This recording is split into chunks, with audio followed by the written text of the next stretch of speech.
Hello everyone, my name is Notepad and on an I Write Games for Fun. So what are we doing today? Let me readjust my life here a little bit. Hi, you may be wondering, Notepad, what is the radical case of the apocalypse? Well, we're going over Apocalypse games, actually. Not Apocalypse World, however. No, that has a very different name. Welcome to the radical case of the apocalypse, otherwise known as games about the end of the world. Games about the end. Games about things that are over. That are over, you may even say. I think people really like the apocalypse. I think people... How do I want to word this? I think people kind of are desperate to avoid it, but they are so enraptured with it as well. You don't want to ever admit, oh, well, no, of course. Oh, well, I don't want to be that way. I don't want the end of days to occur. That's my... I don't want that to occur, of course. No. But we love it. We long for it, even. We want to see more bad shit happen to the world and then enjoy media about it. Remember back in like the 2010s where everything was apocalyptic? Every book was dystopian in some horrible way. Zombies were everywhere. That's the apocalypse we're talking about today. Because we love the apocalypse, but we can't escape it. When the current system is so garbage, people love fantasizing about the one way to reset everything. I totally don't want to restart my whole life and just kill my boss without any repercussions. Of course not, no. Exactly. I think there's a degree of that, but no one can ever really decide what they want the end of days to look like. Because I don't think anybody really wants the end of days, of course. They just want the after effects, because, of course, I'll survive, right? I will be the one to come out of the apocalyptic wasteland unscathed. I will. Nobody else will. Just me. Now, there's a lot of different kinds of apocalypses out there. There's quite a few, actually. People usually associate things. And it's like, people usually, when you say apocalypse, people are usually thinking about something like Fallout, even. Yes, Fallout, the good old Fallout series. The nuclear war, things are kind of high-tech-ish, but everything is contrasted with, you know, wasteland survival bullshit. Other people might be thinking of something more akin to Stalker. Where you look at it, Stalker isn't really post-apocalypse, but you could kind of clearly see where they're coming from. It's not the end of days, but it's somewhat like the end of days. But then you get some more, we'll call it exotic endings. Actually, give me 1 second. I need to fix something.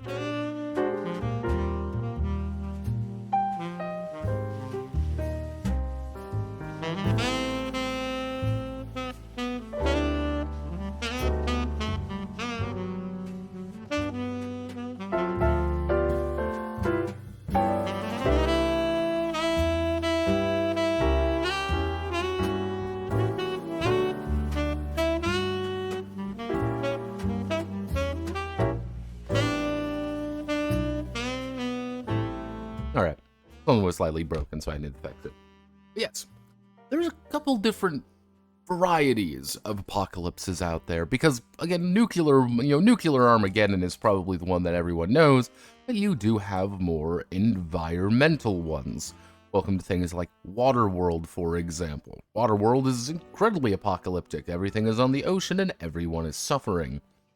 Then you have some which are a little bit more, well, direct.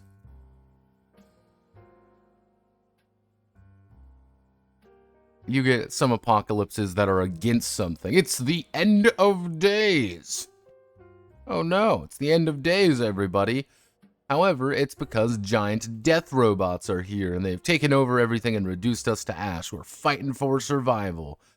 You get a lot of different kinds of how the end occurs, why the end is occurring, and maybe you get some that are pretty, well, wonky, because again, you get things like I know the one we've been seeing a lot more recently is environmental apocalypses. Like, oh no, because, climate change is happening, civilization is gone. But I think, like, I just completely closed out of that entire page because I'm silly. I'm a silly Billy. But I think, like, one of the most common, anyway, quarter of the world perishing not from apocalypse, but useless lazy idiots just drinking spoiled soy milk on their ruined couch, suffering from gluten allergies. Total blackness. Yes, I hit the wrong button. But yeah. The apocalypse, I usually like to break apocalypses down into about, I would say about three, actually no, I'd say about four major categories. I like to break them down, usually by geography. Now, the first major apocalypse is our Western apocalypse. Probably, again, the most famous of which is a variety of Mad Max and things like that, but I'll use one example that probably all of you know about. Welcome back to Fallout. Yes, Fallout is a series about one very key thing. Struggle.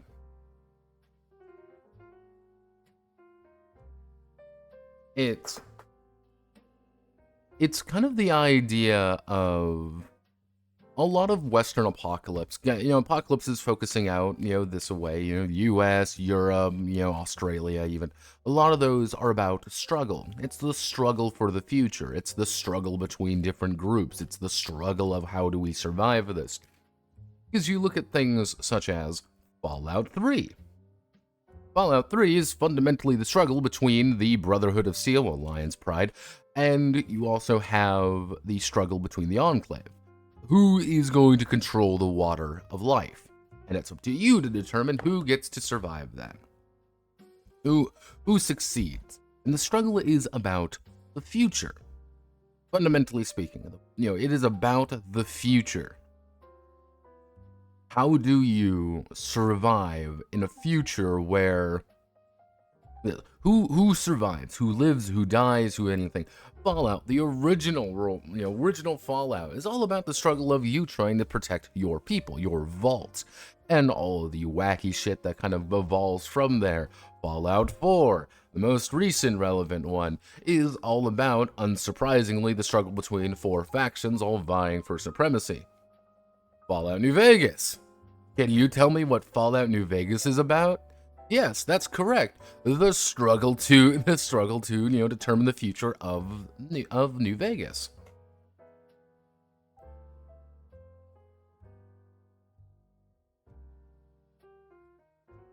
Gambling. It's about having to kill yourself in the RADZ chamber. Never thought about. We're not going to be talking about Degenesis today. Degenesis needs its own case. Because it's very weird. Oh yeah, struggle between factions and stuff. Yeah, but you also have, but the idea behind a Western apocalypse is almost entirely about those struggles. Here's my group, here's your group, how do we get past this together? Do we work together? Do we shoot each other? What's the end goal here? Even things like Mad Max. Good old, and of course, my favorite character, Lord Humongous. Everyone say hello to Lord Humongous. All Lord Humongous is, at the end of the day, is a guy, controlling a raider band who wants to control gasoline. That's all he wants to do. He wants to control gas. Because if he controls gas, he has infinitely more power, and there's one place where he can control gas. Because gas is important. He has chosen, say, fuck it. fuck these other people, I am going to kill them. But that's why he has his big final line. He doesn't want to fight. He wants to say, just walk away. No one's gonna hurt you if you just walk away. But yeah, that is kind of the the idea behind it. It's just like, yeah, he's just a dude, struggling to find his ideal outcome. Of course, he is directly opposed by Mad Max himself, and his own struggle behind things. But that's kind of the idea of a Western apocalypse. I think he was a guy with the twink on the bike. He's like, yeah.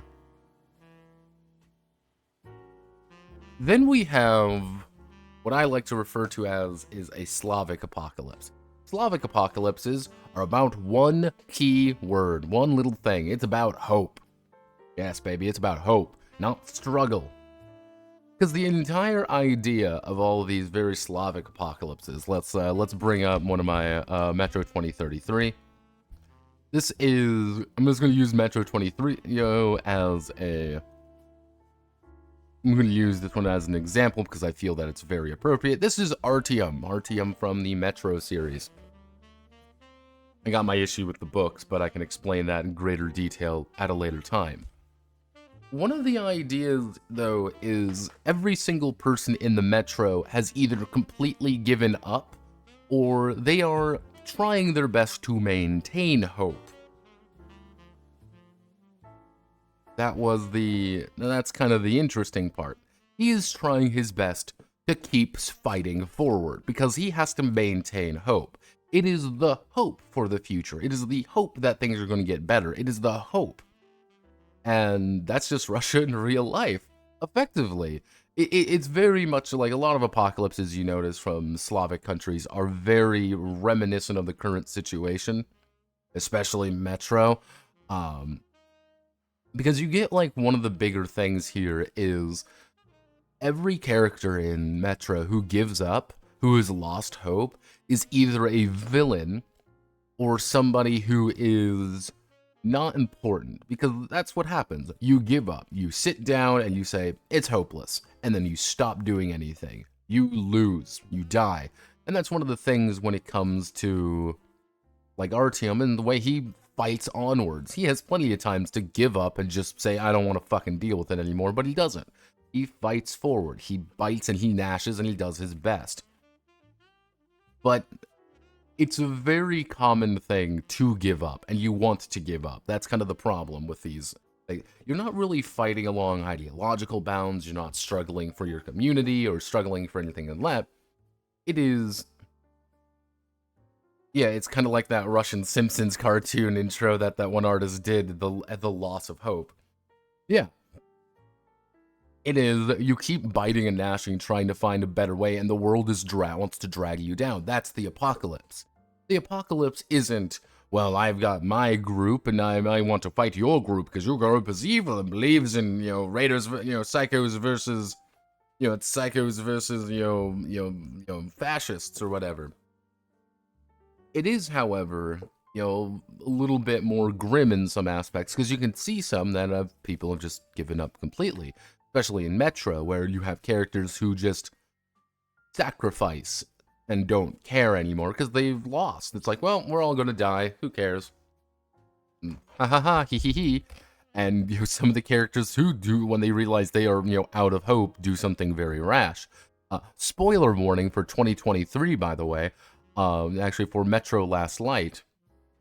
There are two endings to Metro Last Light. The first ending, the main ending, is you help the Dark Ones out. You pretty much are a good person the entire way through, and the Dark Ones come and bail you out at the last moment. Just when you were about to run out of hope, the Dark Ones come to save you.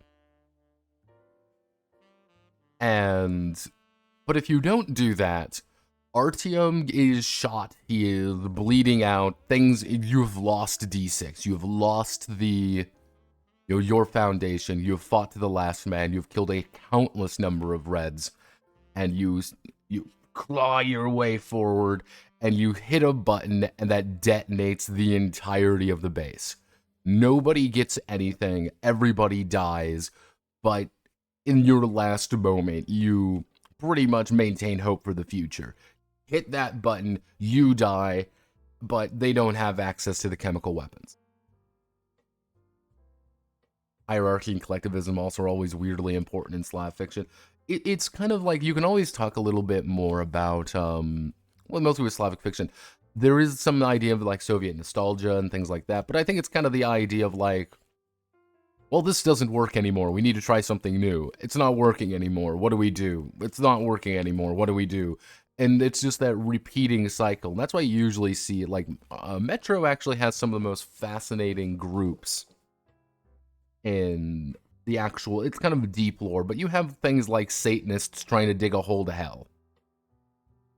That is an actual faction in Metro, mind you. A group of Satanists who want to dig a hole to hell. And they keep trying and failing. But you have, you know, Christian organizations. You have the Ring. No, the Hansa.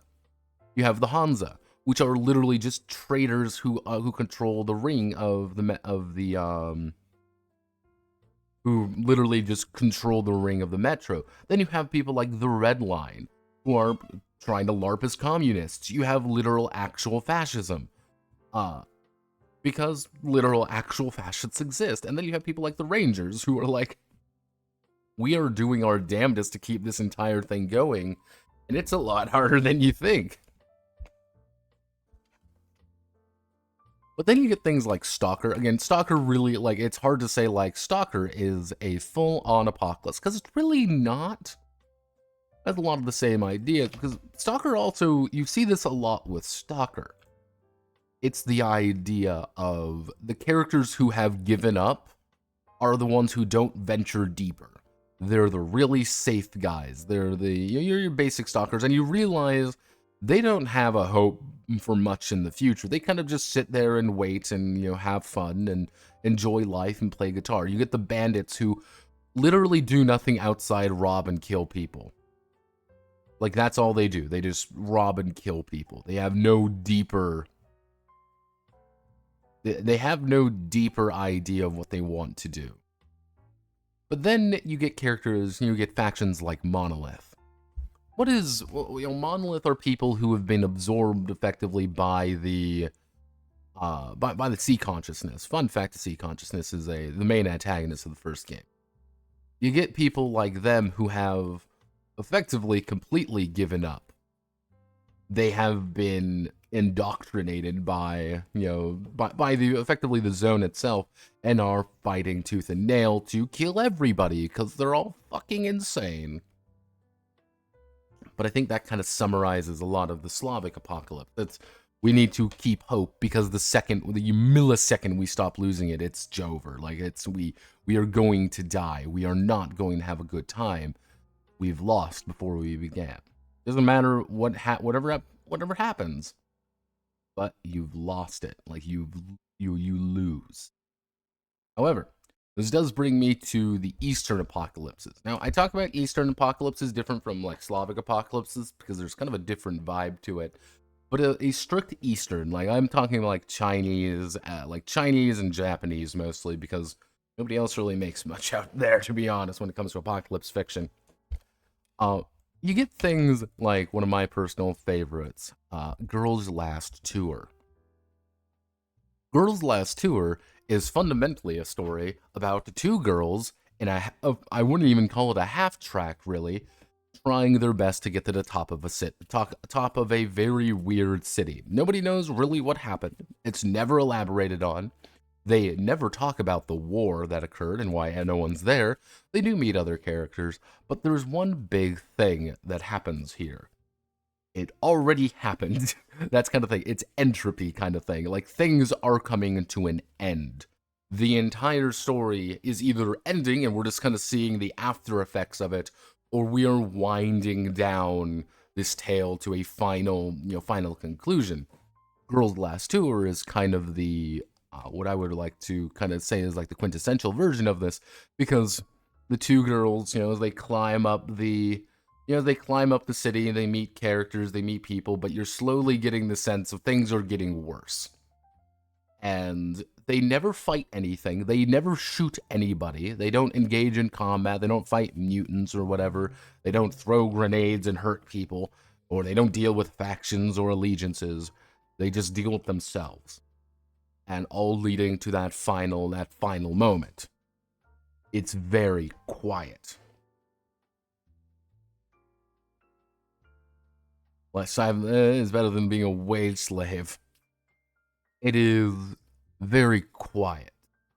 Things are coming to an end. Things are wrapping up.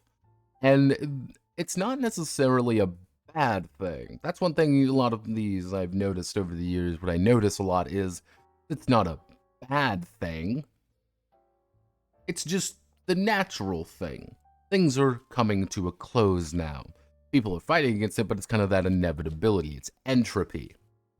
The world is breaking down, but hey, we're still alive, so maybe we can make it work. And if there is some kind of like combative element to it, usually it's to maintain the current existence we have, we must fight against something. Fuck, what was it called? Even if the world... Let me see if I can find it. I'm gonna...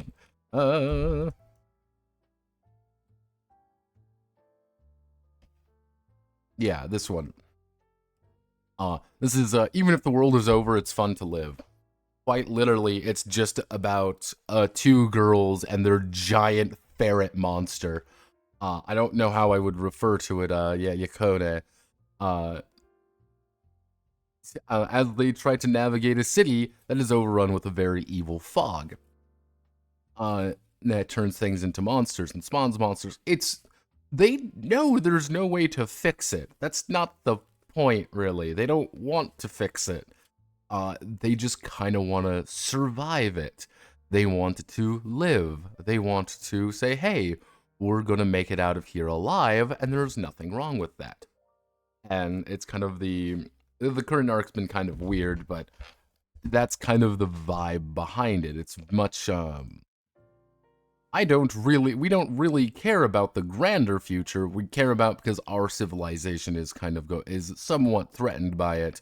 So, or I have a personal thing that I want to deal with. They're very quiet. They're very subtle. Yeah, the cozy apocalypse is being content in your current method of survival and have it all figured out. It's not even necessarily like cozy, because like the two in the girls' last tour. Again, I use that one as kind of like, again, a quintessential example. They aren't comfy at all. It's awful, but they're like, they have like a goal in mind, and there's no threat really to them outside the world itself, kind of thing. And that's kind of the issue they must deal with, and some of the actual just slowness of how things are breaking down, including themselves. It's very grim at some points, but also very uplifting at others when you see the little victories, but you also kind of know how things are probably going to end. Reading the ending and the extended ending, yeah. But yes, I think the final one is what I like to call a neon apocalypse. Borderlands is the neon apocalypse. It's the hot pink apocalypse. This isn't an apocalyptic setting necessarily. This is not necessarily apocalyptic, even though if you really look at things, it shares a lot of the similar vibes of apocalyptic fiction. Reddit apocalypse. You do see, where was the other one that did it? Like, Destiny, you could also kind of call an apocalypse. It's things like that, where it's like, this is clearly an apocalyptic event. You are living on a nightmare Pandora awful planet. You are in a situation where you share a lot of the vibes of, things going wrong. Even things like,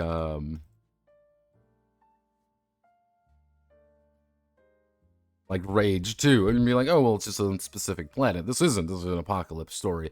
But it's like, I have cybernetic super arms, and I'm like a superhero, and I'm super cool. Or you get like, not Fallout, you get like New Dawn, Far Cry New Dawn, where explicitly it's post-apocalyptic. They actually state it frequently that it is post-apocalyptic, but it's also goofy as shit. That's the point. It's goofy.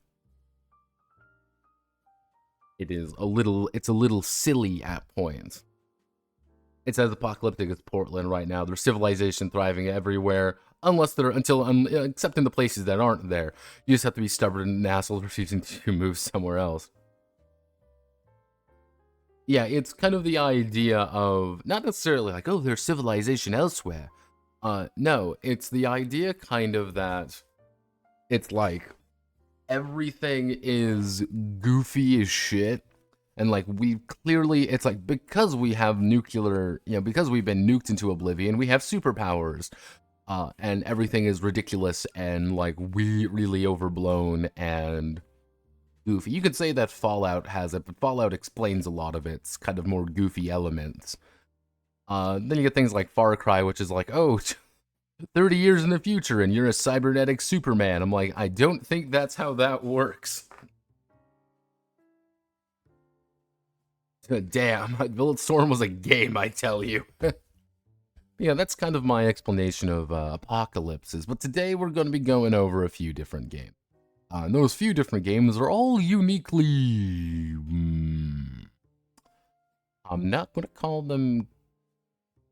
It's a combination of very odd things, very odd little games.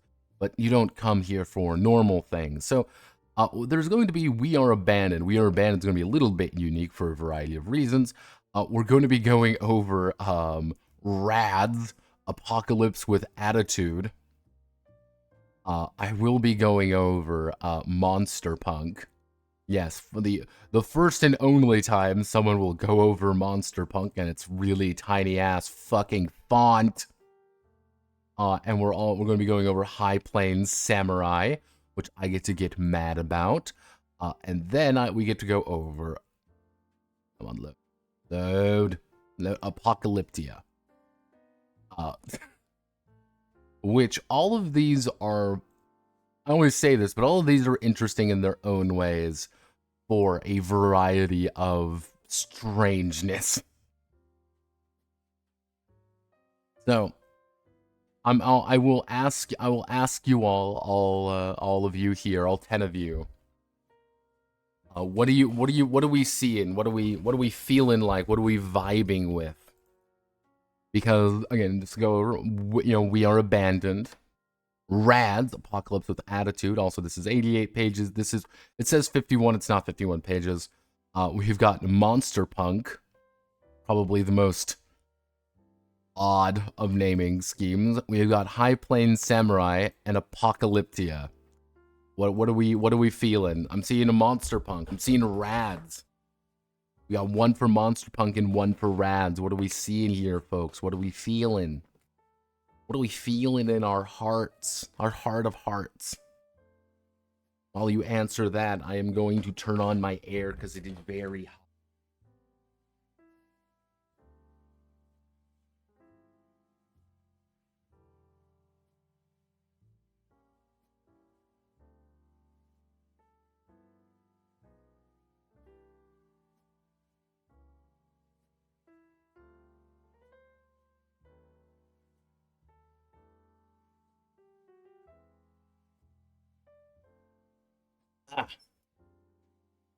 Let's see. Monsterpunk. Okay, we got 2 for Monsterpunk. How hot is it where you guys live? We got a heat warning yesterday. It's like 96 outside. 96 degrees Fahrenheit. Yeah. Welcome to... Well, it's great, Swagmire. It's amazing, isn't it?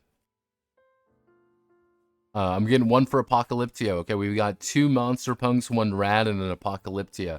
Okay, we're going to be wrapping this up soon. And we got a 1. And we got a 2.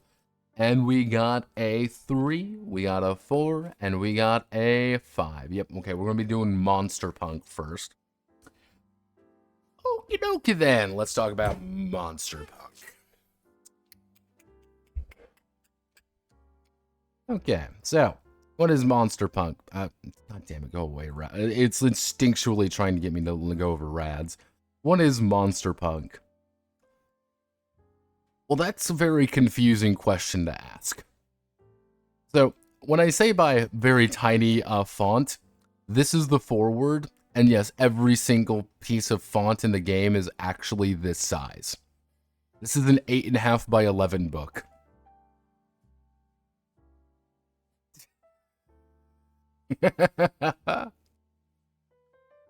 It's beautiful. Yeah, mind you, they do things betterish, but yeah, do you like really tiny font? This is actually quite difficult to read at some points. Just because of how tiny the font is. They do break things up every now and again. But what is Monsterpunk all about? Well, Monsterpunk is a unique game, and that unique game is by a man named Juan Herrera. Juan. Okay, everyone say Juan. Hello. This is by Juan Herrera. But there's something you must know about Juan. Juan. They had a single editor. But things get a little bit weird with this one. So let's just Google Monsterpunk. What pops up when I type in Monsterpunku? Well, it's by a company called Gimmick Labs. And you see this, right here. Normally only $10 for the PDF. Yes, this isn't a small book either. This is 274 pages. Gold sellers, over 100 copies sold. It's pretty reliable. It's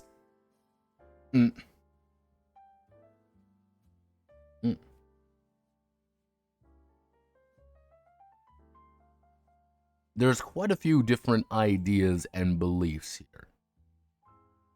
And this is Gimmick Labs. He is actually the person behind Battle Century G. Hello phone. This is actually the guy behind Battle Century G, or the more recent version, Battle Century G Remastered.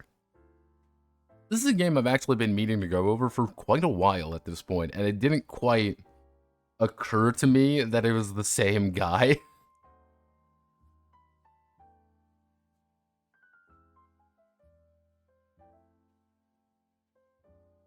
Yeah, it did not occur to me that it was the same guy, but yes, the totally it's not Gundam guys we swear is by sheer technicality another game by Juan. This is Gimmick Labs. This is really all it is. He doesn't update it much in about a year almost. And it's like, okay, that's a little like, I wonder what's going on there a little bit. But the interesting thing about Juan here, Juan Herrera, is that Juan is that's not you. Juan is a Argentinian game designer. Yes, this is one thing to note. He is he is from Argentina. Yes, he is from Argentina. I don't have any images of him. He is not really there. I guess he might have worked on Lancer. Who knows? I don't really know. There we go. There's Monsterpunk. But Juan over here is an Argentinian game designer. Loves them. Has made quite a few different games actually. Because if we go back here to Gimmick Labs, we can kind of see his main games are Battle Century G and Monsterpunk. And if you actually even look, for $1.46 a piece, you can get different classes, which are a little bit more unique than you think. So this is actually a full expansion pack for it. 8 new character classes, 4 new monster classes, 8 optional features, 4 new ailments. Ooh, new crafting system, new campaign scenario with 120 pages of content. Not small, like, note that. But then you get things like, what does this mean? The metamorph? I don't understand how this works. This is a class-based game, and he's selling you different classes, but this isn't really one class, really. It's about, I believe it'd be about 2 or 3 of them, because of how the class system actually works. But that's mostly what he's done. It's, big mech game and Monsterpunk. But you might be a little bit interested to note, who the fuck is this? Who is Genshin Games? And so I did a little bit of digging. Did a little bit of digging. And I could find fucking nothing. Nothing at all. Who the fuck is this dude? Who in God's holy name is Genshin Games? Couldn't really find anything. But wasn't entirely correct either. This man, Juan is Argentinian. All the way back in yesteryear, there's one thing you must know. Is that Argentinians can't use Kickstarter. It's a financial thing. They can't use it. So what happened was he teamed up with Lawful Nice. Yes, Lawful Nice here. Right here, though, the literal creator of Dungeons the Dragoning 40,000. 40,000, 7th edition, 40, you know what I mean. The original Dungeons the Dragoning creator, he teamed up with him to form a LLC so he could use Kickstarter funds from it. They quite literally set up a vaguely legal. Actually, turn that off. Yes, they set up a vaguely legal LLC to pretty much run Kickstarters for Juan for his work. Now, you may be wondering, Lawful Nice, the guy who made DTD, what? That doesn't make any sense. That's insanity. Why? I'll give you a secret. Battle Century G and a couple of these other games were really popular on TG for a while. Like, Juan here does have a following on TG. If you go to the mecha thread, Battle Century G will most likely pop up at least once. Because that's where he kind of got his start and kind of some of the people he knew. So yes, Lawful Nice, the guy who made DTD, has an LLC to fund his friend in Argentina. So yeah, that's kind of the reason why that looks a little bit weird. It's because of money fraud. What's going on? Fraud. Well, it's not fraud technically. It gets a little bit more confusing than that, but generally speaking. So yeah, just to kind of give you the idea of like, oh, well, that's just kind of weird. It's a different name. That's why. So you kind of see, let's see it. Yeah, we have $10,000. This was all the way back in, I believe, 2017, like 2014, 2017. Like, 2019 is when this was fully uploaded, but I remember the Kickstarter was 2019. There was another one far earlier than that. But all he needed was $1,000. It wasn't really $1,000. As you can kind of see there, he explains everything you need. You know, here's the plan. Here's the stretch goal. If we get all the stretch goals, we have more things. He was pretty much banking on getting more money. How are you spending the budget? It's just artwork. That was all he was doing. He was probably paying people in Argentina to do the artwork for him.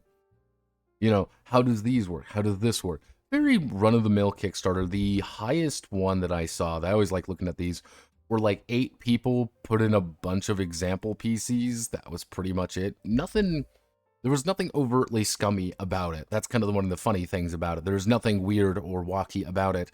And you even see, as far as 2022, it's even 2022, Juan still responds to comments. And he still talks to people about those comments. And that's one thing I do respect about the guy. He is very active in all his communities. I don't know what happened to him with blog. He might have a new blog. He might have a new blog. He might not have a new blog. Who really knows? It's kind of hard to tell. But that is kind of the background behind Monsterpunk. I couldn't really find anything else about it. It's one of those games that kind of popped up and says, ta-da, here I am, and then just stopped.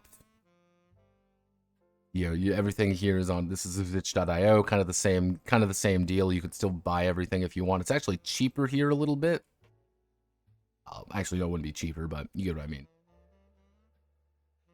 But yeah, that's kind of the story there. And there's not much of a fascinating, cool story for the whole family. No, that's not really the case. Fraud. Kickstarter rules outright say you get a business partner. Tell you to get, yeah. It's one of those things where it's not fraud, but it is also not money fraud because of Argentinian laws. Welcome to the grind. That's all I gotta say there. Welcome to the infinite grind. Also, hello Gundam Pilot 79RX. You're one number off from a very silly joke. Welcome to Monsterpunk. Rules version 1.13. And you may be saying, wow, that's a lot of shit. And the answer is, yes, it is a lot of shit, but not really. So, let me see if I can find a good image to summarize the state of affairs. Do you like lore? Because we've got lore, baby. Okay. So, a long time ago in a land far, far away called Earth, we got invaded by hell. Well, more accurate statement was that literally every single thing that could go wrong happened at once. Everything descended at the same time, with the full intent of conquering, eating, devouring, enslaving, and doing other things to humanity. And they did. Violently. But there was one problem. Demons. Yes, demonios. Demons, we're not going to win this war, this four-way war between the angels, the fairies, and dragons. And, of course, themselves. They were not going to win this four-way war, so they're like, hey, we're going to even the playing fields a lot. So they cut a deal with humanity, who was very much not in a winning state of this, kind of state of affairs. And they're like, hey, we're going to work with you, and you're going to work with us, and we can do things.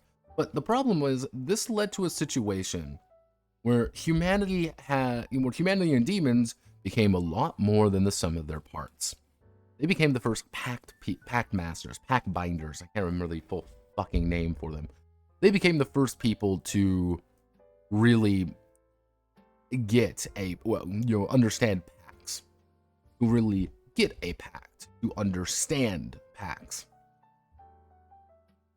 And because they've established these pacts, the pact makers, since they've established a pact with one another, they're pretty much body and soul are merged with one another. I'm a demon just as much as you're human right now. And you know what? Things went good. They were kicking ass and taking names. They had a huge advantage over every single one of the other factions. So the other factions got together and killed them. It was a long and bloody war, and now it is a three-way kind of stalemate between the fairies, dragons, and angels. They all hate one another a lot, but if anyone moves against someone else, they're going to die. But how do we end up doing this? Because why do they want to kill us? Why do they want to absolutely violate our booty holes? Well, because we can produce orgone.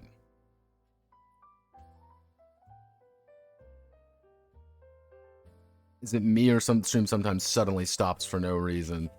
Let me check here. I'm not seeing any dropped frames. It might be. So, generally speaking, it's effectively humanity can create orgone, which is kind of like a magical substance. No other creature can, but they all really want it, which is one of the benefits of forming a pact, which is, hey, I get to feed my monster, you get to have a punk. Do you get the name Monsterpunk now? Do you get it? That's the point. It's Shin Megami Tensei. Now, one of the problems here, though, in the current state of affairs, is that everyone hates one another and wants to kill one another. So they're kind of in a weird state of being between all of the factions as they kind of sit and look at one another. They're employing things called strike teams. That's what you are. You're a bunch of fuckwits with a cool buddy on your back. But who are the main factions? Well, you get the Elysians, the Elysian host. They are angels, but they have one very important difference. They are angel necromancers. Yes.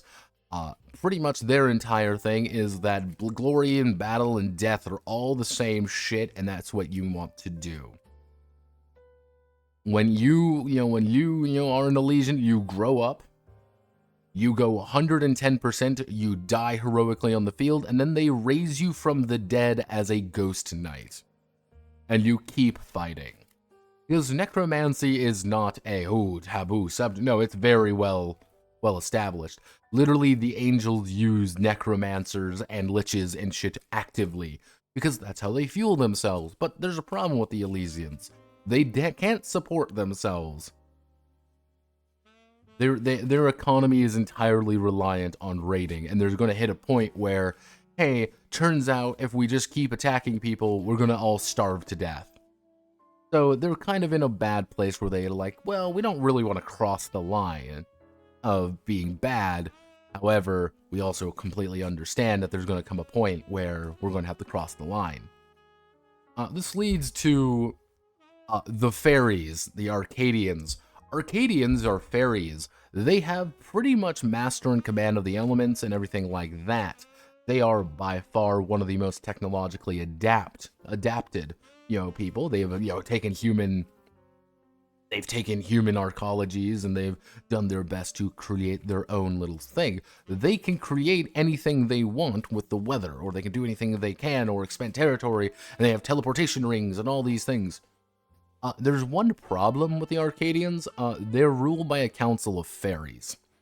Fairies and elves, and there's one very important problem with that. They all hate one another. All the fairies want to compete for these council spots, and if they fail, they get very mad at each other, and pretty much they could win. The problem is they're too busy killing one another. They're too busy undermining each other to get anywhere important. And because they're too busy undermining one another, they've come to the point of saying, oh no, we can't really do much else. We're not very competent when it comes to our own, life currently.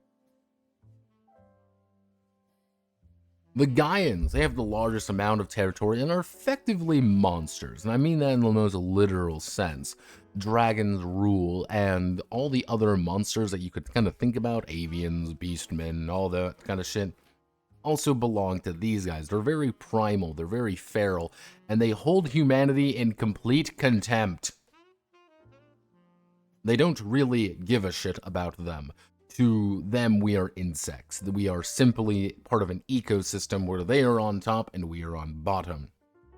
And generally speaking, they are the most ferocious. They're the scariest. They are the most magically capable and able to produce the most amount of magic material.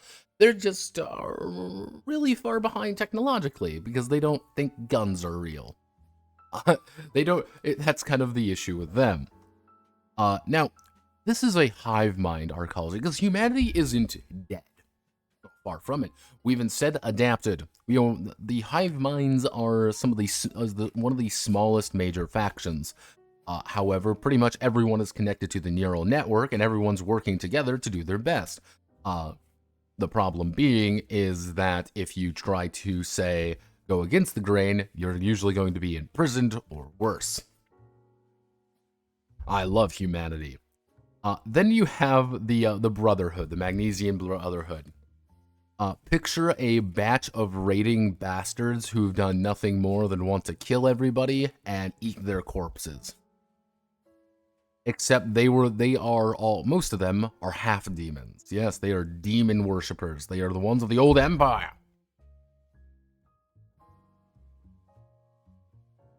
Too many undead old people gotta keep raiding, social security will collapse. Yeah. Yeah, no, not what I expected here from first glances. Take a Changa mushrooms with your organ levels up. Also maintain no fab. Undead old people. Classic mistake of having a very classical blunder. What have I missed? You've missed me going over things, but we're just starting Monsterpunk, pretty much. Humanity, fuck yeah. But yeah, the Brotherhood are effectively raiding, Mad Max Road Warriors, going from place to place, kicking down the door, saying, "What's up, motherfuckers?" and taking shit and running. They were all like, most of them are like most of the upper echelons are half demons because they are the descendants of the old empire. the old demon empire, or possibly ruled by Lucifer himself. They're all assholes. That's the secret. They're all a very disorganized, anarchist band of people under the loose ideology of demons fuck yeah. And of course, there are independent cities. And give you an idea of the current setting of to kind of give you an idea of our setting here. Yeah, you want to play a cyborg? You can totally just play a cyborg if you want. You can also play Alex from Prototype.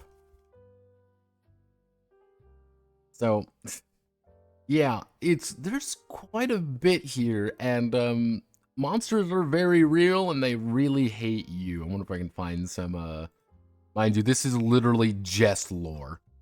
Like, this is important to know. This is just lore. Let me see if I can find a good one.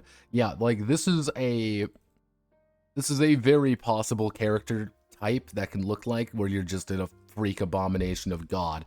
Because you fuse with a monster, and that monster doesn't like it.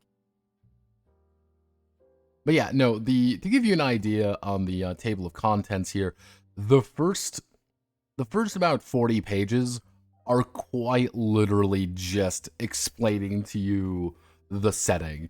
And I do like the setting. I find it very interesting. It's very unique. However, we need to learn about the system. All right, everyone. Are you ready to learn about the system?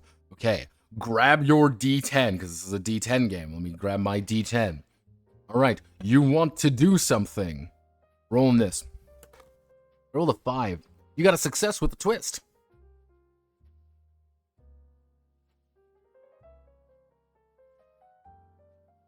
Do you have advantage? Yeah, oh, well, roll a second die. I got a 1. Don't take the 1. Don't take that. Stop that. Do you have a double advantage? No. Welcome to the entire system. Yes. This is... Hey, it's your favorite solution mechanic. Yeah, and also this art is a bit... Yeah, the art is a bit all over. Powered by violence, Jack. What a twist! Yeah, this one's odd. Like... Because when I was looking through things, I saw, like, oh, playbook. I was immediately worried. But yeah, like, if you look over here into, like, combat results, I wanna hit you. I wanna shoot you with my gun. I rolled a 10. Oh, you do the base effect plus 3 bonus effects. Oh, cool. Now, you may be looking at this as well and saying, wait, Notepad, something looks a little bit weird here. You can't miss. The answer is, yeah, you sometimes can't miss. There are opposed checks, technically. But like when you make a roll, if you have a twist, something bad has happened, something wrong. There's a problem to deal with. Bonuses are good things. Base effects are what they actually no matter what. Like you can, if you want to shoot someone with a gun, you're gonna do the base effect. Regardless, but you want to do more because the base effect never is good enough. Never. Now, we need, I think we need someone to help us out here a little bit. So I'm going to bring in, the first time, say hello to Pinky and Guido. As you can kind of see her various abilities, say hello to our new demon waifu. Have no fear, everyone. Now you may be saying, Notepad, there are no attributes. That's correct. There are no attributes. All of these are actually abilities. Well, most of these. Well, most of these things are abilities. If you have a skill in something, let's go down here. If you have a skill in something, you're gonna take 2d10 and roll and take the highest. Cool. That's what you have. Also, we'll get to negotiation later. But if you have expertise, you take... Do I not have another? You're going to take 3d10 and roll and take the highest. I've taught you the entire game, everybody.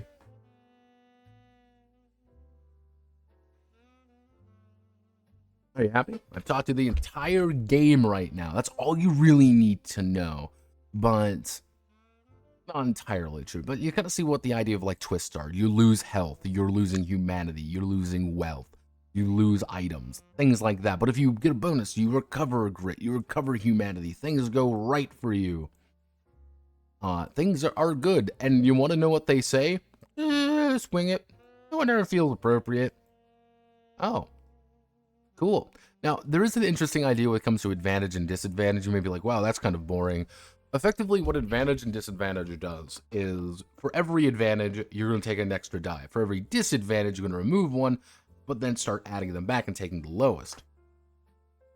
But let's say, for example, I have advantage 2. So I look at my dice, I'm like, okay, I can roll 3d10 and try to take the highest. Or I can take one away. It goes to,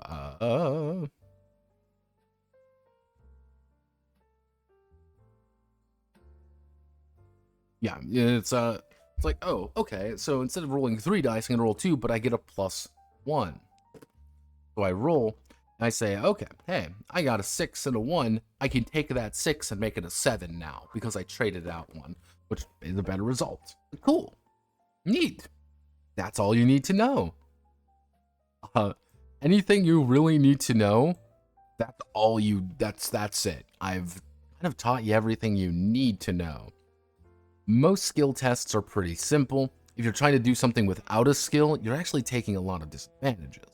Things are pretty bad, but it's easy, though.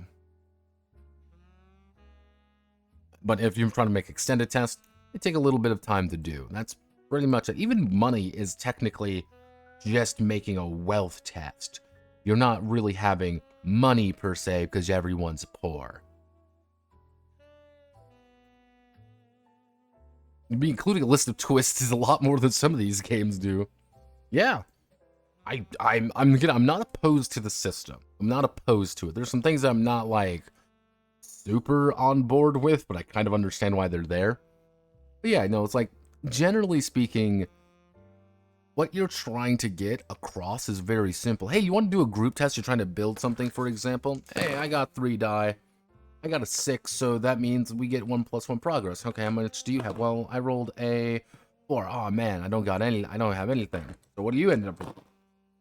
Oh man, I got an 8. That means 2, so we succeeded.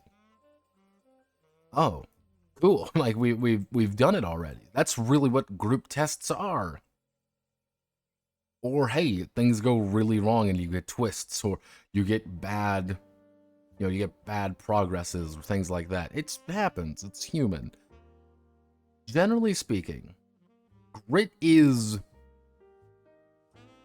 your health, but not your health. It's a little bit weird. Humanity is your ability, well, to remain human, and wealth is how much money.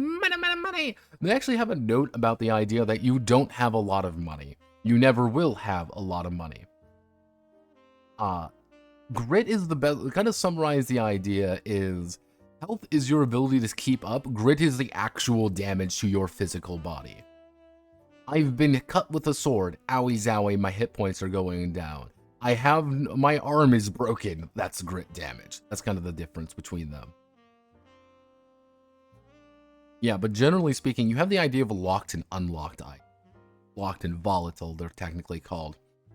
All of these items down here are either tied to a skill I have, such as Spyglass, the Weird Book, Wasteland Survival Guide, weapons, which don't do anything, mind you, or clothes.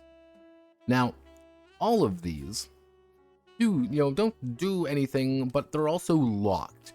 I can't lose any of these items unless I willingly put them down or I willingly get rid of them. But let's say I get a grenade. If I have a grenade, it's a volatile item. On a twist, I could say, hey, I'm going to lose that grenade. The grenade falls from my hand, but the pin is not pulled. Cool, done. Boop. That's it. It's gone. I've lost something now. I have lost more than I have gained. Oh, that's really it. It's like, that's a volatile item. That's a normal item. You are pretty much always going to be kind of in a poor state of affairs unless you're with the people you're working. I could lose my clothes just like in my Japanese anime. Technically, no. Your basic clothes are locked. You will not lose your clothes unless you willingly take them off. So, good on you, Mr. Horrigan. So, this is what a majority of the game is, the combat. Without the combat, this game doesn't work. This is not a game that exists. To some people, that is going to be infuriating. To others, that's going to be perfectly fine. It really depends on...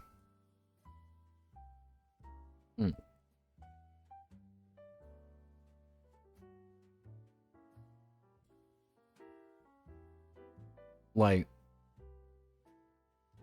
if you don't do combat in Monsterpunk, you're playing the game fundamentally wrong. Shit, game drop. I will Fist of the North Star myself and constantly lose and regrow clothes. I'd allow it. Just muscle your clothes off and then they just magically reappear constantly. It's great. So combat scenes work best with a map and miniatures. This is a map and miniatures kind of game. Don't like those kind of games? Apologies. You have to have them. So, everyone tests agility. Notepad, there isn't any agility stat. Yeah, there is. It's a skill. Always, if you have the option for a skill, pick up agility if you're going to be in kind of a combat kind of situation. Just pick it up. You're pretty much going from highest to lowest, and you're taking your own actions. However, things get a little bit weird because you technically have 3 actions. You have a simple, utility, and offensive action to do things with. Now, some characters are going to begin with Orgon points, but at the beginning of round 3 or when you get your shit rocked will you actually get them. Now, you can downgrade various actions, so technically you can have upwards of 3 simple actions, 2 utility actions, or just 1 offense, 1 utility, and 1 simple, if you want. So, once you spend it, when they guys spent their actions, or they should skip the remaining ones, their turn ends. That's it, you start from the top again. What? That's it? Yeah, that's it. Pretty easy. They do talk a lot about movements, because there are different kinds of movement modes. Hey, I'm walking, move my full speed, I'm jumping. Hey, I can teleport. I'm flying, I'm phasing through things, I'm levitating. Oh, yeah, there's quite a few little things there, but none of them are really complicated.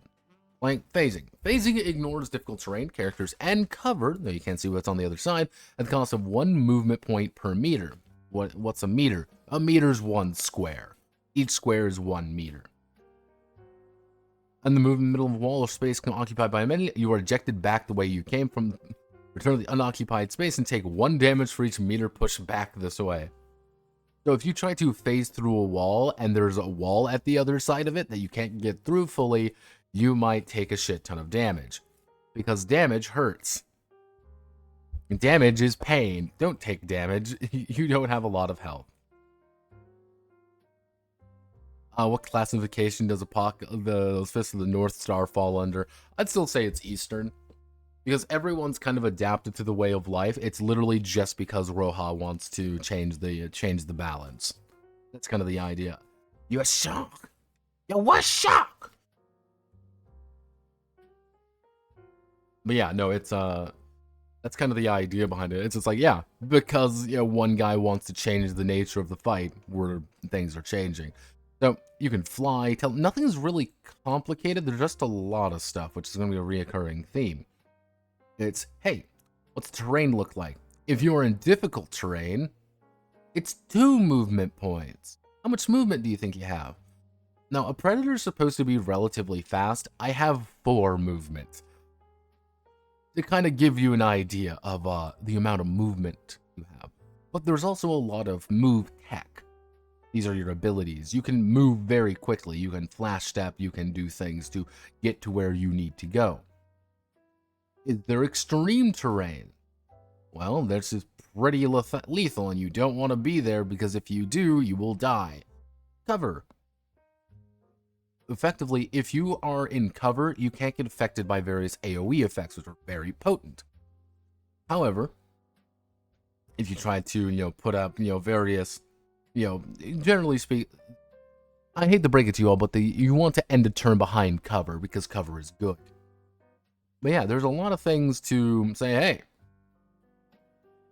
get more. Find energized terrain, get some Orgon points. learn about and learn light. Nothing is really complicated here, but a vast majority, reading combat abilities. These are what a vast majority of actions you're doing, if that makes sense. What you're actually going to be doing are these. These are these little action keywords. And actually, if we go to... They want you to actually fill these out. They want you to fill out these various cards and have them by you. You cut them out, or keep them by you, or just... I didn't post them on my sheet because I just want to kind of give people kind of an understanding. Mind you, the sheet is only like this big. Like, they're not very big sheets. Like, these are your character sheets are a little bit funky. They are 8.5 by 11, technically. They just look weird. But you kind of see here, there's a lot of keywords to keep track of. Hey, you can slide. Hey, move subject X meters in the direction of your choice. Sliding an enemy against cover deals them damage equal to the distance they would have moved. Sliding them against another enemy does that much damage to both of them. Targeting them may move forward, but they will immediately fall down and won't take falling damage unless the distance is higher than their speed. If you want to be efficient, grab someone, force them to slide. Kick them into a wall. Have them do a lot of damage to them. Hey, you see someone over there that you don't like? Here, let me roundhouse kick you into them so you both die. Benefits from base advantage. You gain the guard action for free. You get burst, you get lines, you get zones, you get negative ones. You have to move, you need to aim, you need to fly. Oh no! Wounded? Are you wounded? Most of the... If this looks familiar to anybody, then yes, it's exactly what you think.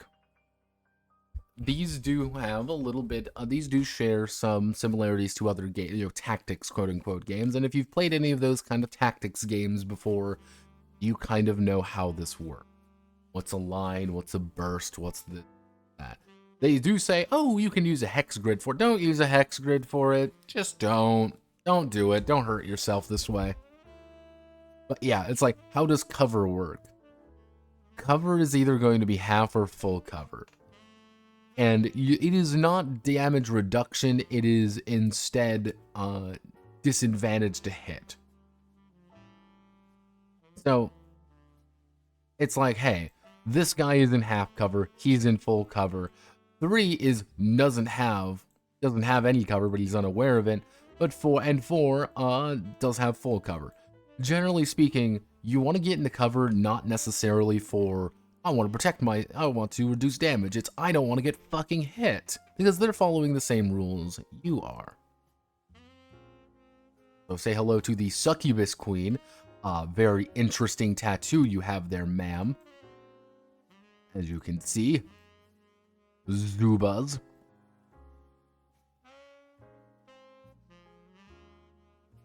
Man,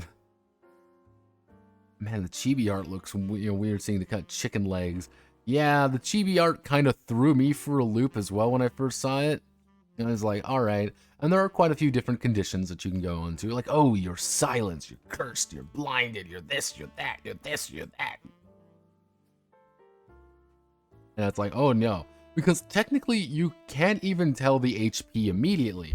You have to track an enemy to learn what the HP of it is.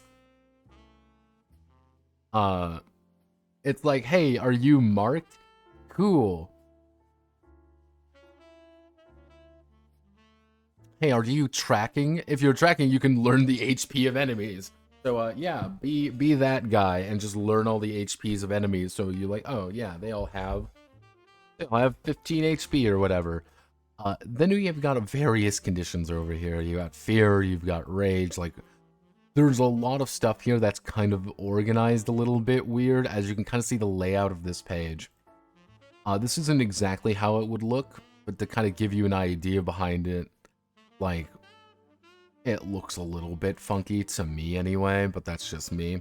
There are also, there are better status conditions, like you're in the air, you're hidden, you're invisible, that's it. Or hey, are you flanking an enemy? Are you cornered? Are you in the high ground or low ground? Now, these are tied to your, your HP. Wounded is probably going to be one of the common ones. If you ever get below half HP, now in Monsterpunk, if I were to hit 11 HP, for example, I get Orgon. And if I'm wounded, I get special effects. But if I reach 0, oh no, they cannot take action until combat ends, not even free one. Now, you need to be healed. If you get healed, awesome. You lose 1 grit. The second time NPCs divert to combat, they lose another grit point, become helpless. Once again, NPCs cannot be held. Yeah, no, it's 0 grit is retired. Hit points represent ability to stay in the fight, while grit less portrays long-term damage. Yeah, it's technically, again, grit is going to stay with you, but that's kind of your ability to keep getting up and down. Don't take grit damage. The art's all fucking over. They got paid about 10 grand to make the art. For both books, mind you. Both 200-ish page books. 250-ish page books. All of the artwork in it. And I'm making a wild assumption that most of the artwork was South America, done by their friends or other people around them. That would be my guess. Now, you can always perform these very simple actions. Healing yourself a little bit, gaining 1 movement point, ready a charge, taking cover. That's just something to get. Hey, I need to do a combat test real fast. Oh, wow. I'm going to be able to at least do, you know, the base effect. You know, asking you a question about a single enemy, and what are these questions? What's total HP? What's important features? Do any enemies have a weakness that can be exploited? Okay. Utility actions, moving, guarding, aiming. My guess would be the majority of the time you're going to be moving or aiming. Or converting it into a simple action. That's also another option. If you're flying, though, you will need to actually sustain your flight, so keep that in mind. Now, a vast majority of, like, your basic attack is going to look like this. They say even your basic attack is so weak, it is almost never worth using. However, so, again, I want to hit you. I have, you know, I'm gonna punch you in. I'm gonna walk up and punch you in the noggin. I rolled an 8. Because I rolled an 8, I technically get to do 4 damage to you. 4 whole damarino. Bang, bang, or, you know, I punched you in the noggin. You know, you're down and out. Well, one of the big things is that you can actually switch this out. You can say, hey, I'm going to lose my 2 damage here, but I can add suppress. I can add vulnerable. I can slide you 2. Or I can mark you and increase the rate 5, which doesn't seem that much, but then suddenly, hey, I'm able to punch someone out of the way. Maybe do 2 damage. If I can punch someone out of the way, they might slam into somebody else and do 2 damage to them. Or, hey, I can add mark to somebody, which is going to make my next attack even better. I get to just pop you I just get to pop a bitch because I got a shitty holdout pistol. Cool. Now, you kind of see it. This is the idea of negotiate.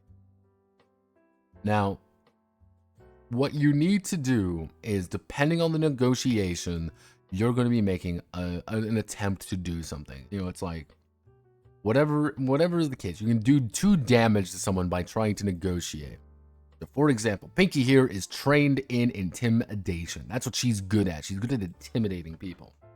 So, she's going to take her die. She's going to roll. She rolled a 3. She's just going to do 2 damage. That's all that's going to happen. Hey, you aren't in a good place. Fuck you. I'm going to make you run away. Get out of here. Ooh, excuse me. Effectively, if they are below half health, you can say, fuck you, and minions and grunts, your little guys, are going to run away. They're going to drop their weapons, and they're going to run. Medium enemies are going to have their HP reduced to 1. Medium enemies are like slightly above grunts, but not like elites. And anyone bigger than that's just going to lose Orgon points, because they're like, yeah, I'm not in a very good position. Negotiation is a way for you to end the fight fast. That's kind of the way that you should think about it. Especially if you're going up against something like a medium enemy, or like an elite enemy, or a boss enemy, because now you can mark them, you can suppress them, make of them vulnerable, target additional enemies. Because let's say again, I've rolled a 10. I can pick 3 of these. Really good. We look at things, I'm like, okay, I'm going to target an additional enemy. I'm targeting 2 people. I'm targeting 2 minion group. I'm going to target a minion group, and I'm going to target a boss. So I'm going to do that, and their minions are going to run away immediately. They've run, and I'm going to suppress the boss. And I'm also going to make him vulnerable. By shouting at them loudly, they're now running away. 3. I'm scared. I am scared. I don't want to die. I don't want you, but here's I'm gonna give you a very secret, big question here. You are outgunned. They even say this in like the GM section. Most fights are you going to be outgunned, outmanned, out everything. So negotiation may be like, why would you ever negotiate? That doesn't seem like very valuable. But suddenly, if you roll really well, such as if you have an advantage on it, that's 2 minion groups who are gone. That is a boss without an Orgon point, so he can't spend it and immediately fuck your day up. That is an enemy who is a threat, who is now no longer a threat, or has been drastically reduced as a threat. Because that's what you need to do. You need to work with what you have, and you could also just do absolutely fucking nothing. So, this does bring up to the idea of a limit break, because of course we can't have that. Now, pretty much, if you're at 0 HP, you can burn humanity. You're burning your connection to your humanity, and then you limit break. Return to the fight, may take actions if you weren't defeated, are immune to damage and to all ailments. Yeah, get up and start doing shit, otherwise known as burn your big ability. It's your ability to walk off. It's also your ability to explode. It's because see the lizard man Randy Savage here. Now, you're going to be able to get Orgon points as well, because an Orgon points are going to power your big ability. Going Bananaramas is losing your humanity. If you ever hit 0 humanity, you turn into a fiend, an NPC monster that's going that you need to deal with. Yesterday. A lot. And that is the entire game. But Notepad, you're not. But Notepad, we're only on page 65 of 274. How can this be the end? Well, because the rest of this game is actually character creation, pretty much. So these are how you actually end up making your character. Adjust for character level. I ended up, as you kind of see here, you get quite a few different skills, abilities, and stuff. I chose to be 3rd level. I deliberately chose to bump myself up. This is not what a level 1 character is going to look like. I chose this because literally level 1, you are a baby bitch. You are a little baby bitch who is effectively a up jumped minion. Gritty is where I would say like the game begins. However, the game ends at level 6 because everything up here gets really like you start getting a lot more slow. Like things start getting really slow. And the game even says that like you are getting a lot slower at that point. And they said like, oh, when do you level up? Whenever the GM tells you. Yeah, I wasn't a huge fan about this. This is one of those aspects that I'm not like a super, invested in.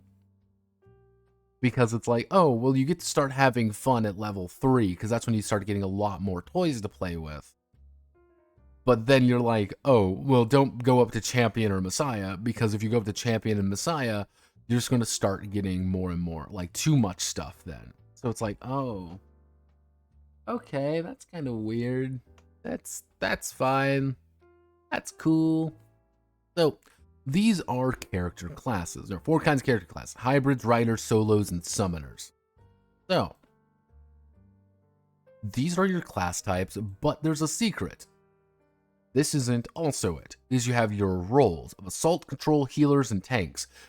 This game is 4th edition, by the way. And every single one of these, as you kind of see here, does kind of feed together. There is technically 16 classes in this game.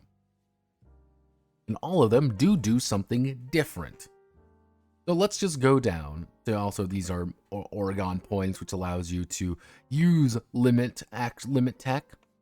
If you have an Oregon check, it's like, hey, I can get more health, I can learn enemies, a bunch of enemy features, or hey, I can just hit you really, really hard.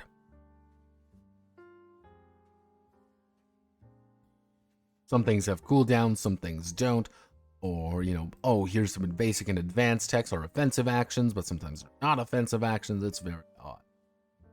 But this is what, let me see if I can find like a good one that looks at an we'll do actually no, why don't I just do Predator?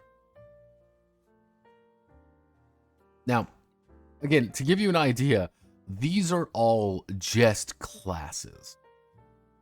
Every single one of these is just a class. They give you a bunch of different options. They give you a bunch of different toys. Some of them are more aligned with different, different alignments. Some of them have their own different, goals in mind. But all of them are, nominally speaking, their own thing. Now, changelings have 10. You're not going to have much. Because I'm going to go over to, I'm going to go down to the Predatore, because that's what I am. I'm playing a Predator. And it's like, hey, what do they do? What's their goal? Well, they're a hybrid assault. They want to go down there. They want to tear enemies apart. Who are they like? Well, who do they make pacts with? What's their kind of alignment? Who do they normally associate with?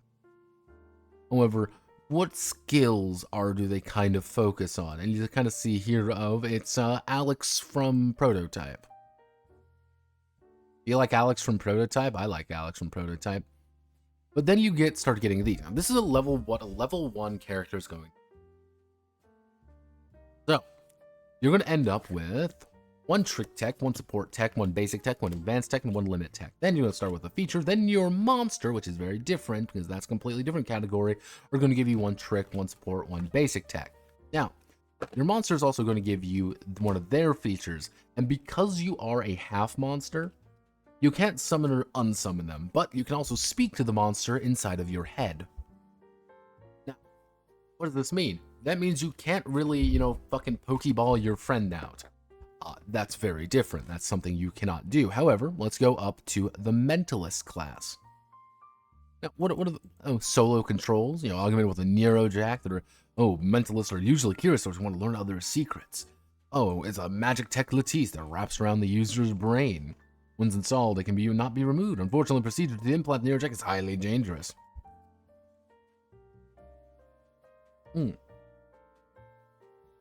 Manufacturers come and fear them due to their rarity and danger they pose. Slightly more common in the cybernetic hive mind, but the fact that any of them can use their abilities on you right now, acting as a double agent, means their supposed allegiance is worth very little. Now, what do they get? Well, they only get 15 health. But they start with 2 trick, 1 support, 2 basic, 1 advanced, 1 limit. They start with 2 features and may poach 1 trick tech, 1 support tech, or 1 basic tech, or 1 feature from any combination of monster classes. They can actually steal monster classes, but they don't actually have a pact mate. They don't. They're not actually with a monster. They are not a Monsterpunk necessarily. Graviton Rangers are not Monsterpunks.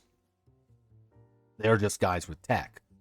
But however, you may say, hey, what's your elementalist? Well, your hybrid control. What does being a dragoon mean? Dragoons are the kind of leaders who'd rather rule through fear than through love. They or their mount, usually dragons, still instill fear in the bravest hearts. Ooh, dragoon. They only have 10 HP, but they're riders. Because they're riders, they ride their monster around. That's how they do things. You're king of the battlefield, terror prowess. You do end up with a lot of these null abilities, though. This is one thing to note. All these null abilities really do is say, hey, you cannot be affected by X. You can't be delayed. You can't be this. You can't do this. You can't do this. And it's like, okay, I wish there's a little bit more, like, unique ones, rather than, like, here's the null one, but I understand why the null one's there. So yeah, like, you're flying around, and that's what you do, and there's a lot of tech for each one. Each of them do have something they can do, something that is unique to them. As you can kind of see here, I chose through them, for Pinky here, she not only can change the result of any stealth test to 10, as free action effectively, but she can also store small objects in her body.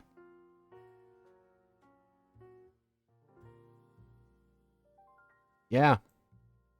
Or hey, you have the idea of find your no, I didn't choose that one. Cool. But you can also get things like, hey, elusive form, infiltrate into a non-combatant scene you're not already a part of, or escape from a non-combat scene you're a part of. Or eat people. You can just eat people. It feeds you for a whole week. You just kind of eat them. Or you can ride someone around as a tattoo. Predator support tech. Well, there's a bunch of stuff here. Well, there's also a bunch of stuff here, which is very important for you to take. There is no really, like, generic ones. Ooh.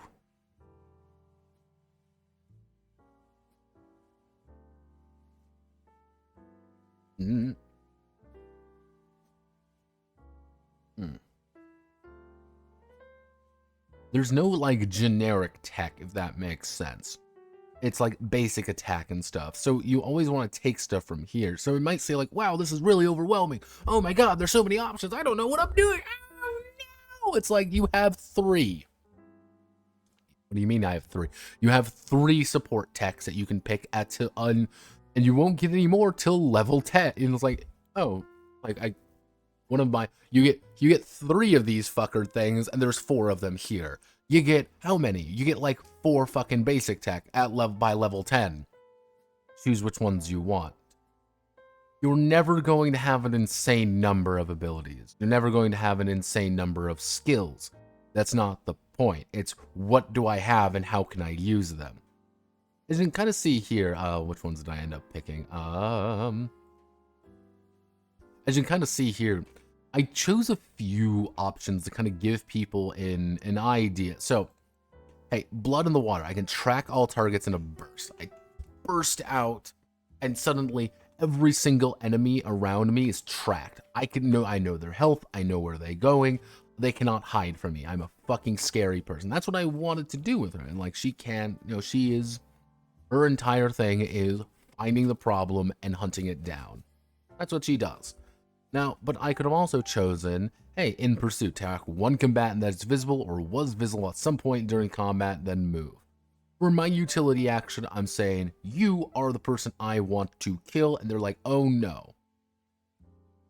But then I also get things like Laughing Slash. I pretty much get a bonus to hit you with it, and let's roll real fast. Actually, let's roll real fast. I rolled a 10, so I get to do 5 damage to you and inflict fear.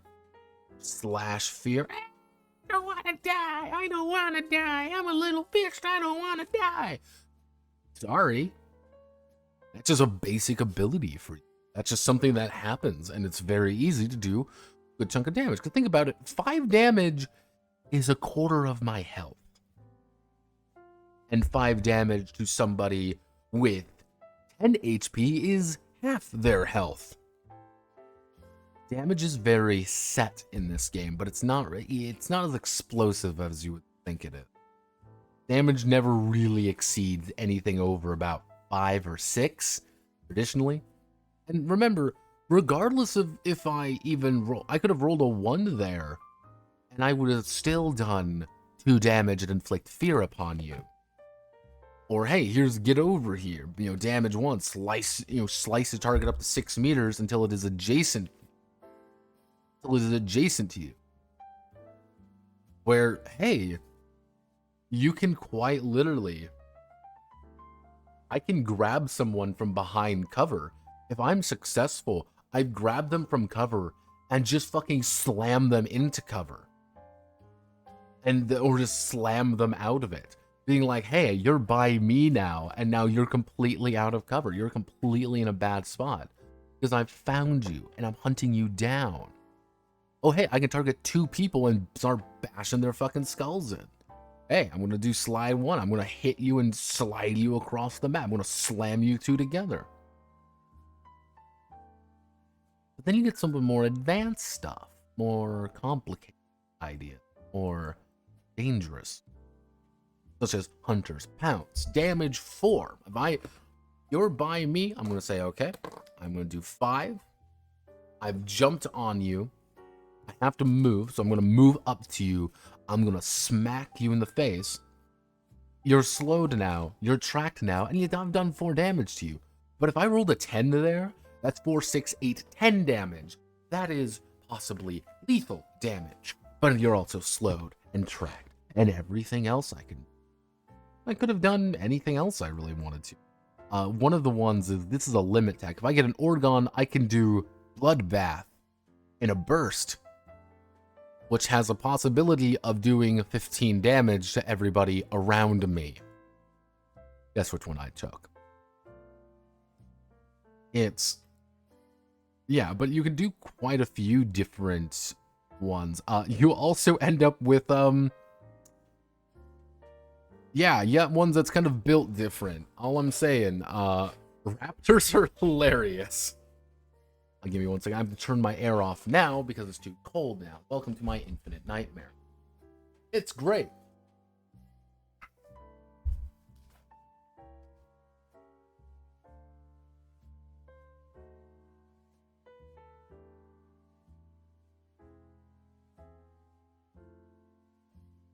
Because if you just want to play a bunch of mech suit pilots, you kind of can.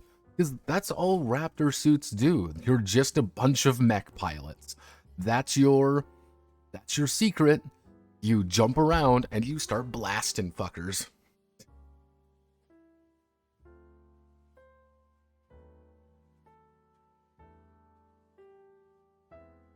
And guess what? All of them have their own abilities. All of them have their own skills and things. Like, hey, you want to be a reanimator? Cool, you can. Necromancy is valid. You're valid Hecarino. The thing is with a lot of these classes is that they can be a lot of different things at once. You don't necessarily just have to be one thing. You can be multiple things. And because you can be multiple things, it's not like, let me go down to,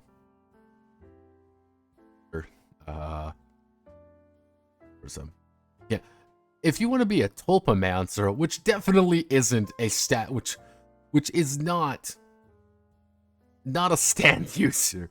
Like, if you want to play a Tulpamaster and be like, hey, like, I want to be, like, I'm controlling a construct. Like, I want to be, I want to control a, I want to make a construct that's all about punching people in the face for me. Cool. Or, hey, now I'm going to be playing as I don't fucking know. I'm literally a psychic guy who's using the manifestation of his fighting spirit. Okay, that was a little bit. But yeah, that's kind of the idea behind Tulpaman. Like, that's kind of the idea, is that you can take any of these and kind of bend them around a little bit.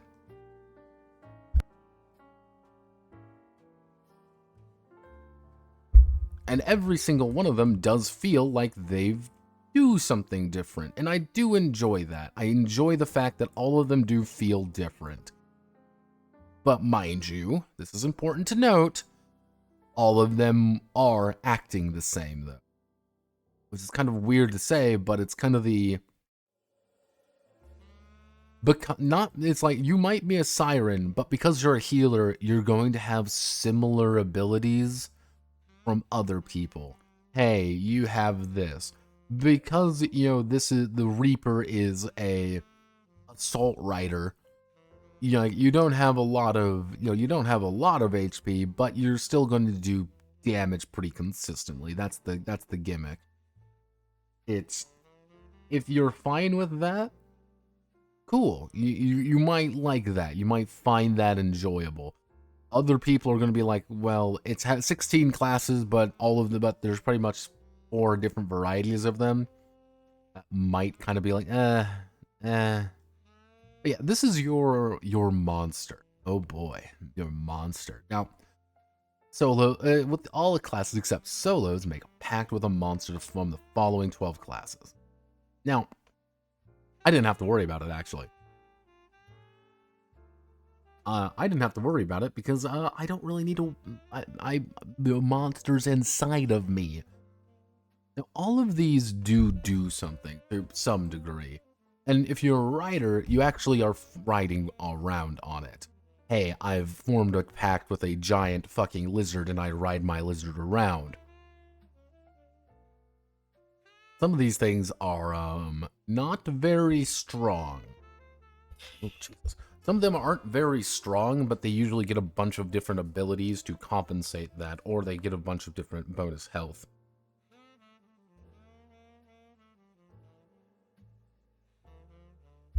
So, different ones, summoners usually get them, summoners make them stronger, but riders get to ride them around. Obviously, treated as a single unit, combine and use a greater speed score of the two. Hey, we're in this together, everybody, and I get a shit ton more health. Cool. Now, angels, on the other hand, but you do end up with these. Now, for example, if you want to be an angel, when you grow up? First, you want to be a widow angel. What you do? You're a widow angel. You get to choose some of these features, which now the character has. If I made Pinky an angel, one of the things with her would be that she, instead of getting demonic features or demonic abilities, instead of getting life leech effectively, what she would end up getting is armored skin or null arcane or being able to hover. They also come with their own different tricks and basic techs. Because also remember, angels raise people from the fucking dead. But let's say if you want to be an avian, hey, you can increase your speed by a lot because you have an avian inside of you. You walk around with an avian. Or hey, we work with Cerberus. But this also kind of comes into one of those things where there's a lot of abilities that there's a lot of overlap when it comes to monster abilities, which some people are going to be fine with, but some people are going to be a little bit annoyed with. I started noticing it more and more, and it was like, oh, like there's only so many ways you can make attack actions, but there's actually not that much there's not that much under the hood. If you understand that there's not much under the hood, then yeah, it makes sense. But there's a chance you're going to find things that are going to be very similar. Hence, like, demons, for example, have armored skin, null arcane, and life leech. It's more about the combination of where these abilities are, how that works. Yes, this is what a demon technically looks like, sort of. You want to have a dragon, you can have a dragon. You want to be an elemental, you can. You want to be Star-Lord fucking fairy, you can. I don't know what the fuck this is. Oh, this is a freak. Freaks are horrifying. I hate freaks. They scare me. The entire idea is that a freak occurs when a pact binder and the monster they are trying to bind with do not gel well together. What will happen is that they will come together and they will immediately try to rip each other apart. When that does occur, you form freaks, abominations of God, who want to kill themselves. You can form a pact with them, technically. It is entirely possible.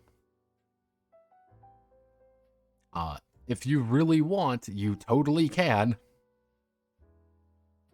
Has its own problems. You can also join a giant if you want. Good giant. You want to be an ogre? Ogre king? You technically can become undead if you really want. I find that vaguely funny that you can become half undead, or just a skeleton with a gun. If you want to become a skeleton with a gun, you can totally do it. There's nothing stopping you. Now these, like, we get down here to skills. Skills are pretty easy to understand. Like, there aren't really any big skills. This is kind of the idea of negotiation skills. Like,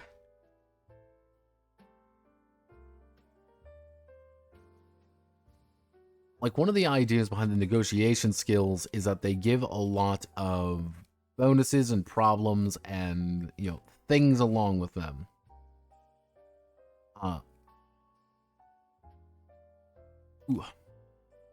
Because you get some of the ideas like, oh, hey, what negotiation skill do you want? Oh, I want to take, you know, inspiration. You praise and flatter others, convincing them they're beneath this and they should find a better use of their skills.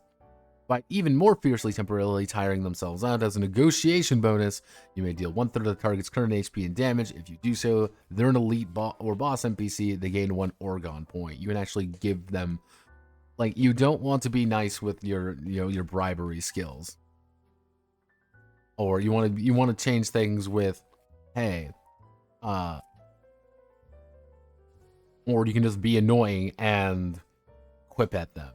If you want to quip at them, you can technically start just quipping and just make sure they can't. Don't quip. Whatever you do, don't quip at them.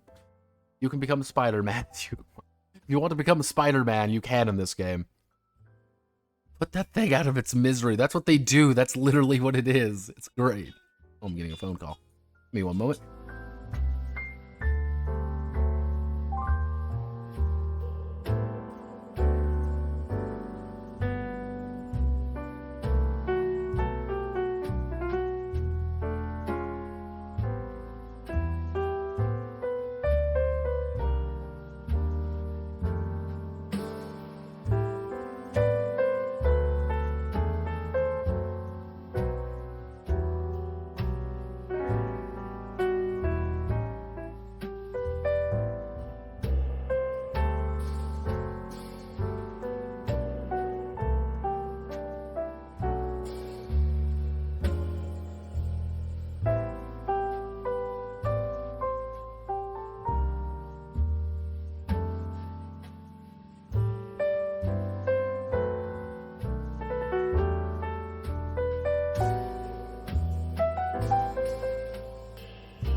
Hello, Kalukale. I am alive. But yeah, negotiation skills are pretty popular, like language skills. You're gonna end up with 3 languages. Like, you like, that's cool. You may choose to gain 2 language skills in the step. Like, here's some, like, special skills. Technically, I should have, like, I made her speak literally everything else, but I should put, like, English on there. Like, yeah, she can speak English. But yeah, like, language skills. Woo!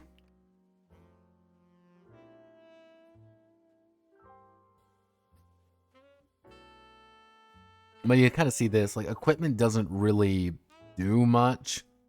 It's just kind of there. This is the entire equipment section. I want to have a weapon. You don't need to worry about it. I want to have a skill item. Okay, you have. Your obsession doesn't do anything, really. That's That's pretty much it. But it's like, they don't do anything, but they just inform you how you're going to handle things. Like, for example, Pinky and Guiddle has academic sadism. The more humanity that is compromised between these two, the more and more she's going to start acting a little bit weirder. She's going to get stranger, she's going to start viewing people in a different way, until, lo and behold, she is eating someone for the fun of it. That's kind of the idea. It doesn't do anything mechanically, but that's not the point. Goals, same idea. Don't do anything mechanically. They kind of say like, hey, here's, PCs of different areas, how they work, how they do things, what classes should work, because the classes are not every class works perfectly together. That's kind of thing for every faction. Like, by sheer technicality, the Predator class is really fit for the Brotherhood because you fuse with a demon 1-to-1, but you can kind of make it work for others. But if you want to play, say, for example, only I'll put in the standard would be everyone else kinds of gross. Having said that, they don't treat Lilim or freaks any worse than, say, Beastmen or Vermin. It's like, hey, if you're working with other characters, then don't do that. Like, if you're like a character that is kind of unnatural, you might not work very well with others. This is kind of the GM section. They're kind of helping you out. Like, this is how it works. This is what it's doing. They do give you a lot of stuff here. I'm kind of speeding through this because it's just like how scenes are, composed of, what's session flow, what's progress, what's extra sessions. Because you can run this as just kind of a one-shot game pretty easily, actually. Because it's a game about doing that. It's very quick, it's very dirty, it's very fast. Hey, oh no, what's the weather like? Well, it's this. Well, I want to scavenge, what do I do? Oh no, I want to scavenge, what do I do? I rolled a 9, so I success with bonus. I'm finding some tech stuff. Okay, what tech result did I find? I found a netbook. No, I found an air conditioner. Cool. Super cool. So nice. If I get it home, I can sell my air conditioner for money. Oh, and then they give you a bunch of, campaign ideas, very tiny campaign ideas. What are NPCs? Well, first things first, you choose one of these. Are they minions, grunts, mediums, elites, or bosses? And then what level are they? What do you mean what level they are? Hey, are they level 2? Well, this is exactly how so they're going to have 6 HP. They're going to have 6 HP. That's all they're really going to have. But then they get more abilities later on. So, and then it's like, oh, what's your power rating? Power ratings are for how strong they are compared to each other. Okay. One PC is equivalent to 1 medium, NPC, 4 minions, or 2 grunts. Lead NPC is equivalent to 2 PCs, blah, blah. Generally speaking, you want people to be roughly the same level-ish. What do they have ability points for? Oh, enemy feature lists exclusive to the NPC in the next session. A support tech, an nemesis feature. Oh, and a lot of these are kind of their own thing. They operate their own abilities and their own stuff. Hey, what features do you want? Well, they have Ghost Walk. They can phase its common movement mode. Oh, what's the arc enemy feature? Well, they're stealth assassins. So you start the battle invisible. Oh, you want some optional NPC features? Oh, they're really small. They're huge. I'm invincible. That's not all. I can do another simple action and shit like that. Support text. A lot of these are very simple. It's not complicated to make enemies, because that's not the point. Then you look at things like give me some basic text. You could just choose any of these, be like, oh, I want to do Flame Whip. What does Flame Whip do? It's a line and it does 2 damage. Ta-da! I've taught you how to use Flame Whip. It is not complicated. They do give you like, oh, you want to have alternative features for everyone? These are all literally just bonuses. You want to make up your own faction? You can. It's an entire different system that's kind of not necessarily irrelevant, but just kind of not a thing. Hey, you want to have your very own dual class system? It's here. Don't use it if you're not like in depth with the system. But these are a lot of like the sample characters behind things. Like, what is a sample character is like doing this? Well, this is what it looks like. This is what this looks like. What this looks like. Like, what does an average level 4 boss look like? This. Kiron the Bounty Hunter. He's level 4. He's got 84 HP. Man, that's like, wow, holy shit, that's a lot of HP. But here's the secret. There's 4 of you, and there's 1 of him, and all of you are blasting that motherfucker. So it's not 84 HP. It is, he has 84 HP and 5 fucking people to work on it. He's got a lot more people shooting at him. He's got a lot more people doing damage to him who's inflicting conditions on him all of a sudden. It's, hey, he's now tracked. Hey, he now has, he's injured. He's this, he's that. He's got a bunch of different facts about him. But that's kind of the idea.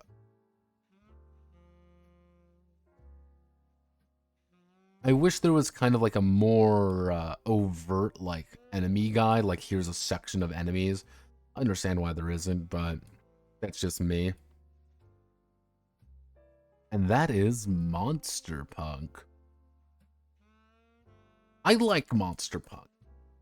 I like this game. I do not hate this game. I would say there are 2 things with this game that anyone worth their salt must understand and must know about. The first is fairly simple. First is very simple, in fact. You must understand that this is not a game necessarily about role-playing, about exciting stories of heroes and villains. No. This is a game about getting into combat. And this is a game about fighting people. This is a game about fighting monsters. This is a game about optimizing your combat turns. This is a game about strategy and tactics, while all of that other stuff is very much a secondary concern. Well, I want to do more roleplay stuff. You can, it's just not the focus. It's not the point you should be doing things. It is the... I don't want to work. It's not the focus. It shouldn't be the focus. It should be...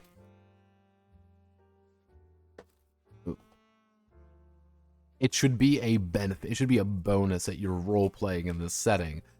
That might change when they, with the expansion books and stuff, but the expansion books looks like they more along lines of add things to this. If you're like, this is fucking badass, holy shit, I am coming right now, let's fucking go. Awesome. You're going to enjoy this then. You're going to enjoy this a lot more. Because you're getting into it. You want to fight people. You want to hit people with swords. You want to be like, I've optimized my angel man who is now going to do 15 flips to the air and kick some ass. That's the point. And I think if you accept that early, you're going to have a lot more fun with Monsterpunk. So, let's see. What else? What other game do we want to do? Do we want to feel sad? Or do we want to feel nothing? Or do we want to feel really sad? What are we feeling? High Plains Samurai, we can do RADZ, we can do We Are Abandoned, or Apocalyptia. Leave it up all to you all. I believe in you all. You will make the right decision. And if you don't make the right decision, I'm going to feel sad. I'm getting 1 for RADZ. Radical.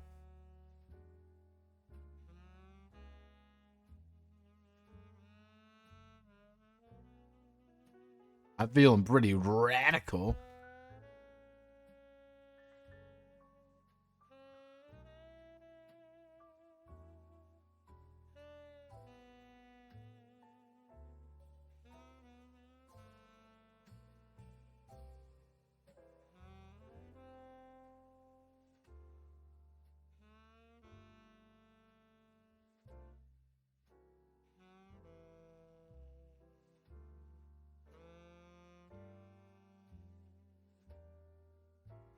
Okay, we'll talk about RADZ then.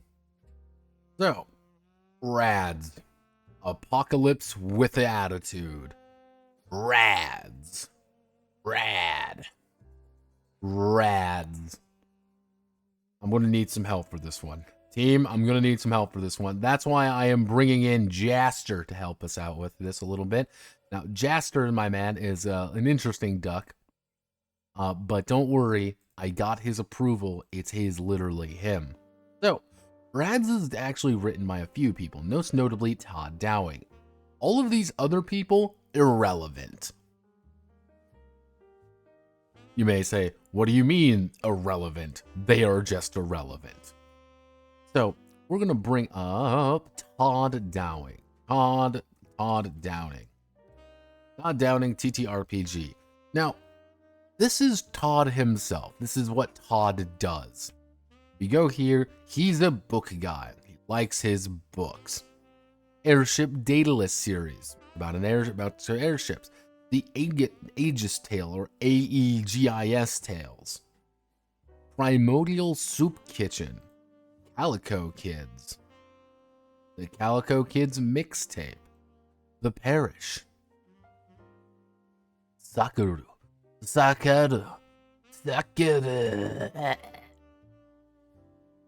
And finally, RPGs. Now, one of the main... He's done the two main games of this guy is Aeroflight. Never heard of anything about Aeroflight before. But that's one of his main games. And the second one is Airship Daedalus. And the larger Aegisverse that contains it. Yes, Aegisverse. I think this is kind of his like main thing that he likes doing, which is Airship Daedalus. So I do actually have Airship Daedalus. You know, published in 2016, several supplements. IP includes a novel, the comic strip, the radio adventures. There's quite a few different things. That's clearly like his... That's clearly his thing, if that makes sense. Then we have RADZ. RADZ is also here. Now, amusingly enough, Grimworld is here. You want to buy Grimworld, Dark Fantasy, Gothic Intrigue. All of these different things over here. You can actually buy it on actually buy this game. Let's go to Deep 7. Like, this is the company that publishes everything. Get the one-page continue. Airship Daedalus you can buy. Aeroflight 2nd edition. Agent 7. Euro 4. There's quite a few different games. They do these things called the one-page games.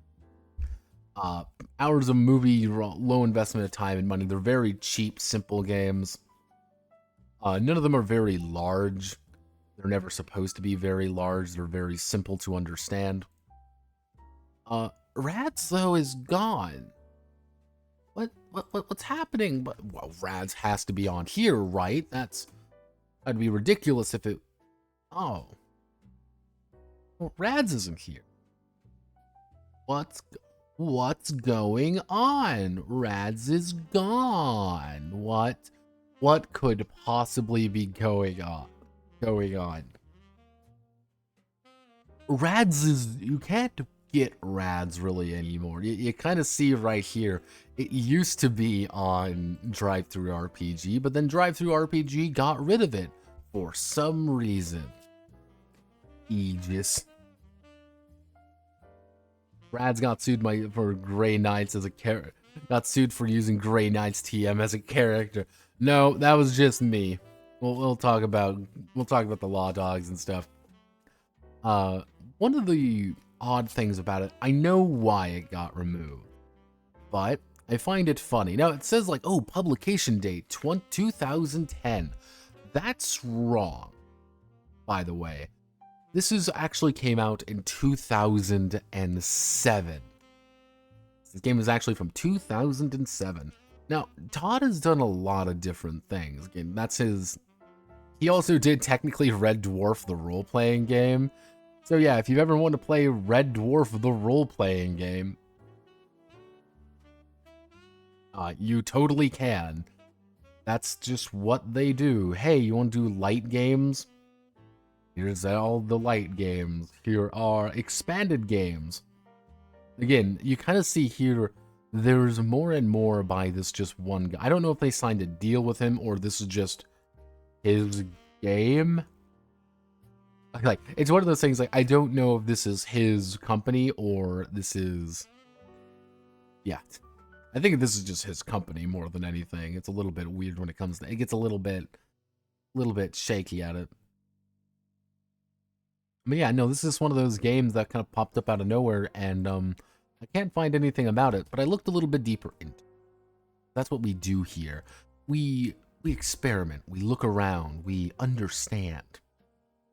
Now, RADZ is only 88 pages. Not a very big game, but I'm going to give you the basics of it. Everything is dead. It is the apocalypse TM. Things happen in the apocalypse TM. Things are bad, really bad. Now everyone is kind of a jackass, and everyone speaks like a fucking moron. I wonder... Still there, boy, you ain't the kingdom's blame the scabbard, are you? Alright, then you can tag along, but try to keep up. I ain't running no fucking pleasure cruise for tards here.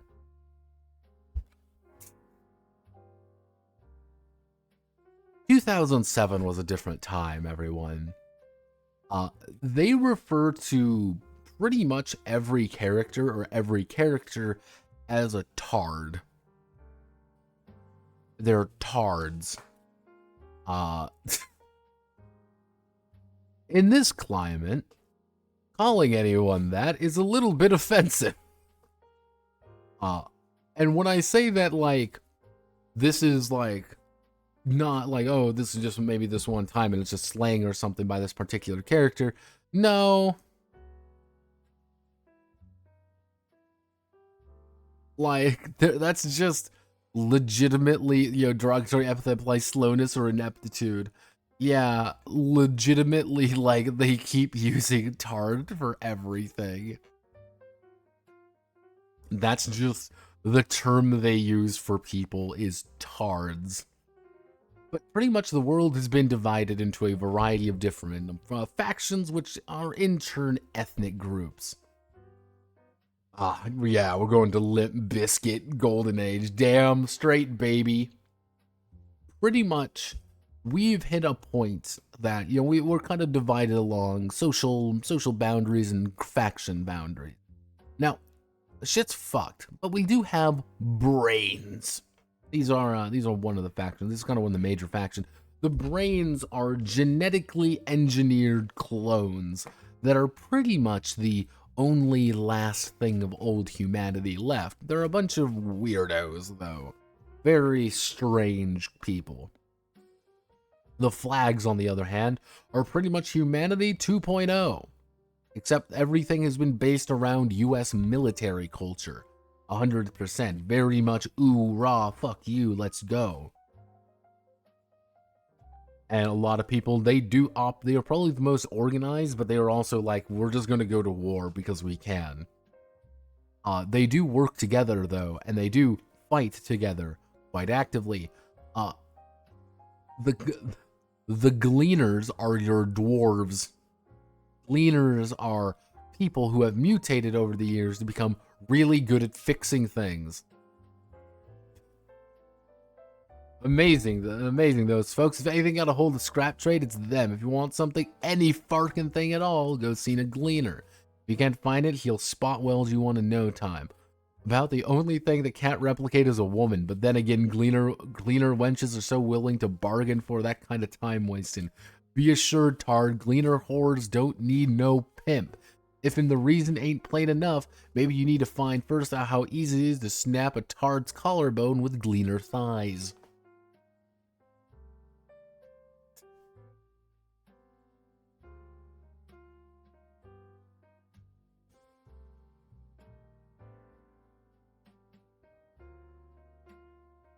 Yeah. The law dogs. Now, pretty much there's a group of brainers that have trained people specifically to shoot and kill psychics. Effectively. Law dogs. You get a bunch of armor and you shoot people with a chemical cannon because you're a badass. The red hands. Oh. The red, some of them can wander a rad zone for weeks. That's so much of a mild rash. Oh no. Rom gypsies. Want to play a Rom gypsy? You totally can. There's also scars, which are like super soldiers that kind of broke out.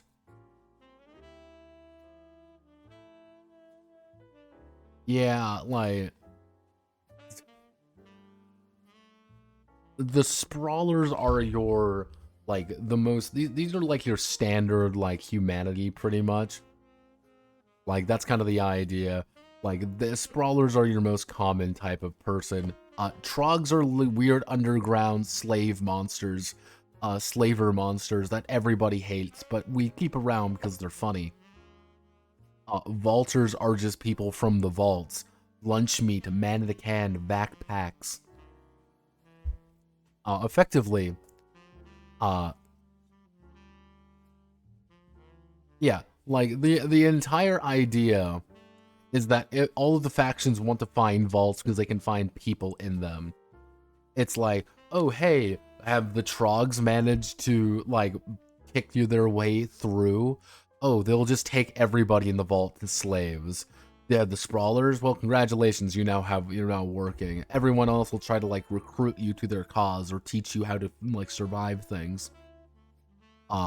Because that's just how that works. These guys use magic. Radiation magic, they fly monsters.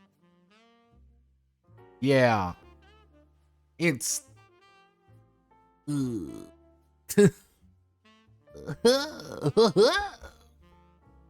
This build isn't on drive-thru anymore. I can browse furry RPGs and the cub content with peace. Which one are you speaking of specifically, Fred? I know which one you're I know the one off the top of my head. No, that's not a good thing that you know these things. It's not a good thing. Yeah, I don't think like drive-thru specifically was like we can no longer have RADZ on there. We will kill everyone who spot at RADZ. But I think this was a we are specifically removing this because of time and effort, and everyone was like, yeah, maybe we should. So what is the basic idea of this game? Well, this is a 2d6 game. At its very core, they don't explain it to you right away. And it's a little bit wonky why they don't explain it to you before they like, you gotta start doing things. But, ooh. Do I want to burp? No. So pretty much the entire concept of the game is you're going to take 2d6 and you need to roll under your skill. You need to roll under. So let's say you're my agility there, and I want to hit you with a weapon. I want to hit you with a melee weapon. I need to roll under an 8 because my agility is 5 and my melee is 3. So take my dice and roll. I rolled a 9. I failed. But let's say I need to shoot someone with a gun. I'm going to take my dex of 4 and my boomstick of 4.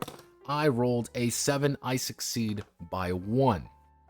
The lower you roll, the better. You want to get as many degrees of success as physically possible. The more degrees of success you get, the better you're going to be having. Now you may be wondering, Notepad, you have a con of 1 and a perception of 3. That sounds pretty bad. And the answer is yes.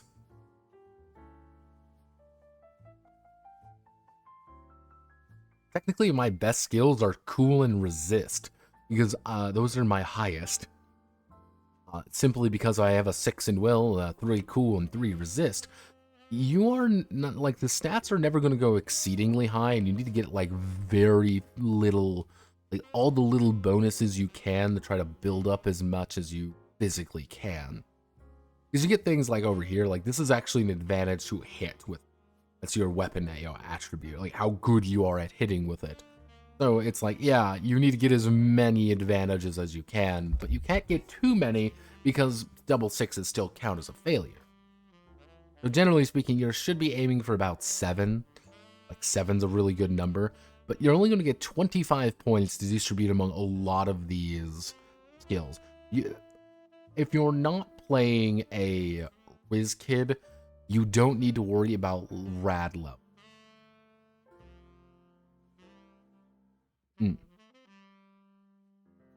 Yeah, you don't need to worry about your rad level at all. You just need to worry about these ones. So then you have your derived statistics, of course, your initiative is very important. Then your shrug. It's shrug like is your ability to reduce damage, but then you have your save, is how tough and resilient the character is when faced with bodily harm. A little bit different. Now, luck is gained is a cosmic piggy bank of karmic value. So, effectively, luck is a Benny. You fuck up, you can re-roll, re-roll failed skill check or wound save. Hey, cool. Hey, give me a little bit of information, because from the jefe. I mostly personally know that exists. No, bad, why? You're going to be able to get things for it, but it's very expensive to buy more luck. Now, you have 30 points of skills to spend on any of your abilities, on your skills. You don't have enough skills, fun fact. You do not have. There's too many of these for what you actually have to work with. And it is infuriating, fun fact. It is incredibly infuriating, because it's like, I want more skill points. Like, if there was like 15 more skill points, I would feel a lot more confident doing literally anything. But you don't. Like, that's kind of the funny thing. Like, you just never do much when it comes to that. If you choose to take a specialization, pretty much everything is +1 when using it, but everything's a -1 is inside of it. So I could say, for example, take my chem cannon or my boomstick. I would be able to add my chem cannon, so it would be +1, so I'd be rolling under a 9 there, but any other gun would be only at a 7. So that's kind of the idea there. Now, to give you an idea, these are your skill ratings. 5 is cool with a K. Most everything else is bad or Timmy or gringo. Why is everything written this way? Don't know. Fuck you. Now, they do have quite a bit of it, but they also just have boomstick. Boomstick is your ability to shoot someone with a gun. Oh. Wow. That includes really effective and really good. Exactly. You also have things like just strength. Bending steel bars or breaking a hooch's mug with one's own head without flinching. Okay. Like, yeah, the skills can get a little bit weird in this game. It's always like something completely rational, but then there's something like completely bonkers. And it's like, oh, cool. Like, what is strength feat is kind of weird. Like, the fact that they split up like ranged weapons quite heavily to like, oh, you want to do missile weapons are very different from boomstick weapons, because you have to worry about that. But there's no real ammo in the game.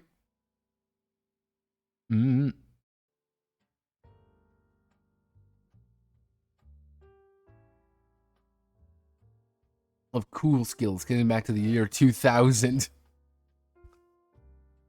Yeah, this is very 2000s. If you don't like that, it's already going to be a little grating. Now, your personality is not necessarily personality in that way, but they're your perks and your drawbacks. The more assets you have, you need to offset them with liabilities. Now, I believe, yeah, I don't think you get any for it. Now, there's some funny ones in here. You should say, so it's like, you get things like assets, you get ambidextery, you get charisma. A lot of these just give you a +1 or a +2 to something. So it's like charisma, +2 to all con and performance target numbers when performing a skill check. If I was charismatic, I would be able to grab something bigger. I would be able to get a +2 to this, so it would be a 5 instead of it would be a 6 instead of a 5, instead of a 4, if I can fucking count. Courage, like, oh, you can immediately gain, boxcars and roll, hey, resist fear checks, your direction, you're double jointed. These do change things quite drastically about your character. There's not many of them, but they are there. You also have things like obesity, gullibility, phobias, skinny, my personal favorite, social retard. Yeah, that's an actual liability you can take, is being a social retard. You understand why they may have removed this game for a modern audience. I look at it, I'm like, oh, sweet Jesus. Like, oh boy, oh boy. Like, the behavior tags are also another one. Like, there's optimism, there's rituals, there's self-conversation. If you roleplay it out, you get bonus points. Cool. Hey everyone, are you unskilled at a thing? Cool. You're gonna die. You're gonna fail miserably doing it. Awesome. Hey everyone, have you done something? You get a +1. Oh hey, you're doing this. Now, there's the idea of the passive skill check. It is kind of, the passive skill check would be like, I have a passive kind of like awareness of 5. Like, if you roll under a 5, I'm going to be able to see you. Kind of like, if you fuck up rolling, I'm going to be able to see you. Like, if you fuck that up entirely, you can. Because the main kind of idea behind opposed checks is seeing who gets the most amount of margins of success. So, let's say, for example, I roll. I roll. There we go. Let's say I rolled a 3. 1 and 2. On my awareness check. I rolled 3 under. I rolled 2 under because I got a 5. That means I got 2 degrees of success. But let's say someone's rolling a check to do that, and they rolled boxcars, so they immediately super fucking fuck up. But let's say they roll and only get 1 margin of success. Your might be larger than mine. You might have a stealth of 4 and a fucking agility of 5. But if you only score 1 margin of success, I still beat you technically, because the margin of success is the most important thing. That is the most important thing to kind of know about. Now, you do get things like, well, how does combat work? Okay, combat's weird. I'm going to do my best to explain combat. Alright, let me just readjust my life here because things are going to get dumb. So, each combat round is 3 seconds. So what you're going to do, you're going to roll 2d6 versus the number of the box labeled initiative. So, I go down to my initiative. I'm going to roll. I rolled a 6, so I have 2 margin of success. Cool.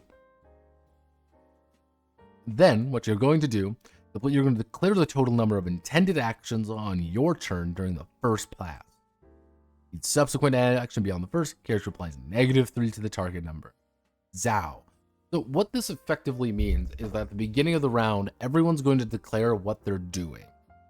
I'm going to attack you. I'm going to move and attack. I'm going to I'm going to shoot you 3 times or whatever. So what's going to happen is the first guy who's going to go is going to make his option. He's going to move and he's going to then attack. That's fine. That's free. Moving is free effectively. You can freely move, then make the attack.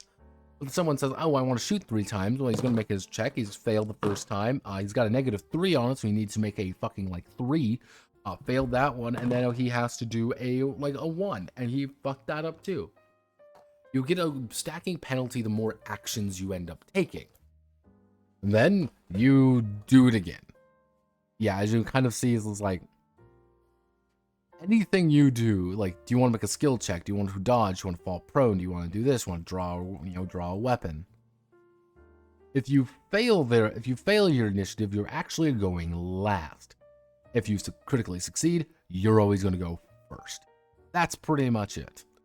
Anytime, though, you're going to be making an attack, let's say I want to punch you in the face. Gonna go to Jaster. Let's say I'm gonna hit someone in the face. I got an 8. So what it's going to be: the player with the skill check versus the player with the approximate target number. Agility plus brawling, dexterity plus boomstick. Cool. Be sure to add weapons accuracy to the roll. So cool. So, combining everything together, I've got the roll under a 9. Cool. Easy enough to understand. The defending character must make a skill check versus the appropriate defense skill. Brawling to parry a melee attack or dodge to get out of the way of range. So, let's say I've got a 9, they've got a 6. So they're gonna roll. I'm gonna roll mine. I score a 4, so that's 5 degrees of success.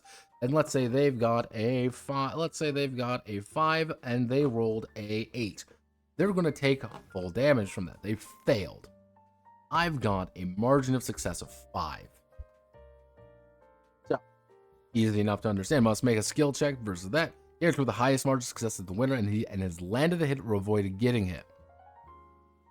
The defender is successful. The attack is completely negated, and no damage is done. Ties go to the defender. Cool. Effectively, so you've managed to bash someone over the head, right? You've managed to bonk someone on the skull. Go down to not any of this shit. So cool. So you're going to multiply the weapon's rating of the weapon being used. So let's say he completely failed. I've got 5 margin of success. I'm going to go down to my sword, and I've done 15 damage to him. Because it's 5 times my weapon rating of 3. So I've done 15 damage to them. Do we have any damage bonuses? I don't have any damage bonuses. So, then I'm restricted by that. Apply remaining damage to the character's shrug. If the damage is less than shrug, take no wounds. More than shrug, they start taking a wound. Effectively, it's trying to reduce the amount of damage you have taken as far and as hard as physically possible. So, let's say, for example, I've been shot. I've been shot with a gun, and it's 10 and it's 15 damage. So I'm going to look at the game and be like, okay, where did I get shot? Where did I get shot? I got shot in the torso. 10 damage. 10 damage gets removed off the top. 5 damage left. My shrug is 6. So I take no wounds. Let's say I take 18 damage. 8, 6. I still have 2 left over. I can't get rid of it. I take a wound. That's it. That is how actual damage works. Range attacks are a little bit different, you kind of see here, because you just need to make a skill check. If you try to dodge, you're not going to, because dodge actually takes up actions. It's very difficult to do anything with that. Now, if we go down here, ranged weapons do not receive a strength bonus to melee weapons. All characters can throw a knife, blah, blah, blah. One of the ideas behind shooting is that it's a lot harder to dodge someone pulling out a gun and popping your ass.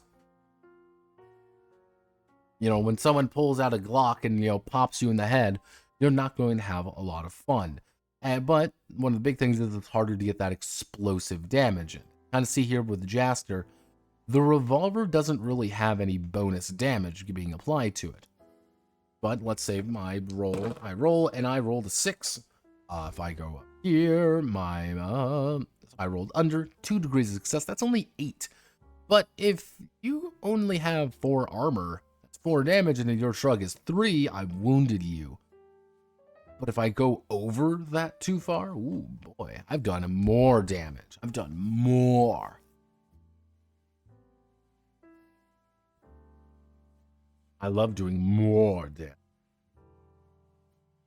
Yeah, and it's equal to or greater than twice the shrug, it suffered 2 wounds. So if you do a shit ton of damage and completely fuck someone's day up, they're going to be out of the fight before they even begin. I have no idea what's going on in this picture, and I'm not going to think about it too hard. Pretty much you only get a certain number of these, really. Taking 1 wound is fine. Taking 3 wounds means you're going to take a -2 to everything. At about 3 wounds, you're pretty much out of the fight, because you're going to be taking about -2 to all of your actions. Things are going to get a lot harder. But if you're at all fuggered up or incapacitated, you really shouldn't be fighting. And because you're taking more and more damage. And it's hard because if you die, it's fucking over. You have to make a wounds save. It's pretty much, if you fail at any point of that wound save, you don't get back up. You know, you go unconscious. So taking one damage, taking one wound, and taking a lot of, and just being really bad at saving or being really unlucky, you just kind of fall over and pass out.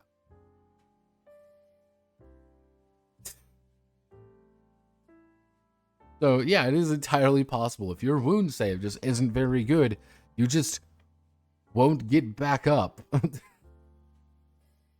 Oh no. So you kind of see the like, oh, you know, non-lethal damage, you know, stabilizing wounded character. Pretty much taking any kind of wound means you're going to need stabilization. Like, you don't want to get hurt. You don't want to get into a firefight, because if you do, you will die. Dying is very easy in RADZ because it is such a cascading series of failures. Yeah, like, if you take a bad hit, you are out of the fucking fight. If you manage to survive a session, you're going to get 10 XP to pretty much improve yourself. A lot of these things are pretty easy to actually get. Hey, you want to learn a new skill? Just get one up to 1. You're going to get 10 points. But it's pretty much improving the skill already possesses just 2 times whatever the current level is. So even if, like, let's say, for example, Jaster manages to survive his first session, awesome. He's doing good. I could, for 8 XP, increase my boomstick to this, and then increase my con to 2, because it's just 2 times whatever this is. If pretty much like 0 to 1, like 0 to 1 is 10 XP. I'm just gonna call it XP for simplicity's sake. Is 2 XP. 2 to 3 is 4 XP, and 3 to 4 is 6 XP, and then 4 to 5 is 8 XP. So generally speaking, to get to level 5 in a skill, get a 5 in a skill, which is pretty fucking good, by the way, it's going to cost you about 30 XP, about 3 sessions from I have purchased the skill to it is now full. But if you're paying attention to this, you suddenly can kind of maybe see you can get up from 1 to 3. You can effectively get from 1 to 3 for 6 XP. Or you can pop up your 2 to a 3, or you can effectively go from 1 to 3 for 6 XP, and then do another 2 for 4 XP, and then you have 2 new level 3 skills. Oh, like technically for 10 XP, I could bump awareness up to 3 and con up to 3 for 10 points. But maybe you want to take something else, of course.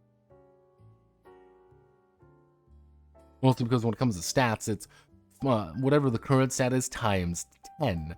So it would be 50 XP, it's 40 XP, it's 20 XP, it's 60 XP. It costs a lot getting higher and higher, but you're also, you have some things on. One may lift weight till the cows come home, but one's IQ is basically static for life. Little things. There are things like vehicle combat and weapons and all that. It's pretty simple to understand. You're just taking penalties to things. And this follows the same idea. And it's like if you do manage to get it, awesome. There's quite a few different powers. Also, my favorite vaguely racist piece of artwork. I don't know why it looks like this. I have no idea why it looks like. Oh yeah, I have fucking in front of me. I have no idea why it looks like this. It looks so bizarre and off-putting. Like, it's so wonky. So not right. I'm fascinated.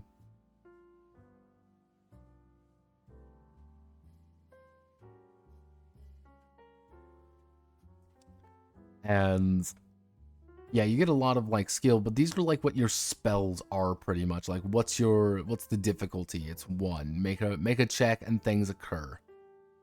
Do you fuck it up? Probably. Difficulty 2, because what happens is you're taking whatever your RADZ skill is, and that's what you're going to be rolling with. You kind of see, most skills do not require intervention from part of the Jefe. I come with own difficulty modifier. Just notice how it's spelled. More difficult it is to cast a spell, to kick in the door, stick a tart in the face with a... I don't know what that's supposed to be. Yeah, modifier applied to character's magic skill check. Yeah. It's very hard to cast magic, but if you do manage to cast magic, some of these are pretty good. Like, hey, being able to have a personal particle shield, or hey, being able to project energy from project firepower from people, literally. Like, cool, this is kind of neat. There are a few of these. If you fuck up, get ready for some mutations.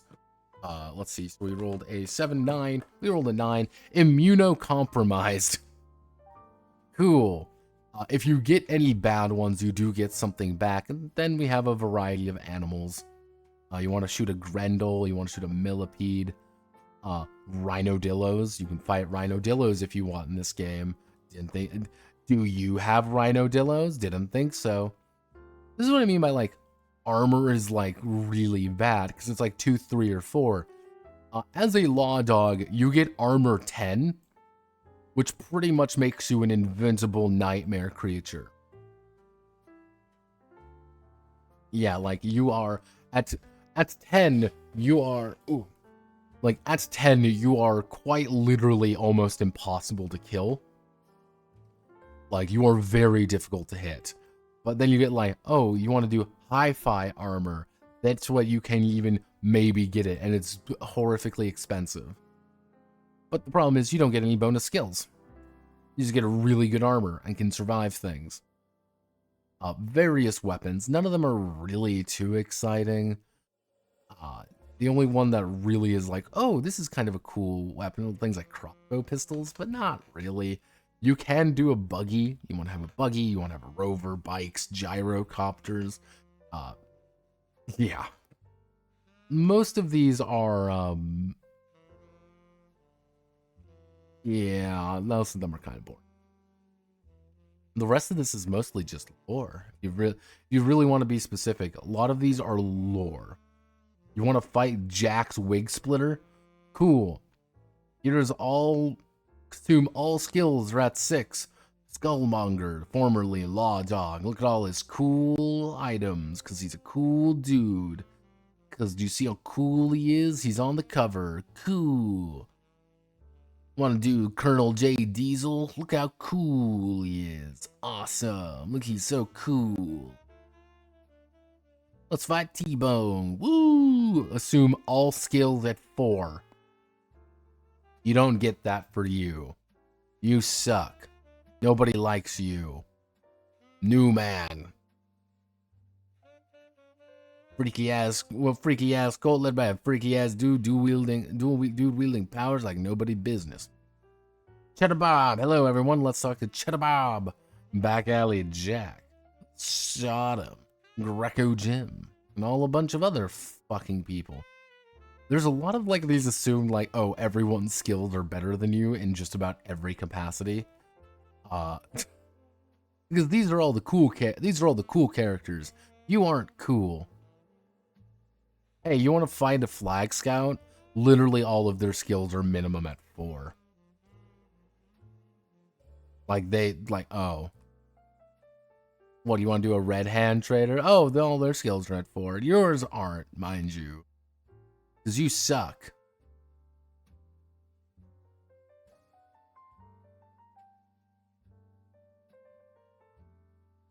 Don't cry, don't throw your dice to other players, or crying out loud, don't hog the Mountain Dew.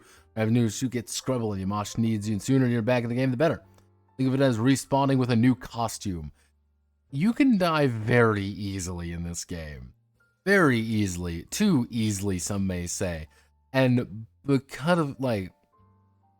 Yeah, monologues. Leave that shit at the canteen door because Rad's all about heavy-handed testosterone, so crudely animated action. Whereas older fogies enjoying back in the olden days, contact eye in a crowd theater, strange a blue oyster cult.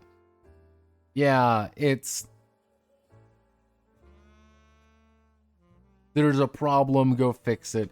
This is another one of those games. Like, if you're looking for something more... If you're looking for the RP part of the RPG, you're not going to get it. That's not what RADZ is all about. RADZ is a hyper-lethal game about going in, you know, playing a sick-ass guitar and going, haha, look at skills, remember Limp Bizkit, haha, look everyone, I put social retard on my sheet. Do you want anything more? Do you want anything deeper? You're not going to get it. Because that's not what this game is about. And I'm going to check outside because it might be raining. And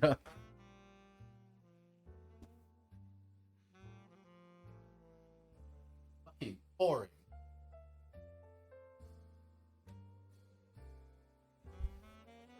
It is pouring outside.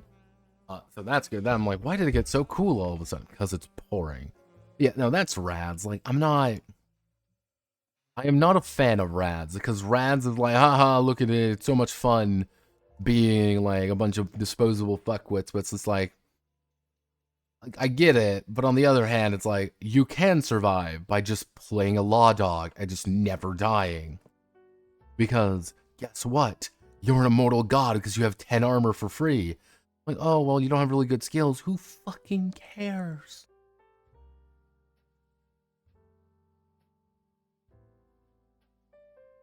Ah, right there. It's great.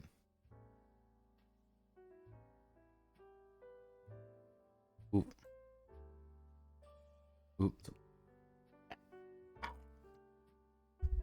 Okay. So, we've got RADZ, RADZ and Monsterpunk down. Let's see, do I want to feel really sad or do we want something? Let's do something a little simple. I want to end off on one. Because the background to this one is very simple. Welcome to Apocalyptia. You must not be that far from where I live. Looks like it's going to start raining soon over here.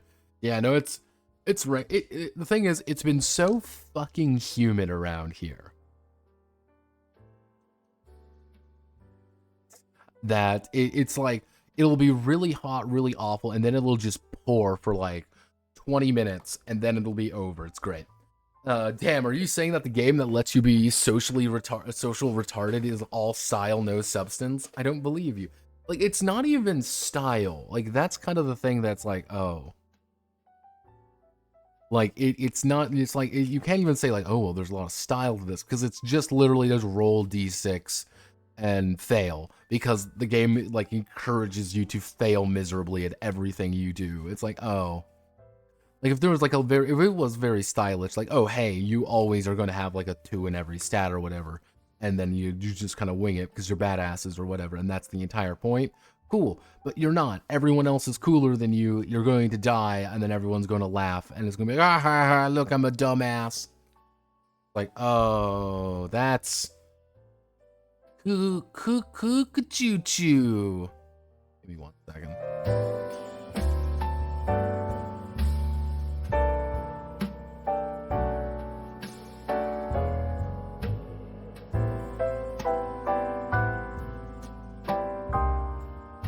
I finally realized what was going wrong.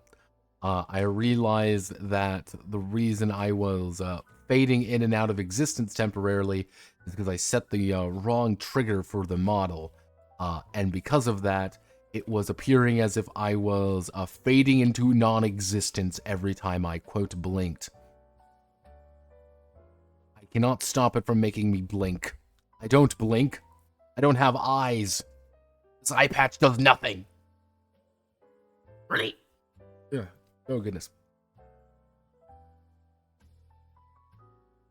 The eye patch, it does nothing. But yeah, no, it's one of those things that I'm like, I wanted more out of RADZ, but it just wasn't there. Yes, welcome to Apocalyptia. Now, there's one man that I know who can help us here. Welcome to Spoinglo Kraska, our real human being. our doctor, who is the least prepared individual for the end of days. Just the least qualified person to be. But that's the funny part. So what is Apocalyptia? Well, I hate to break it to everybody here. This is a game about the apocalypse. You may be like, wow, I wouldn't have thought about this. It's by a guy named Jordan Fannin. So I'm like, all right, cool. Apocalyptia. Silver seller, about 100 people have bought this game. It's like, cool. Lots of different apocalyptic scenarios, random encounters.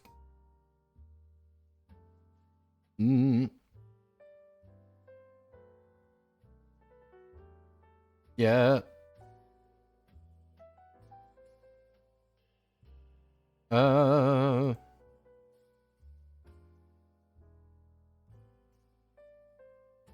You kind of see this. Jordan's been working on 3rd edition of this game, but we're going to be talking about 2nd edition right now. This is version 2.0.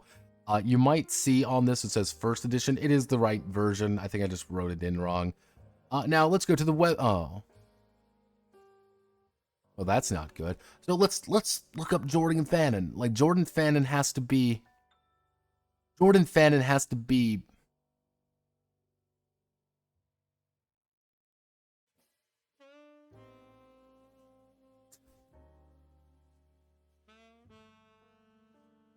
This is Jordan Fannin. This is the literally only acknowledgement that this guy has done anything else.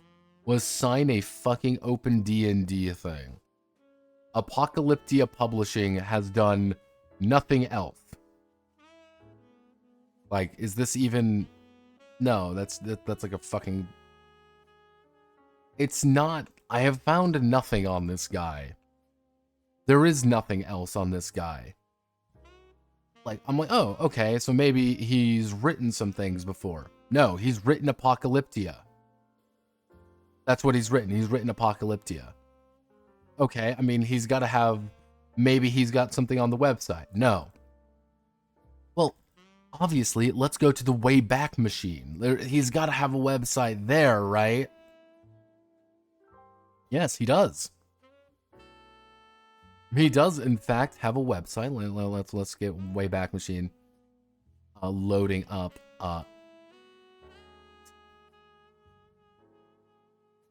Come on, Wayback Machine. Just give me what I want. So, all right, moment of truth. Let's go to 2021. This website must have turned off on accident. It's fine. It's fine. This is it, and it leads directly to the drive-through page. Let's go back in time a little bit. 2019 was the last time we saw him, so it must be something, right? There has to be something. Let's go further back in time, back to 2017. Yes, June 12th, 2017. There's got to be something here. Yes, this is what's here. This is everything. A character creator, a narrator resources, player resources, and extra creator. You want to do a map? Let's do a map generator. This will be fun. Teaching you how to. There's a bunch of like PDFs.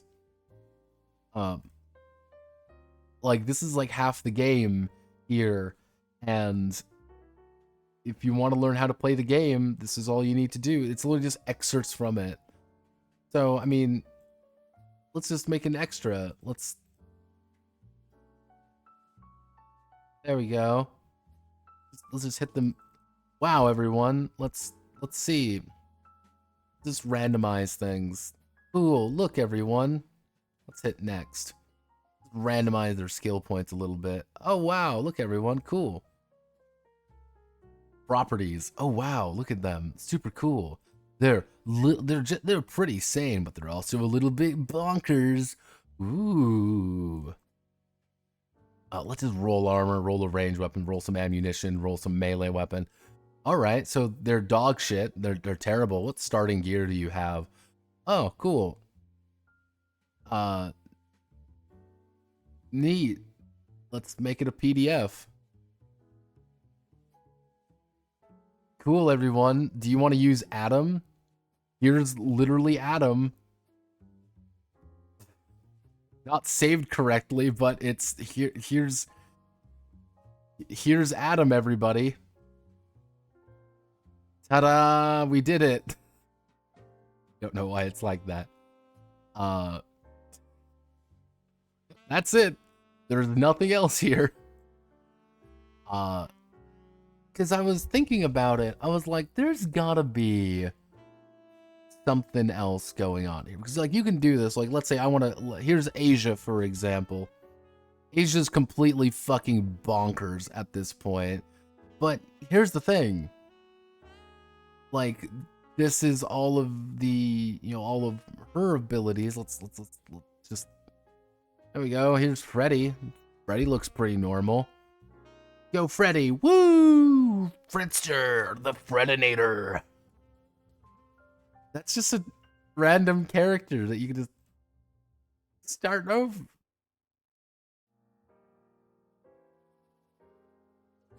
Classic Adam. You wacky dude. But yeah, like, you could just make characters. Let's open the Kayla sheet, everyone. It's still broken, fun fact. I don't know what he did. But yeah, like, there isn't like much here. Like, even let's go down to like the character sheet. Like, oh, it's fucked. Oh, it's oh no. Oh no, come on, baby. Just do a red.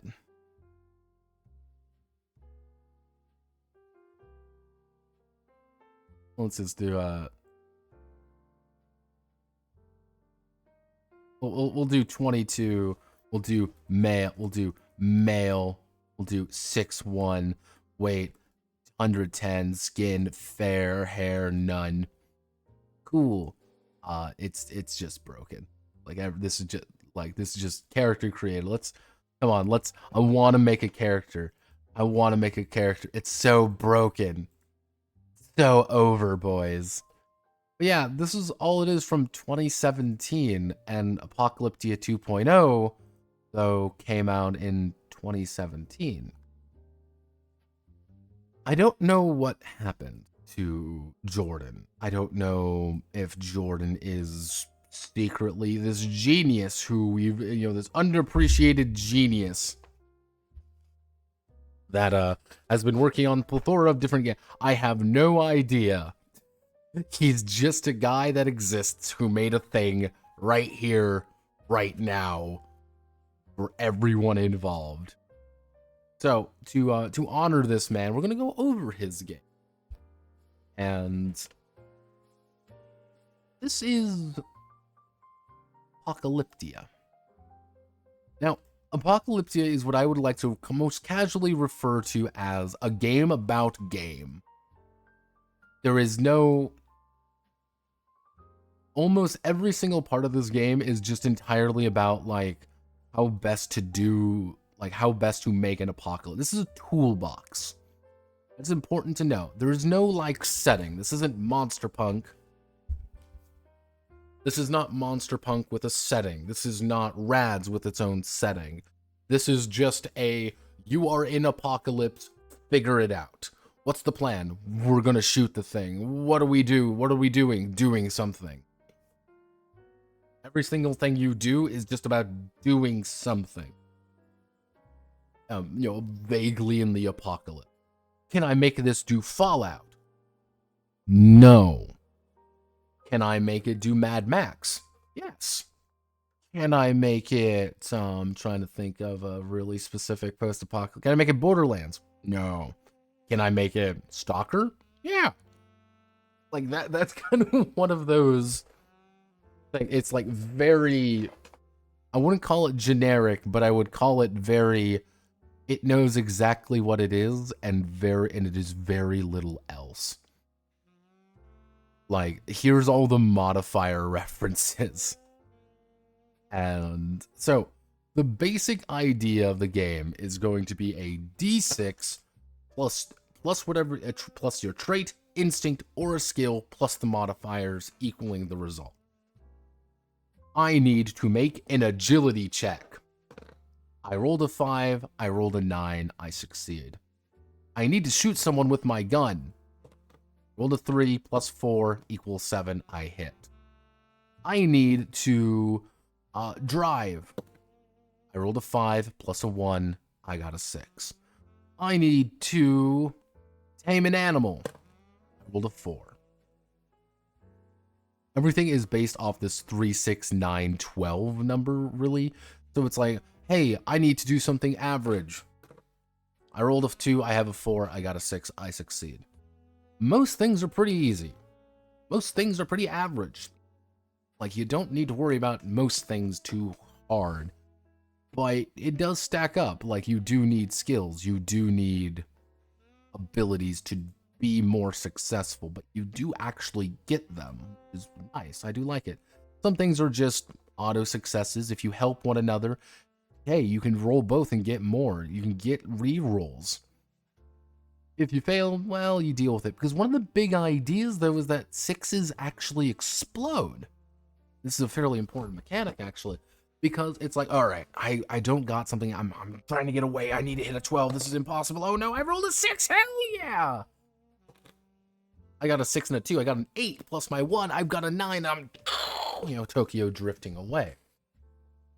But if you don't get that, well, that's going to be pretty hard to get in some of these. Especially when you realize, oh, you need to hit a 12. I have a 3. Roll a 6, bitch. Like, oh no. Uh-oh, SpaghettiOs. When it comes to actually like making attacks and stuff, the more 6s you roll, the more damage you're going to do. And we will quickly learn that actually it multiplies damage. And we're going to learn something very quickly is that you die fucking fast in this game. This is a incredibly lethal game. If you roll 1, reroll the check for a botch. If you keep rolling 1s, God hates you. Every time you botch, you get a 1. Yeah, literally, like, if you ever want to teach someone how to play this game, print off this page. You print off this page. This is 8.5 by 5.5. You can print about on two of them on a single piece of paper, cut it in half, and hand it to the players. If they ever have a question, like, what do I roll? D6 plus whatever you want, plus the relevant thing.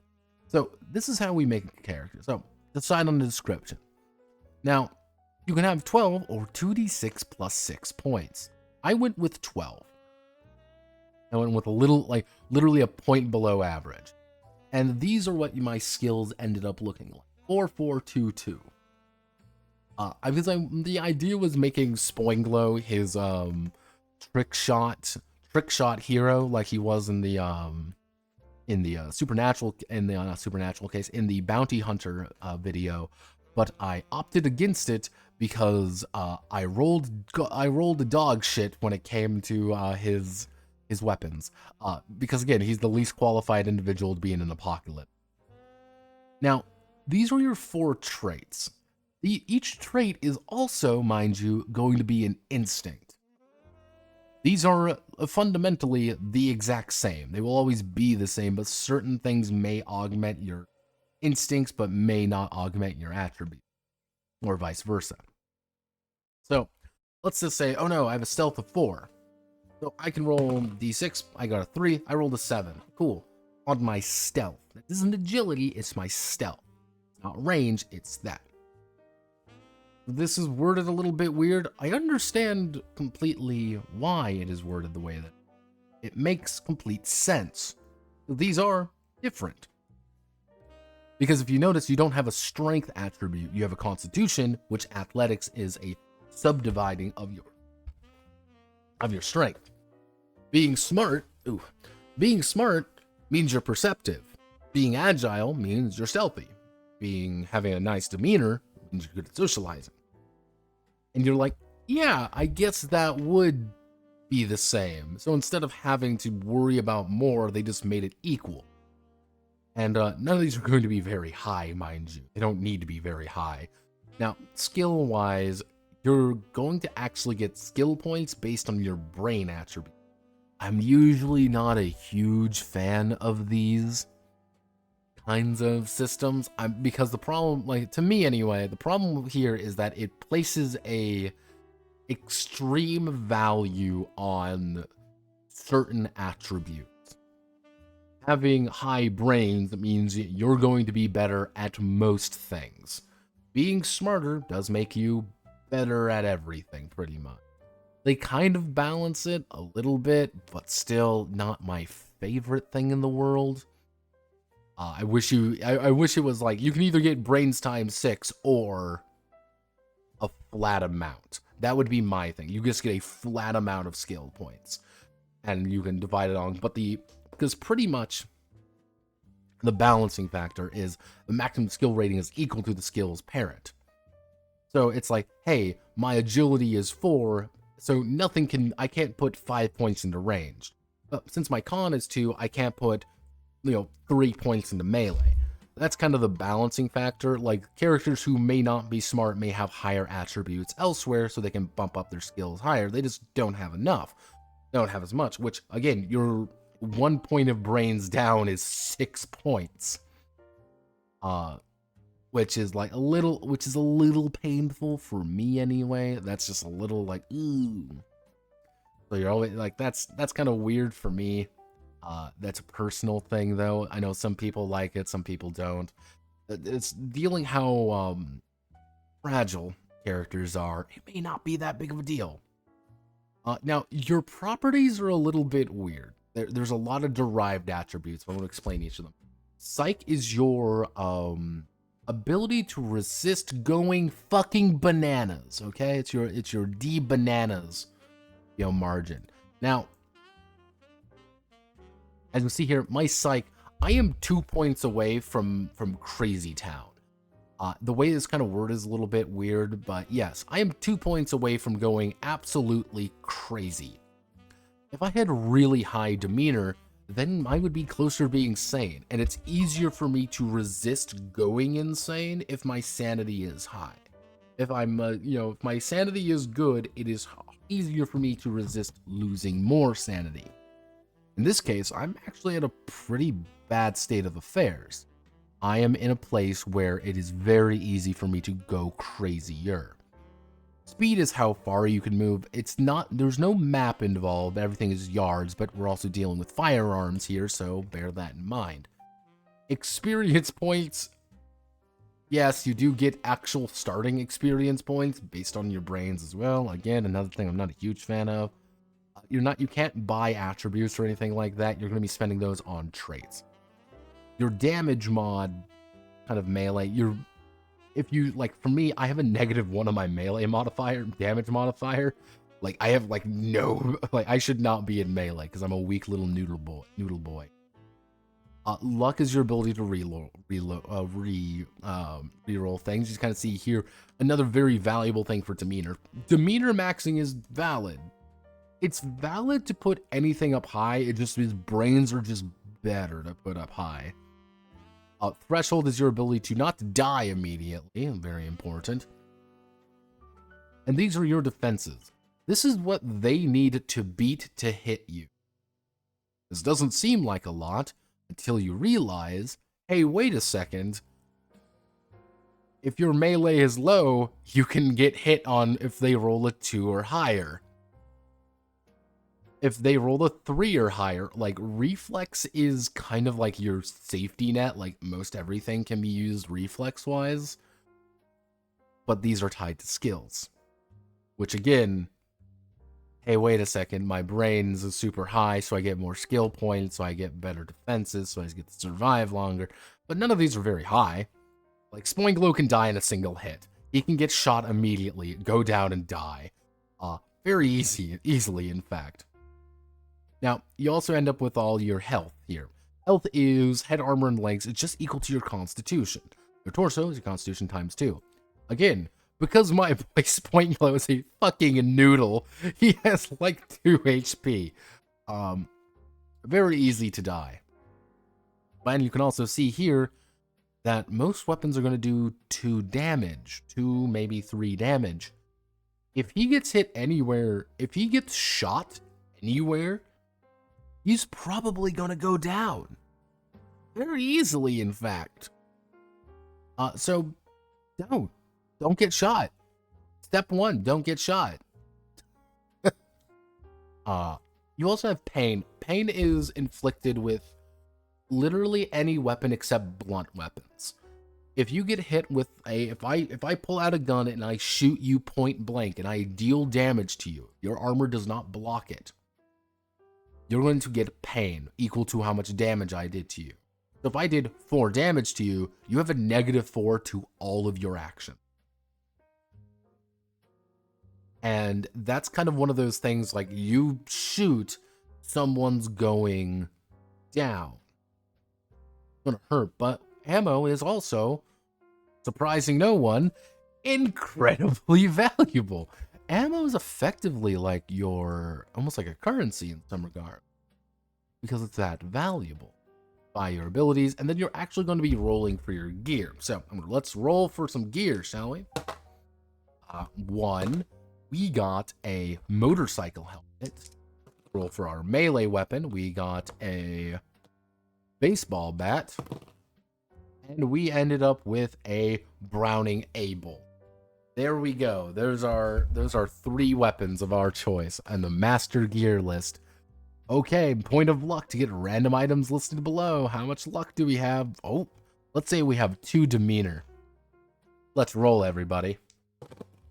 Oh, yeah, no, it's because it's Insane Town. Let me get the proper dice out. So our 1's position, we've got a 4. Our 2's position, we've got a 6. Then our 3's position, 6. We've got a pitchfork. We got a 653, which is a water filter. And a 152, which is a bicycle. Bicycle. I want to ride my bicycle. I want to ride my bike. I want to ride my bicycle. And hit that high note. Yeah, that's it. Really, you do get some expanded character options. Like, if you this is one of those parts of the game that are like, hey, do you want to have more stuff to work with? And it's like, hey, if you want to be like a rounded character, like, you can say, I'm gonna roll up a character, I'm make a veteran character. I rolled there, I get this much XP, I get this much ammo, this is my luck, how much luck I'm getting. Or hey, I can take some flaws. Cool, I'm gonna take a random flaw. What's my random flaw? My random flaw is going to be a 5-3. I'm naive. I have -3 perception versus entertain lie. Or hell, I'm mute.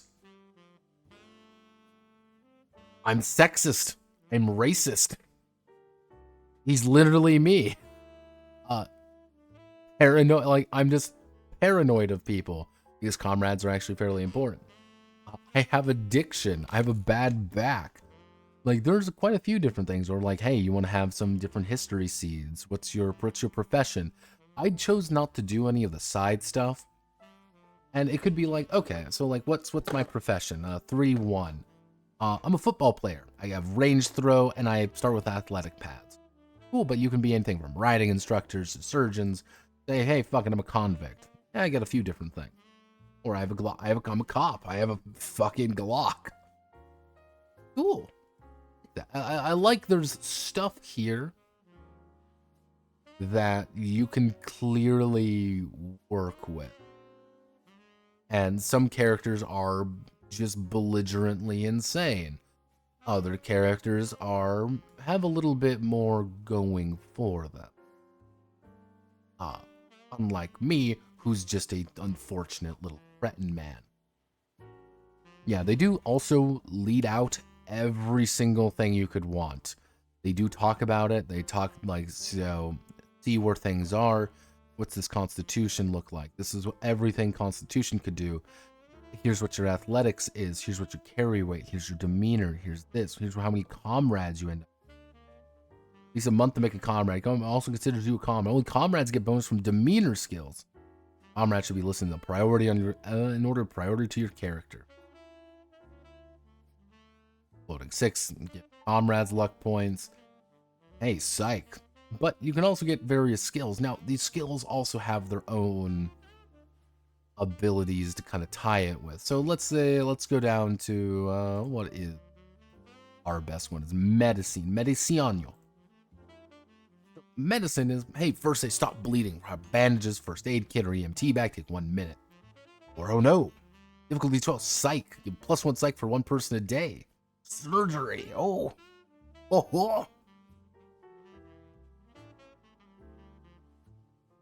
You know, technology, camping, 14. There's a lot of stuff you can do with this game, but none of it is very complicated. Now, this is where we get to combat. Hey, Nomad, sorry for the ping. Didn't know you were streaming. I made progress on the haha funny game. I did see that. Yeah, I'll check it out once I'm done with stream. But if you give me one moment, I'm going to use the gentleman's room.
Yellow. Yeah. Where am I? Welcome to combat. Combat is actually 3-second increments for rounds. Everyone's going to be rolling agility or brains versus their agility or brains. Yeah, it's kind of like even death is delayed until the end of the round. Go into effect. Every single thing is actually happening at once. It's kind of a weird way of doing things, but I kind of enjoy it. That makes sense? Because it's the idea of everyone, as you go down, as everyone just elects what they're going to be doing, you're more going to be making agility or brains checks to determine who's getting priority. If you say, I'm going to run into cover, and then this guy says, well, I'm going to take a pot shot at you. It's going to be my agility versus your brains. I'm going to make my check. I'm going to make my check, and I got 5. Let's say I'm checking agility or whatever. I've got a 4, and then you're going to be making your check. I'm going to say there. Let's say you got a 3. 6 versus my 9. Me running into cover is going to go first. I've run into cover as you start popping, trying to take a shot at me, and now I have cover bonuses. But if I start shooting you and you start shooting me, we are going to roll and might go at the same time. And we just shoot each other. Now, anytime you get to do things, you're going to do one action a round. You'll make a trade or skill roll, perform a maneuver, draw an item, blah, blah, blah. But you can also take fast action in addition to your movement and regular action equal to your agility. Hey, someone's coming at me with a gun. So someone's coming at me with a knife. I can take a fast action to defend myself. I can just throw myself on the ground. I can scream at someone in verbal communication or do a few other different skills. All of these allow me to quickly react to something. For example, technically I have fast draw right here. If I end up getting a smaller weapon, if I get a smaller handgun like I would want, I could quickly draw that. I can just draw that real fast as a fast action. I don't have to spend an action to draw my gun. I go ping and then I draw it out. But I can actually draw that with my knife. So if someone rushes me like, haha, I can quickly draw my knife and stab them in the face. And it's like, oh shit. So we've got some basic movement. Basic movement, you can move up to your speed, divide speed however you like. You can jog or sprint, but that takes an action.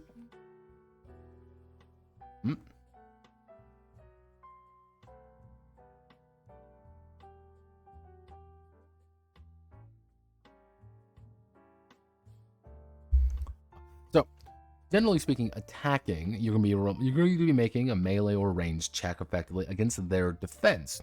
Cool, easy enough to understand. That's a little bit more confusing than just that. Any melee attack can target any location without penalty. Say, I want to hit your fucking head with this axe. Swing goes out. Oh no, I'm dead.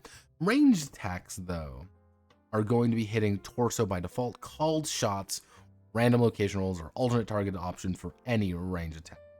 I could say, if I'm within point blank or short range, I can always hit you in your torso. But if I'm at range, I'm going to roll, hey, I hit your right arm. Think, ah! Or I can say, hey, I'm going to hit your arm. I'm going to hit your right arm. You've got a gun in your hand. You're coming up to shoot me with that handgun. Bang, I've shot your arm. You're on your ass kind of thing. Now, for an action, what you can end up doing is to try to defend yourself against an attack.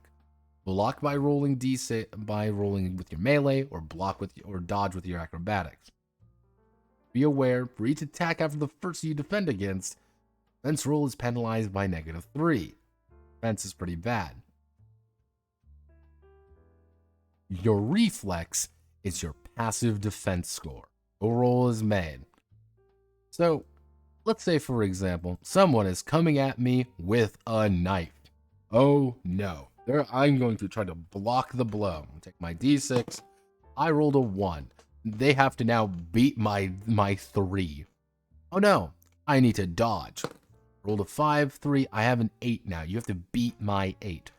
Which, if you only have a 2, could be a little bit difficult.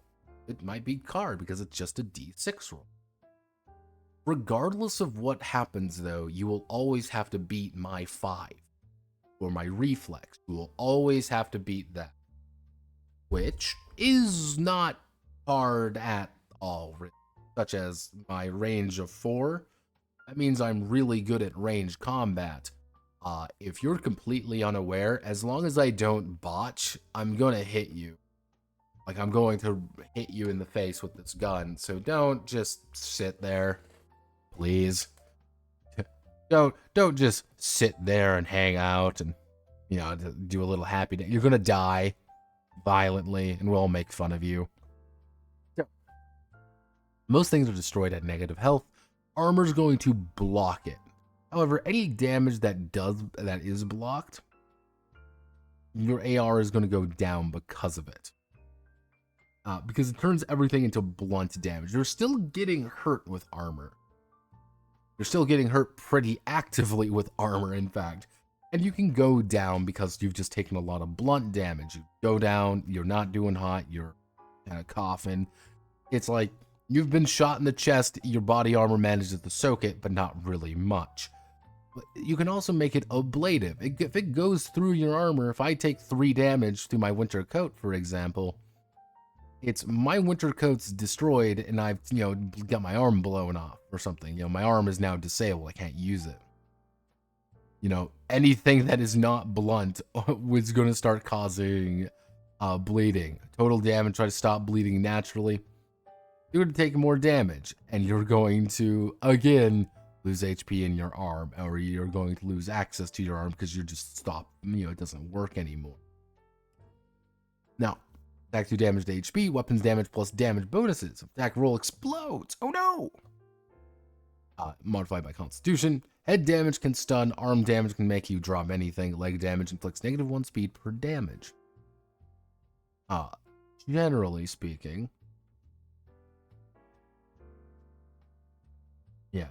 Generally speaking, that's how you're going to be going down if you're taking more pain than you physically can sustain. My threshold is 4. If I take 4 pain, I'm down. I'm down for the count. I've gone unconscious. Recovery is hard. You're going to be healing very slowly, like 1 HP a day. And that's if you succeed. If you fail, you're going to take torso damage from infection. Unless you, of course, amputate the limb. You want to amputate a limb? Awesome. If anything, if you drop unconscious and start bleeding when your head or torso go to 0 HP, you die when everything drops below your constitution. Everyone starts going a little nuttier. Things start going a lot worse. Getting shot in the chest or the head will be the thing that kills you. But getting your leg disabled, hey, you are not in a good place. Getting your head disabled, death. Hey, that's kind of the weirder part of this game. I wish there was more of a way of being like, you've sustained too much damage across your entire body, like you're just out for the. You're out of count. Like you are bleeding everywhere. You've entered shock effectively. Kind of see that you can use shield for cover. Distract the enemy. Go away. Look over there. Dodge, duck, full defense. Intimidate the enemy. Protect an ally. Or sprint. Aiming, ambushing, called shots. There's a little bit of a wording issue. Range attack targeting a specific item, even though technically this guy just ran up, stabbed this dude, cut his throat, and left. This technically by wording can't happen, even though the same idea would occur. Mostly because, fun fact,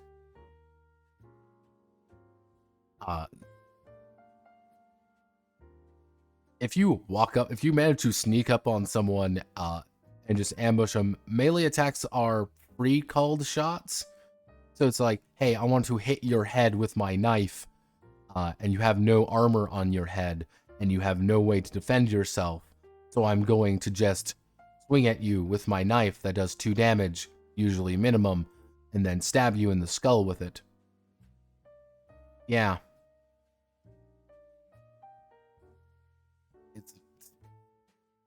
Just sink. Yeah. Especially if you're very good or very strong, you can instantly kill some character with a really well-timed bushwhack. Grabbing unarmed zero reflex for defense and reroll melee as the action try to have better grip. You can't attack while doing it, and you just keep stabbing them.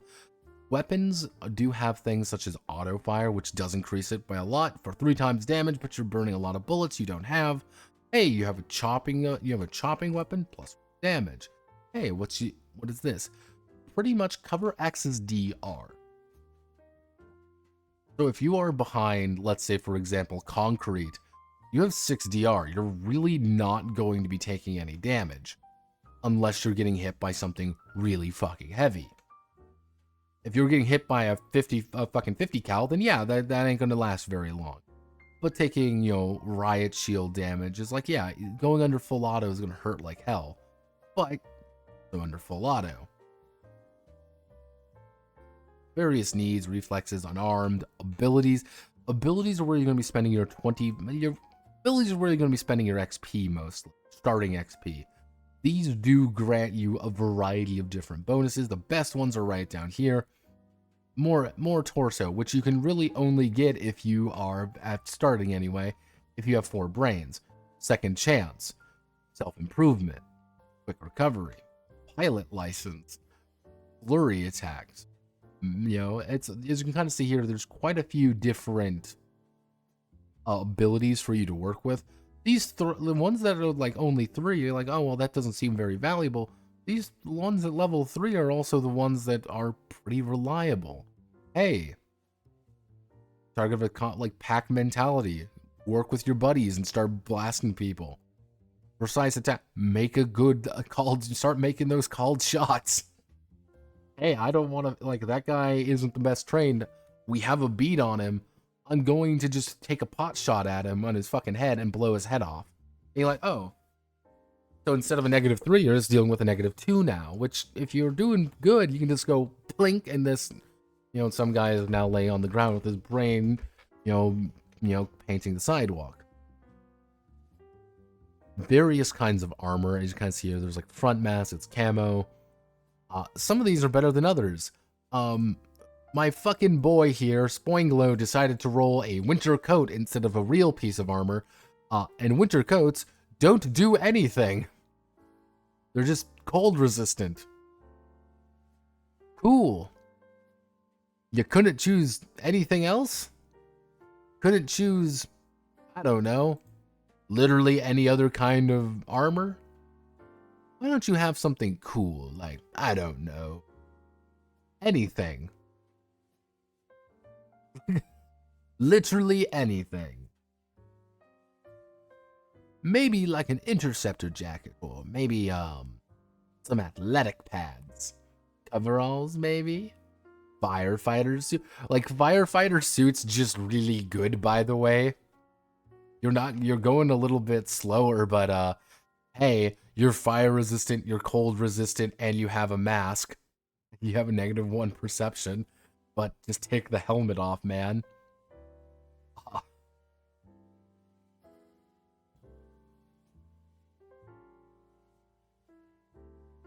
Yeah, you kind of see how various armor ratings work. Yeah, you damage exceed the AR.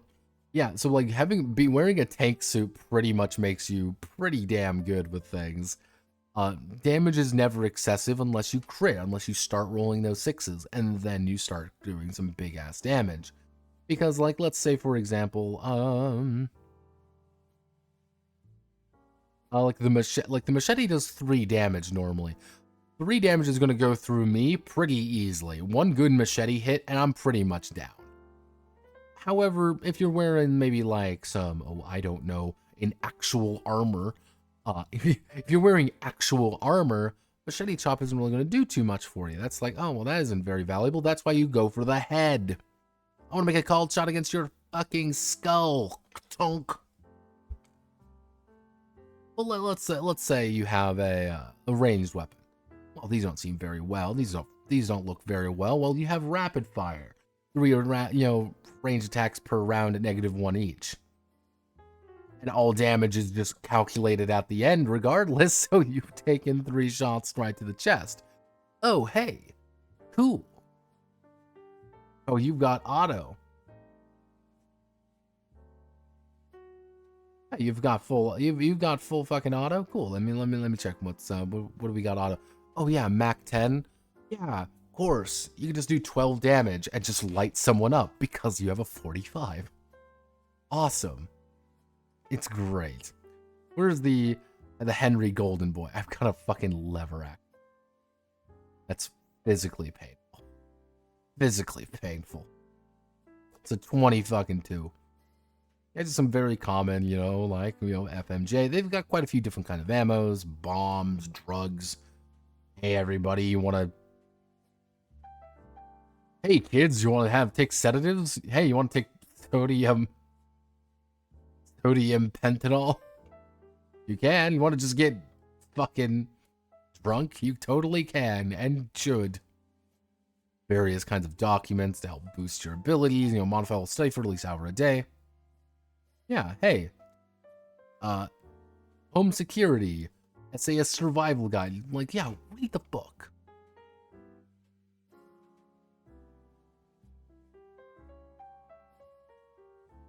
Howdy, boss. Snap your spine. Oh, God. Okay.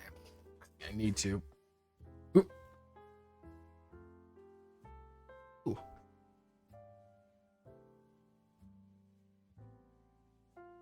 Eat the book. Eat the path.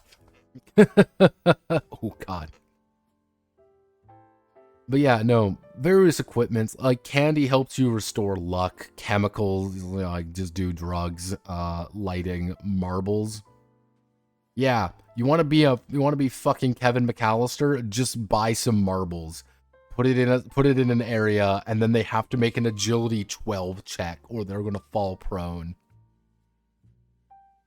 Imagine being a hardened, badass super soldier running through the house chasing you, and you just throw marbles on the ground as you're running, and you see just some comical whoa as he falls down, and you just beat him to death with a hammer. Like, it's like, oh, like, that's not.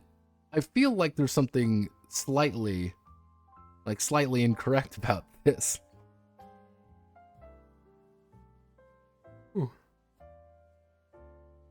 Even better when you realize I can fast draw a bunch of marbles and just throw marbles at you.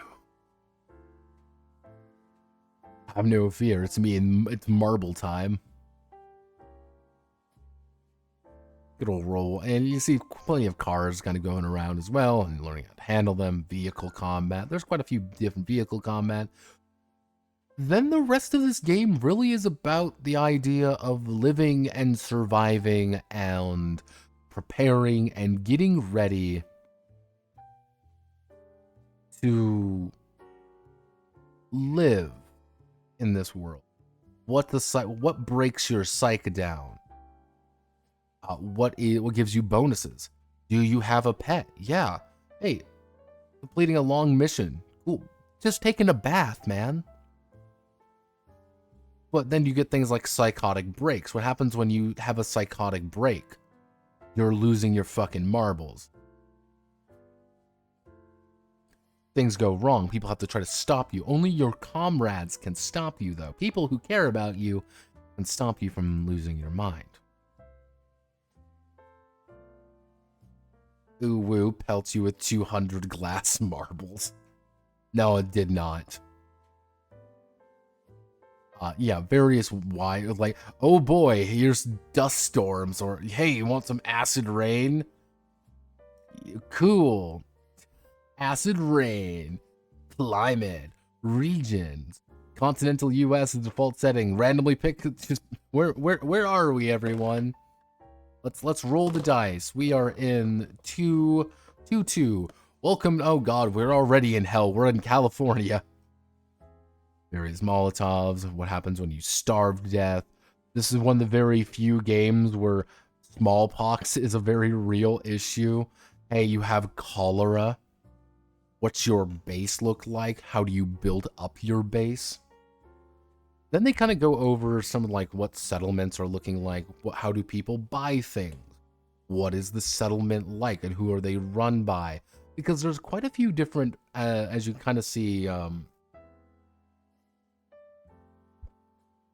there's quite a few different just people and different like default factions that they have in. It's like, hey, what's the hippie here? Looking for hallucinogen. What? Yeah, you run into a hippie. Cool. Hey, you run into a farmer. Hey, here's a bunch of tailors. Cool. What are your first impression? What's settlement creation look like? You want to roll in a bunch of things? Let's see what the area's like. It's tundra. It is, we'll say it's rural, and we'll say it's factory A. So, it would be a wrecked train. First multiple is 1. There's about 50 people here. Not a very strong one, and they are 4. They're very indifferent toward people. What's the government? What's the government currently like? Savage chaos. What's legal? Legal. Slavery is legal. Property is illegal. Cool.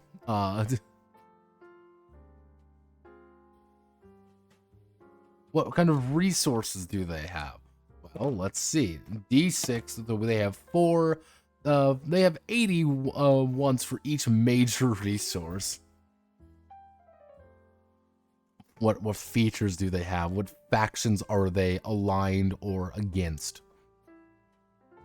Now, these are all the various factions. Now, each of the various factions have traits and bonuses. They're very simple. And there's like, here's a full, like, warfare system because he just felt like having it.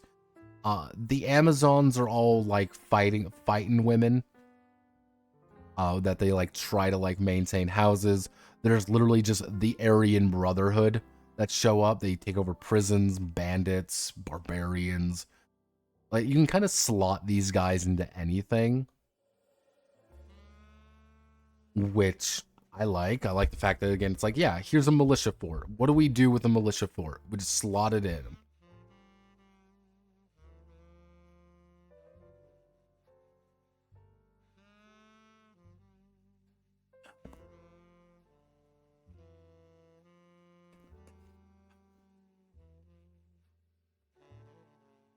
Most militiamen had some form of military training at one time, so they know how to operate the equipment. Yeah, it's like, what are the mercenaries looking for? What's the militia looking for? Like, there's quite a few different places to just hold up. What do bases look like? What's areas encounters looking like? Like, pretty much the rest of this book is just tables of like figuring out what occurred. What's the asteroid impact? What's cosmic Armageddon? What does dystopian megacities look like? What's the robot rebellion looking like? Various extras. Hey, you want to have a bunch of extras to fight? Here they are. Cool. Here's what a bunch of fucking aliens look like. Cool. You want to fight a xenomorph? Cool. Want to fight an alligator? Want to fight bees? Various canines, chimpanzees, deers. One of the very few games you will ever be able to fight an elephant and a gorilla. You want to fist fight a gorilla? You can in this game. You'll die, but it'll be funny. Oh, what are the Amazon? You know, what do the Amazons look like? What do the Aryans look like?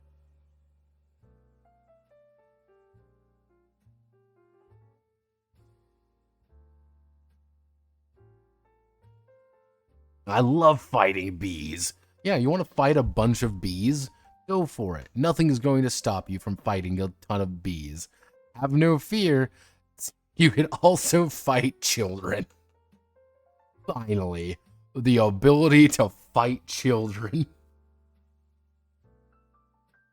Physical and mental abuse and addictive drugs to be savage little killing machines. They're cruel as any adult with the added advantage that most of their adversaries grossly underestimate them. Though incredibly aggressive, they are also very cowardly and tend to ambush you sniper tactics when possible. -1 psych for killing a child. Boss, you just killed a child. That's why you're the best. Cultists, doctors, exiles. Amas, another child. Gangstas. Yeah, there's a lot of these, like...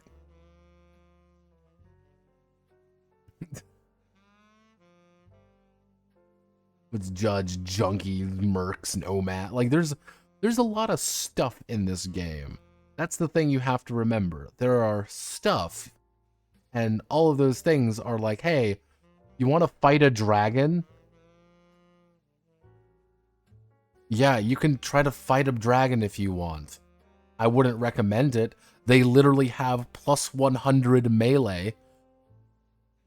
They have plus 100 melee. It's not about, like, this is the thing. It's not about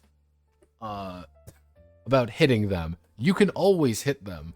The problem is, it's how do we avoid them? Because it's like, oh, their tail does 30 damage. You get hit once by their tail, you're dead. You just explode. Oh, a Leviathan? Oh, it's almost like he's an impossible death machine. Oh, how do we kill the Seraphim? I have a gun. Oh, you want to fight a mutant alligator? Awesome. Want to fight a fucking mutant chimp? That's horrifying. Wow, that's awful. I don't want to do that. Wow, I'm gonna fight a fucking zombies. Cool. Oh, Jesus. Newborn babies turn just like adults. The result is an ankle-biting, nearly undetectable hell spawn.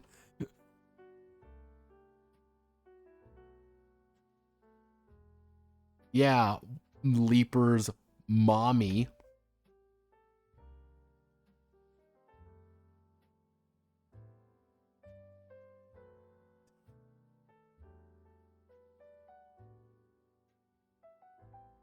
Why? Why is there so much? There's so much of it. It's like, oh good God, why? But it's just like, yeah, like, that's just what this game is. It is stuff. If you want to play a zombie, like, here's the thing. If you want to play a zombie apocalypse game, and like, not Don't Rest Your Head. A lot of those skill ranks feel fairly random. Okay, but what about armored vehicles? There's a full thing about vehicle rules.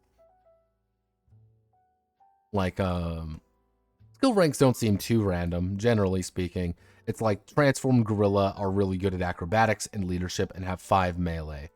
Like, I think with like the magical creatures, it's more like kind of bonkers. Like, yeah, you're not fighting these things. That's not the point. Or like, oh, what's the scavenger look like? Scavengers are pretty solid. They've got good acrobatics. They've got good larceny. They're not actually good shooters or fighters. That's not what the point is. If you get into a gunfight with them, it's more about trying to hit them and disable them quickly, rather than, and because they're going to try to run away, than fighting them, because like a good shot anywhere is going to bring them down. You do 6 damage to them. You know, if you do 6 damage to one of their legs, they're going to fall over. Like, they're not going to have an iron, and they're not going to have a leg anymore.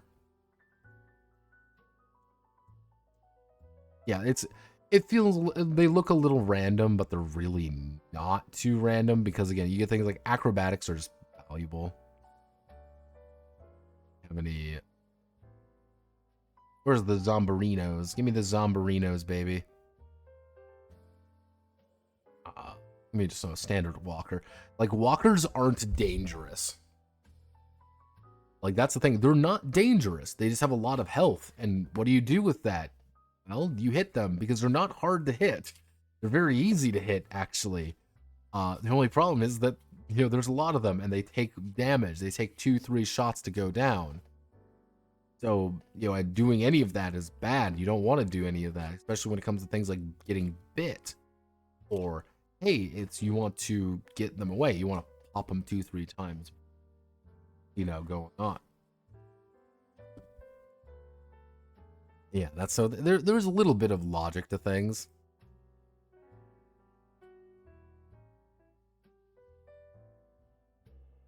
Consume fluids, hydrate, check. See, I do have my water here. My throat is kind of giving out. I got one more game though. I'm kicking on. Yes, there are full vehicle rules in this game. So yeah, is this a game for? Yeah, like the core rules, Apocalyptia will be free and enjoy one another. Is Apocalyptia a game? Well, is Apocalyptia a game about? How do I want to word this? Can you run Fallout in it? No. Can you run Borderlands in it? No. Can you run a zombie apocalypse game in it? Yes, very easily, in fact. Can you run a nuclear war survival game? Yes. It is a very deadly game. One, just by default, very deadly game. If you want to keep characters alive more, I would say double their health value. Doesn't seem like a lot, but just like bringing something up from a 2 to 4 makes being able to survive 1 or 2 shots a little easier. I would say, yeah, like double all the health values. That would be like my one thing if you want characters to live a little bit longer. But even then, like a bad crit's gonna kill you.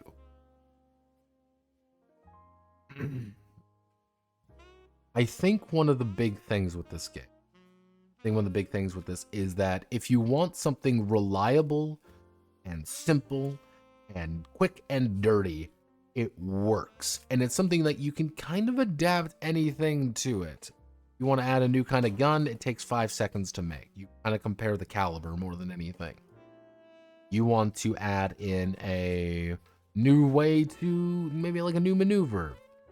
I guess pretty much everything else is already covered in the game, though. I think not having like a really like specific focus kind of brings it down. Again, it has vehicle rules, just not extensive vehicle. It has zombie fighting mechanics, not extensive zombie fighting mechanics. That's kind of the idea. It's not anything focused.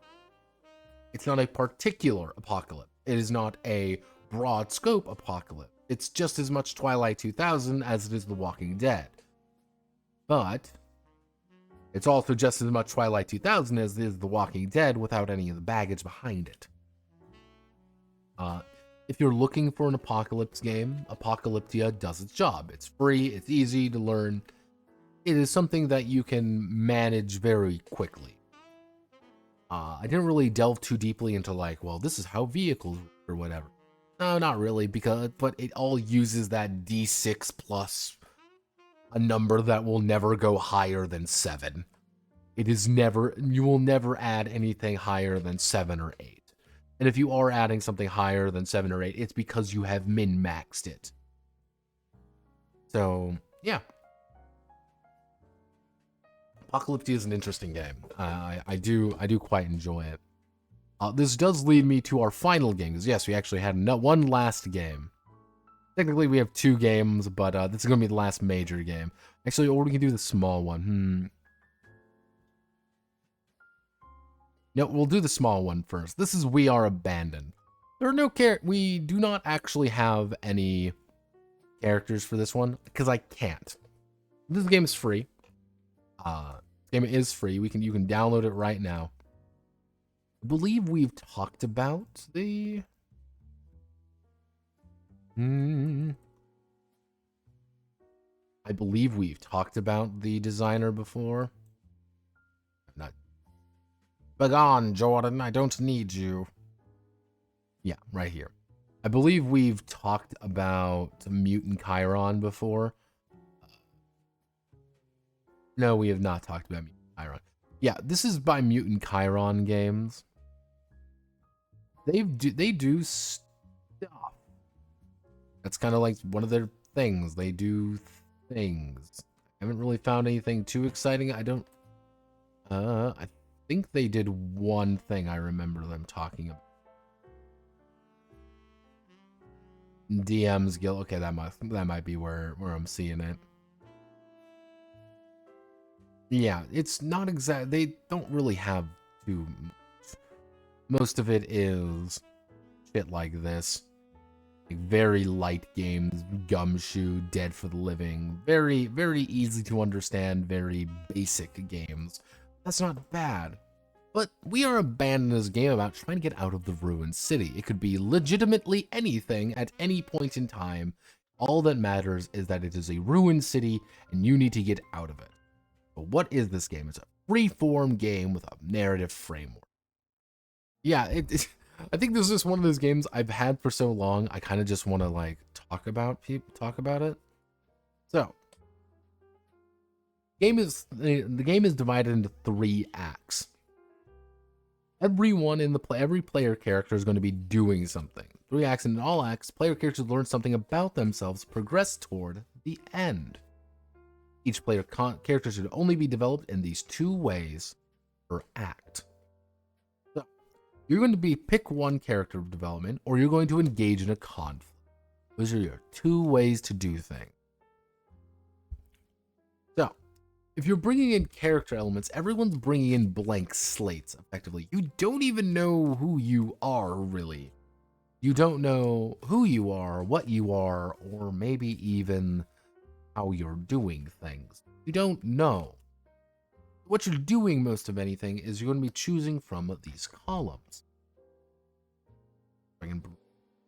This is your play column. In fact, this is your play sheet. This is mandatory.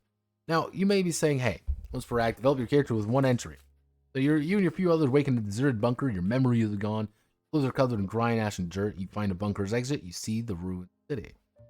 So you could just say, hey, I am a man of learning. That's where I am. I'm a man of learning. Or you can say, hey, my home is invaded. I've done terrible things. I have a cause. I've lost everything. All that you know is that you are a man who fights. That's all you know. You have no other context. Or, hey, all you know is that something is hunting you. Something is out there. Something wants your ass. Because if you are in a fight, Kung Fu time for fighting, I'm going to punch you to death. Bang, bang, bang, going to use Kung Fu karate moves. I'm going to be using my Kung Fu karate against you. The GM's going to roll a d10, and you're going to roll a d6. You need to beat them. Let's say I roll a 3 as the GM, and you roll a 6. You beat me. Good job. And things go on as normal.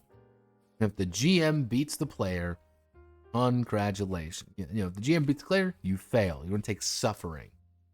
However, if the player rolls and if the GM beats it, if the player beats the GM by spending either their fight modifier or a number of flee points, they're going to get a partial success, which might be you have to kill someone, fucking coward. So, that is 95% of what you're going to be doing. Fighting, the better of a fighter you are, the easier it is to do things. Someone has to die. Someone has to go down.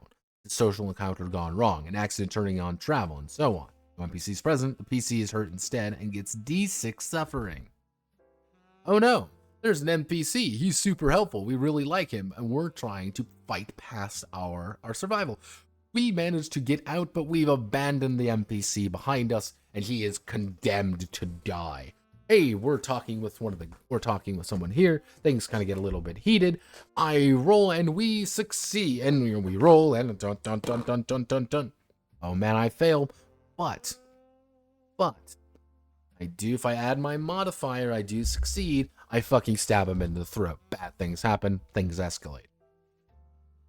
Fleeing, though, is a literal set of points you end up getting. You flee the system, or you show other forms of ineptitude or cowardice. You just build suffering. You don't die necessarily, you build suffering. Ow. More suffering, bad suffering. I don't want to die. I am scared. But then you wrap up the third act, and you're going to be learning about this in Act 1, 2, and 3, and you're going to have a sequence of 3. So it could be A2Y, or A1X, or C2Y, or you're going to learn all of these. Now, each of these have various, things where you're learning about survivors and you're learning about the destroyer. You don't really know who is who. That doesn't matter because it could be any place and any time and anything.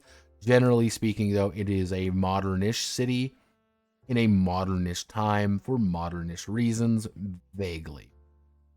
How do we learn about narrative? Well, you're going to a place, you're doing a thing, leads and things like that. Very quick, very strong pacing. That's kind of the idea. Now, because the thing is let's say for A1X, you choose all the top options. You will become Lloyd Emmanuel. Invaders have shattered your home and locked you away in a prison camp. You fled before they could bring you to their war court, and you know you would lose. Your hands are drenched in blood. Now, one of the things is, depending on the amount of suffering you actually build, you are going to effectively have different outcomes. If you don't suffer at all, you escape the ruined city without incident. Good job, you have survived. If you have 3 to 7 suffering, though, they've caught up with you and you must fight them to return home. But if your prosecutors are waiting for you, you have to flee or you're going to be arrested by them. You don't have any flee points? Well, good luck there. Good luck.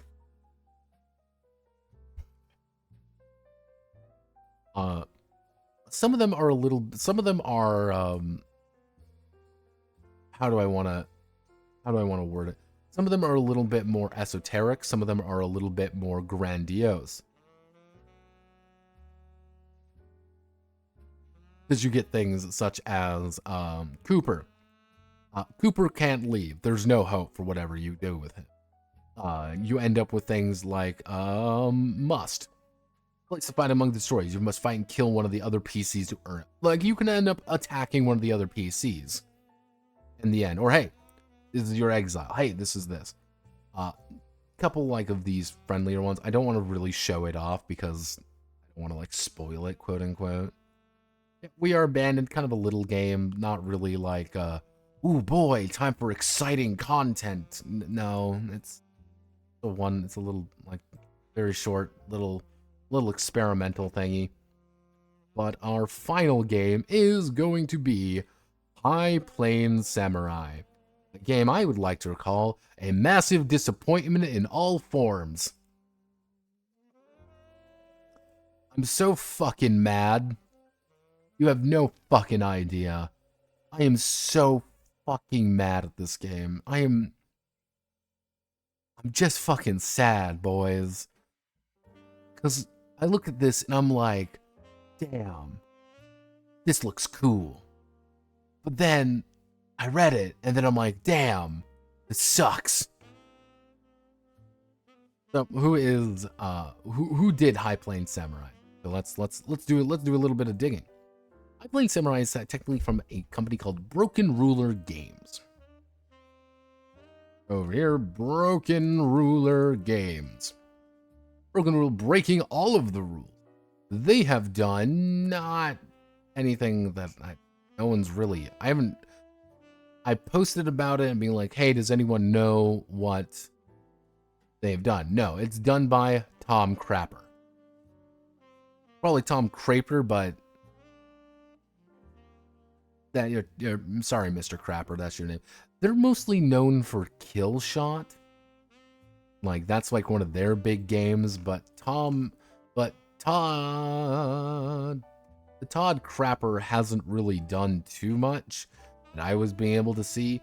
He's Canadian, obviously, because he's a godless man. Hasn't really posted anything since 2022. But yeah, this is a lot of kind of like more replies and more, how do I want to word it? It's not necessarily, hey, let's talk about deeper things. It's like, yeah.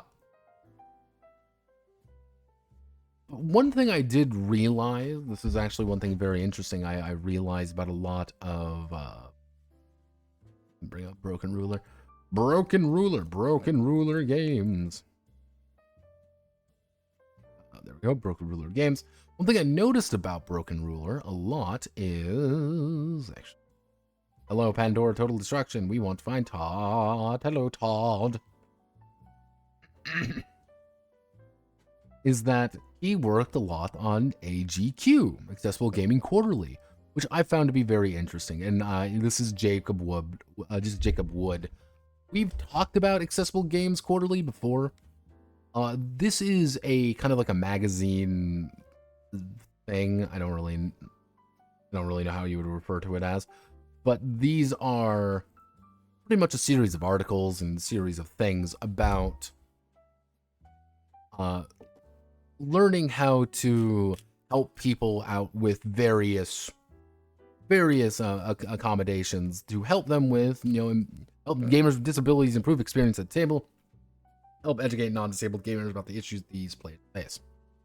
It's questions and answers, developing a pitch, feathery flippers and foolproof formulas, allow noise in a quiet place, ecology, autism in the role-playing table, things like that. I find it very interesting. I've always been kind of like, good on you guys for like trying to do this. More the merrier is my opinion. Like, hey, like, what is, like, how do you track things with Excel with characters who may not, players who may not be able to do things very well? senior thesis on there. Evolution, overcharge, a look on imposter syndrome, and shit like that. I find it pretty interesting. They did one game about, like, James, I know, is fairly, let me think. Like, there are non-autistic RPG players beyond 5e. We're doing our best here, man. But, like, AGQ, I respect AGQ's work. I understand, like, what they're doing and why they're doing it. I respect the work. I respect the hustle. Well, it's not really a hustle, but there was one which is like, how do you work with people who are blind? Well, you're gonna have to do a bunch of little things and a lot more about tactility when it comes to, like, dice and stuff, and taking a little bit more time and understanding, like, hey, they can still hear you. It's just going to take some time for them to, like, respond to certain things, and they can't write shit down necessarily. Like, yeah, okay, cool. That's fine. Like, it's just a different way for them doing things, or they'll need like a pad, and like, this is how, like, here's how one of their, like, here's like a 5e, it was like a 5e character sheet used on like a ThinkPad or whatever, and they could click on and it would be pretty much like where they moused over, they'd be able to find out shit they needed. And it was like, yeah, this is how this works. Like, don't get annoyed by it. This is like how they can play the game. Like, oh, that's neat. But yeah, no, Mr. Craper here has done quite a lot of work for AGQ, as well as a variety of other forces. He's got his own games like Duel, of course, and a couple others. Killshot, obviously. But High Plains Samurai is one of their games. Yes, High Plains Samurai, baby. We love High Plains Samurai. This is the big thing. Cool. Awesome. You can buy it for $10 dues. Yes, High Plains Samurai. Now, when I first saw this game, I was super hyped. Oh yeah, I was hyped. I was like, ooh, action-heavy tabletop RPG of gunslingers, samurai, gangsters, barbarians, steampunk, and superpowers? Ooh. Oh. Oh my. Oh my. And, you know, it's kind of like one of those things where you kind of go down, you're like, ooh, there's a lot of stuff going on here. We have an actual play. We have comic book strips. We have a brief history of how the game plays. Enter the One Land. Oh my. Oh my. Fourth mod, we got various things. And it was like, okay, this is looking pretty good, Gauntlet.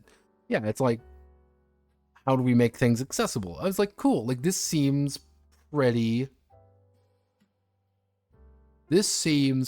cool to me. Because I like there's a show I like. I love the show Into the Badlands on AMC. If any of you have ever watched Into the Badlands, I fucking adore this show. It's so goofy. It's such a funny fucking show and pretty cool. Third season got. Third season happened, alright? Pilgrim was cool for like 5 minutes and then he stopped being cool. Okay? One's still the best character, anyway. But yeah, it's this is one of the because the entire premise of Into the Badlands is, well, it's how do I want to word this? Well, it's Daniel Wu, you know, it's Daniel Wu making a lot of money. Okay, that's the true answer. It was his weird passion project. But the entire premise of Into the Badlands is super simple. It's the post-apocalypse and it's Americana wuxia. That's the best way I can kind of word it. Because you've got like, oh, well, welcome to the baronies and everybody. And you get people like Quinn, who is literally a southern dandy.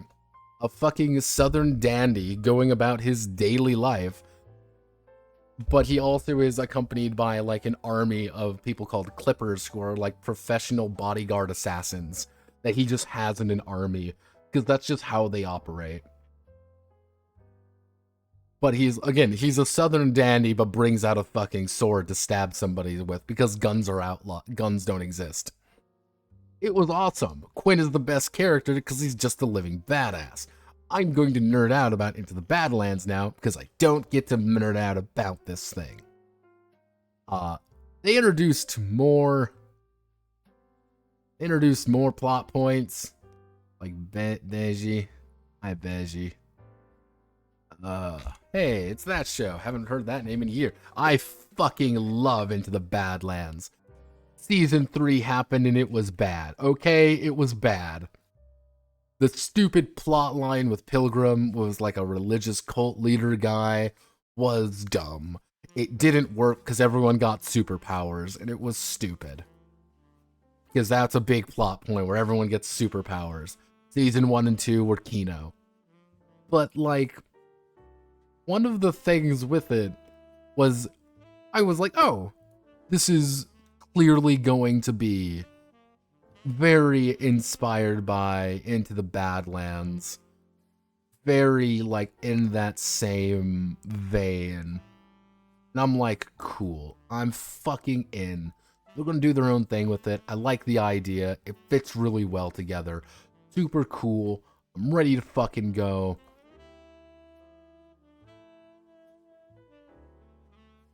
They fucked it up. They fucked it up, and I was so fucking mad. I was so mad. Like, I went over this, and I was just like, no, don't do this to me. Don't.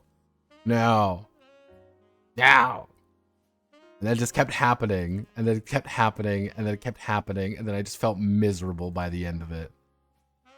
Heaven knows I'm miserable now. But we're gonna need, we're bringing in Iron Fist Iroh for this, because it's not gonna be pretty. You gotta see here, Todd Crapper, of course, Craper, crap. Yeah, fuck it, you're Crapper. Technically, this is using his own proprietary system of screenplay. Didn't really look too deeply into that. Various different warriors. I'm gonna see if I can't find the, wonder if I can find an image to summarize the lore real fast. Okay. A long time ago, the land was good, called the One Land. Things were pretty neat. Chaos showed up, though. The literal embodiment of chaos descended from heaven and nuked everyone, using the power of evil juju magic. We pretty much, the gods managed to seal him back, but now in the desert, the wasteland, there is effectively super nuclear death energy that gives people chi powers.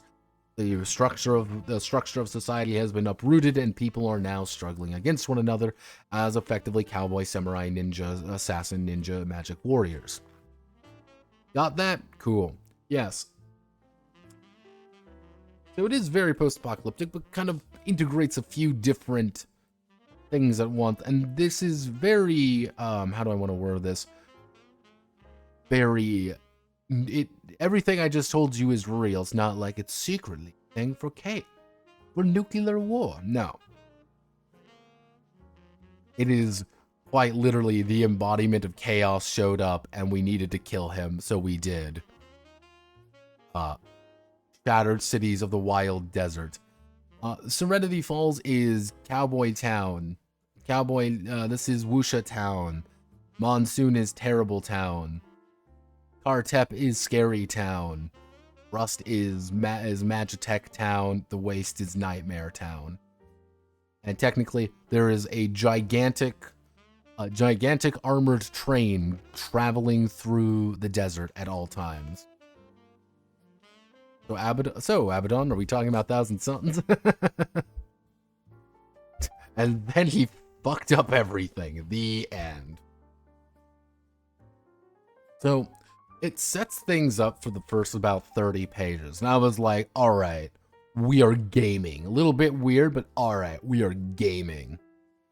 So you are not actually, you're not referred to as players and the GM. No. You're writers and the director. So get ready, everyone. It's one of those games. I need water.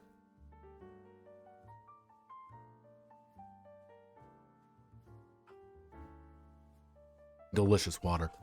Now, you do legitimately, you are referred to as writers. Oh.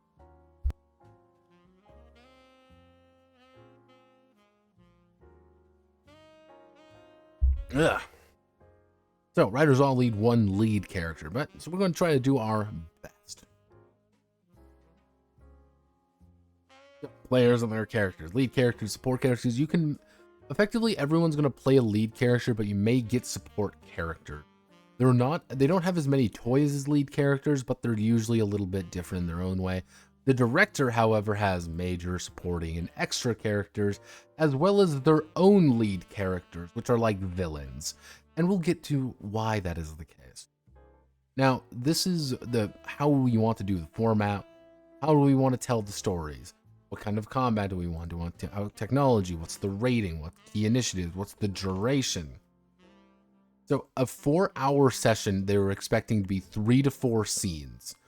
3 sessions can be equivalent of a single 1-hour episode for one of your television series, or 42 minutes factoring commercial breaks. For a short story of approximately 1,500 words, 3 sessions should be 10 to 12 scenes. 10 sessions, or 30 scenes, 2-hour movie, or a novella of approximately 50,000 words. I always find this funny with some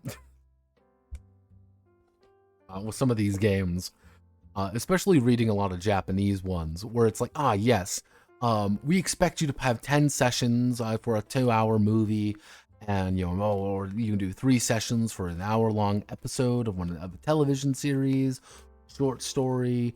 But you kind of want to do, while the Japanese games are like, you have 2 fucking hours. You are going to play through your entire fucking Princess Mononoke bullshit movie in 2 fucking hours. And if you don't do it, I'm going to come to your house and shit on your porch and force you to commit seppuku. Like, okay, Japan. I'm sorry. Don't hurt me, please, Japan. No, Japan, please. Not like this. So, descriptions, details, and outcomes.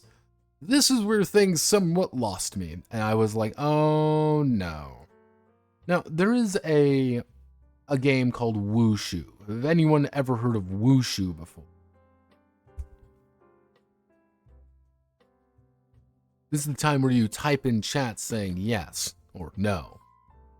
But yes, Wushu is a tabletop game. Actually came out a few years ago now. It'd be early 2010s, I think.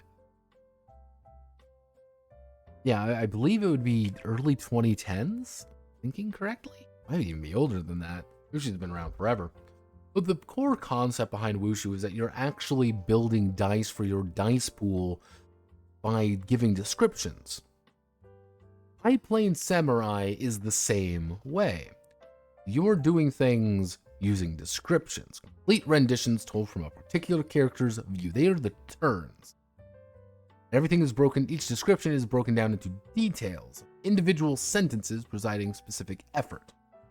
This is also going to be your outcome, which is you need to find your core outcome, which you will then roll a complication die for. Alright? So, this is where things get a little bit fucky-wucky.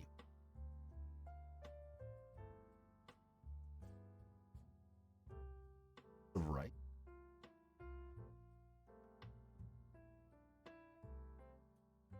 Now, something in my teeth. Now, the outcome of these results and resulting observations and such. Now, turns consist of this back and forth. Now, what is a detail? What does this actually mean? Much like a sentence within a full paragraph. Okay. So, this is how this works. We are going to go to Iroh here, and we're going to use the fact that he's a one-man tank. This is his potential that he's working with. Don't worry about that. We'll explain a bit. So, let's say he wants to punch someone in front of him. He wants to punch him in the face. If you say, I punch him in the face really hard, that is the least optimal fucking thing you can do. You will roll only a D4. You will not hit anything. You are being completely unoptimized. So, what you want to do, though, is throw your cloak back, punch forward, have him block it a little bit, kind of put his arm up, and then deliver a fucking left, the nasty left hook. Throw my cloak, again, so you throw your cloak off, deliver a light punch, follow in with the haymaker. 1, 2, 3, you get to roll your full dice. You've reached your full potential. If you've ever heard of stunting before, or stunting in a game before, this entire game is built around making stunts, but instead of it being a reward or a bonus or a benefit, what it is instead is mandatory to play the game. You must do that. And these can go larger. You can have 5 or 6 of these details that you actually have to enunciate and put out to get the full benefit out of it. Now, the game realizes this a little bit, so you can use details as kind of like micro actions. So it's like, oh, well, I draw my blade. That's one detail. I jump up in the air. That's a second detail. And then, I don't know, throw my sword down at you or something, So it's like, haha, ding, sing. 3 details. 1, 2, 3, roll D8. Or, hey, the bandits start shooting. I draw my gun, equipping a prop. I dive for cover, detail, second one, and then I fire when I'm going through the air. So it's like ding, ding, ding, ding, ding. One, take out of holster, fling myself in a direction, and shoot. D8. D4, D6, D8. You want to try to maintain advantages. You want to move forward a range category. So moving is a detail. And now, mind you, what you want to do is maintain certain details as well. If you introduce an element into the story, you need to extend its use for every additional description the same character provides. So if you make a thing where it's like, well, I use my magic and put up a wall of fire. If you keep maintaining the fact that wall of fire exists, it will continue to exist. If you say it doesn't exist, and if you just ignore it, it'll stop existing. Effectively, as you dive into cover or whatever. Like, that is how this entire game is played. Sounds like an interesting way to train players to actually describe what they're doing, rather than just saying, I attack, do I hit? But there's a problem with that, Spartan. Every single action you do must be described. And every single action you do is going to now take more time. One of the things I usually leverage against stunt systems, one of the things is quiet players. Some people don't like really verbose descriptions. That's just not who they are. They're very, kind of more reserved players in general. And they don't want to give you a, 9-mile long discussion about something. They want to just perform the action. They want to get into the game a little bit more because they enjoy maybe the mechanical aspect. Or you end up in this situation that would happen for me, which would be spinning. If you ever, in most stunt systems I've realized over the years, if you want to try to get a stunt or activate a stunt, you spin. It's not, I hit him with my sword. No, it's like, I jump up in the air, I spin, then I hit him with my sword. 3 actions. I jump, I spin, I hit. It doesn't do anything. When something very easily would be just, I'm hitting you, or something like that. I get what they're trying to do, but to be optimal, you have to over-describe everything.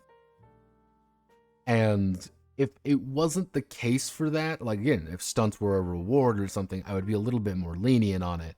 But it's not. This is a mechanical necessity.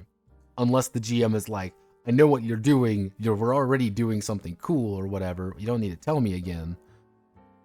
Or you end up in a situation where it's just like, I jump up, I hit, and it would be like, well, okay, I need to do 3 descriptions. I need to do 3 details to get my full die.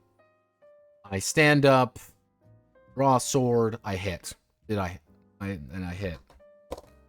Do I hit? It would be the same thing, except it would just be dull. It would be like listing off. That's why I'm a little bit icked about this system. I'm not a huge fan of it. Like, because the idea is everything is leading toward the outcome. What are you actually attempting to do? You cannot provide actions or responses that would technically count as descriptions. Rule of initiatives always applies. Pretty much if you introduce something, they have authority over it. No technical limit to an outcome's length. It should never be longer than a minute. So this is a single action, like right here. Yeah, it's like this is like a single action. It's just like, Kate thinks for a moment before leaning forward with a sly grin on her face. She has 3 details to apply to her character Jai's next description. As she speaks, her fingertips mimic the action of her character. Jai leans forward and places her fingertips gently on the table. The camera pulls back between the assorted mugs, chips, and playing cards to reveal the mug of beer that Samuel's handed over the handle. We then see several trails of ice sliding across the table as Jai's fingers right towards Samuel's mug before wrapping around the mug.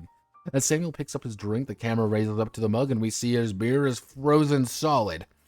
He stares at his mug, dumbfounded, but had never seen the dagger coming flying across the table, laying directly in his right eye.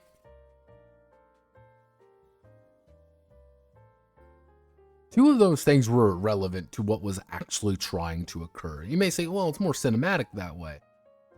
But good fucking God, every scene is like this. Like, oh Lord, oh Lord.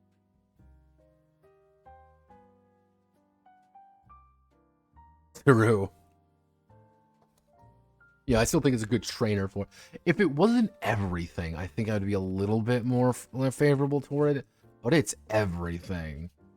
But I'm also the kind of person who like decides his actions. Like the second he's done with his action, I already know what I'm going to do next. Like I'm very quick with my actions. I always have been. Unless it's something I get fucked over with, then it's a lot of hemming and hawing. So you do have the option to rewrite something, which if you rewrite something, it's mostly like shifting things around or having issues kind of going this. It's saying, hey, we are in a bathhouse. There is a man with a sword who is, a man with a katana, and everyone is naked. Adding in a rewrite would be, it's steamy. Like, it's hard to see. Cool. We've already established, we're establishing something new about this that was never previously said. Or it's like, we're adding something new. It's like, okay, it's, establishing medallion inside the system once this. What you brought up? Yeah, before the Robin Trust was marked with Serenity Falls. All right. So it's kind of like you can add in little things, but this leads to complications. Forced, limited viewpoint penalty, damage placement, something saying bad. You don't do damage necessarily. You inflict complications upon it. On the creativity on the fly and suit the situation at hand. Once a complication has been introduced to a scene, affects a character until the end of the scene or until they have actively removed by the affected character. But you can also spend challenges, because the director also has their own weird meta currency called challenges.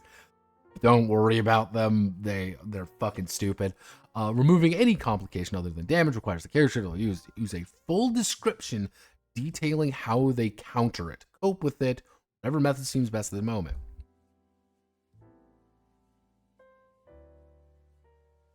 And sometimes that complication is that they are dead. See, this is like one of those other things, like to remove a complication, you have to use a full turn to describe how you got rid of it, which is like, oh God, that's just going to take forever, especially if it's weird and esoteric. Because at the end of the day, this is what happens with a complication roll. So, again, I am the one-man tank. Cool. one-man tank, and let's say I'm going against Reform Bandit. There we go. We'll just do this as kind of like a nice, simple explanation. I've done my full description. I'm gonna take my D8, and I am going to roll against his defense. So the defense would be 3. So roll. I've rolled a 2. That's bad. I have failed pretty fucking miserably. So I'm ineffective with an even number. I get to choose the complication. If I'm ineffective with an odd number, the roller gains a complication chosen by the target. So the target is, if I'm, going in for a punch or something, and I miss, I could say, like, I'm in a bad spot, he dodged out of the way at the last second, so I get a complication where I don't quite know what's going on. But if he doesn't, like, you take damage, I fucking parry your blow right away. Ding! And you're like, owie zowie my bones. But if I'm effective with an odd number, the target gains a complication of their choice. But if I'm effective with an even number, the ideal result, the target gains a complication chosen by the roller. If this is a challenge, however, you can avoid the challenge, gain complications here, gain complications whether you want them, or you can avoid it and gain vitality, which vitality is technically a bunch of different things.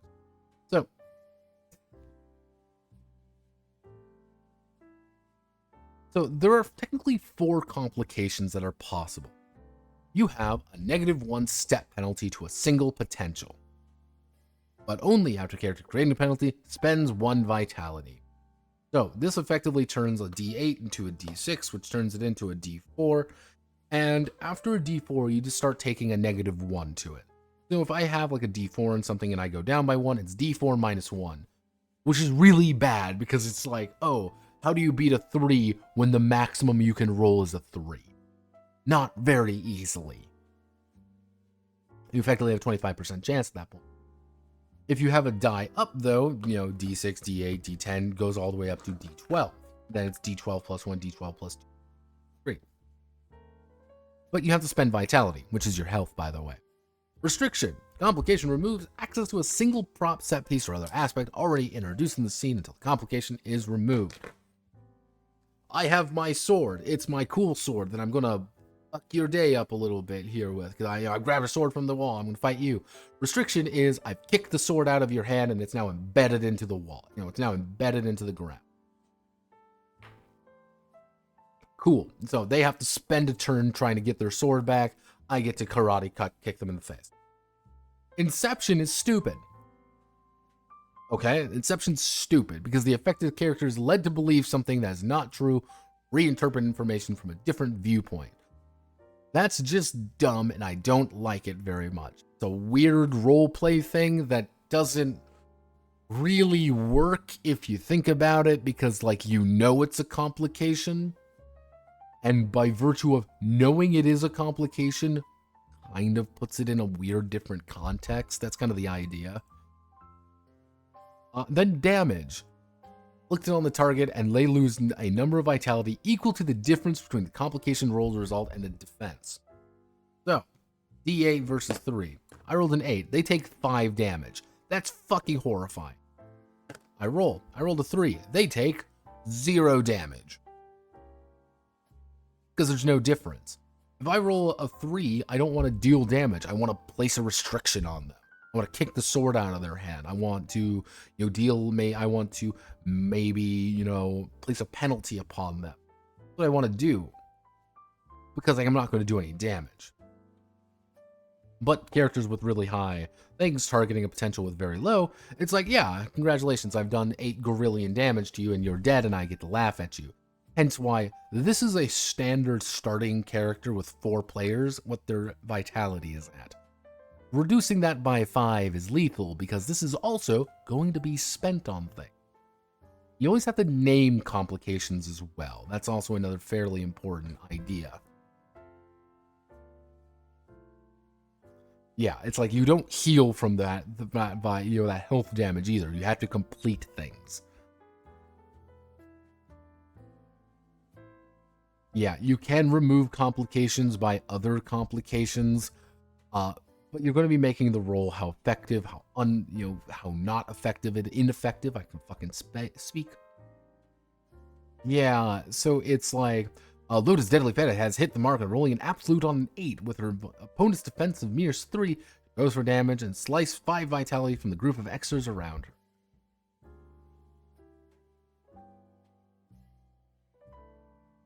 When Mauser landed on top of the vampire's back, man jammed 2 wooden stakes into the chest. The complication roll was triggered. By the D10 potential plus a bonus for the wooden stakes resource, he rolls a D6 against a defensive 5. Effective. Darius gets to choose a complication. As the difference is not enough to kill the vampire, Darius goes with a restriction complication. Since I'm strapped to his back and the stakes in its chest, can't bite Darius as long as he's there. You cannot attack me because I'm here. You cannot escape because I am, I've created it. All action is based on wire fu combat. Many lead supporting characters have learned to unlock magnificent chi powers.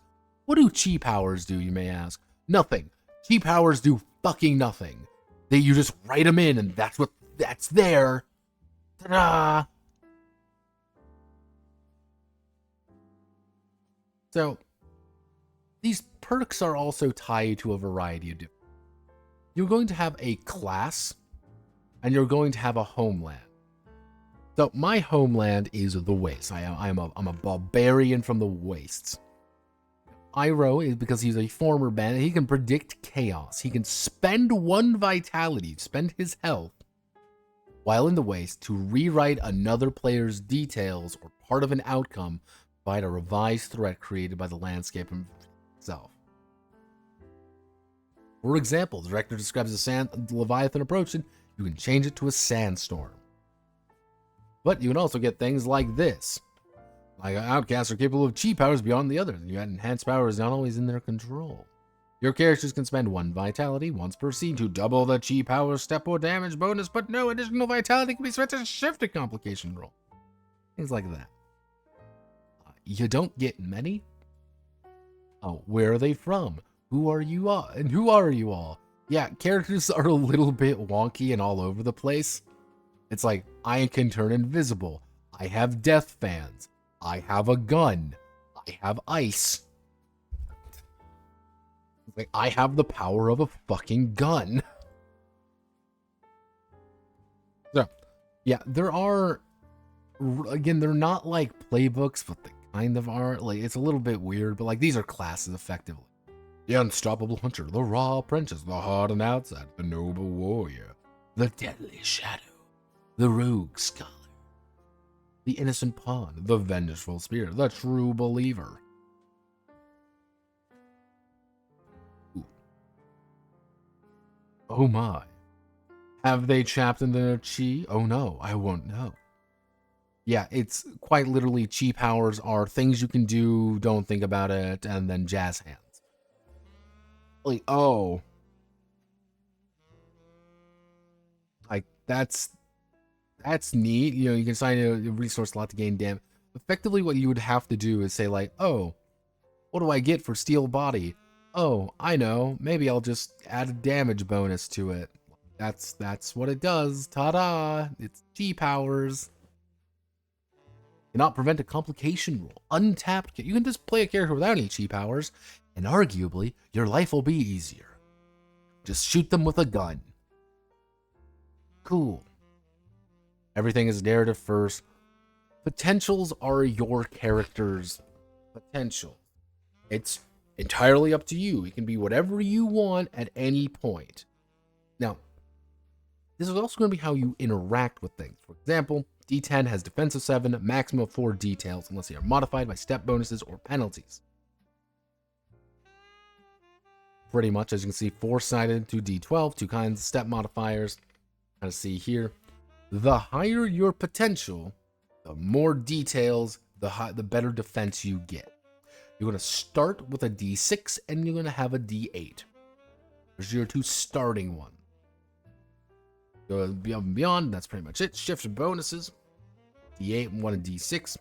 Opportunity to increase them through role-playing, participation, and utilizing complications during play. Because the big idea is your vitality is your experience point. Yes. If your vitality, you want to do things to increase your vitality. The more vitality you get, the more you can actually start improving or gaining new potentials. Okay. Everything's base is always going to be D4. No matter what you do, you can't reduce something down below D4. Unless you have penalties, which is, again, just -1, -2, -3. You can technically do it like, oh, well, we want to do, like, more heroic characters. But or you can go down to less. I would almost recommend always sticking with higher level characters. Because it makes you feel like you actually can do something outside your one fucking action.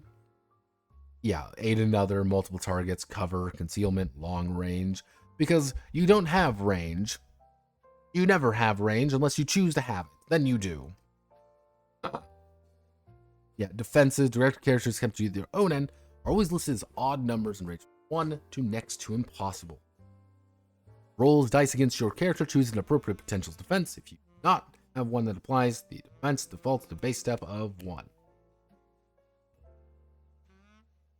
Ew. Yeah, so if you ever rolling against someone without a relevant potential, then don't. But the problem is, it's the fucking same thing I usually have an issue with these kind of like write-in games, where you could write something really specific, but you never should. You should write something that is going to be able to be applied in the most amount of situations physically possible. You don't want to be the reformed bandit from the wasteland. No, that's a little bit too specific. You just want to be a reformed bandit now. Because if you do that, you can apply it to different things easy. Oh, you don't want to have like a really specific thing, because no, you want to be really broad with it so you can start applying it different places. Because that's just efficient. That's what you want to do.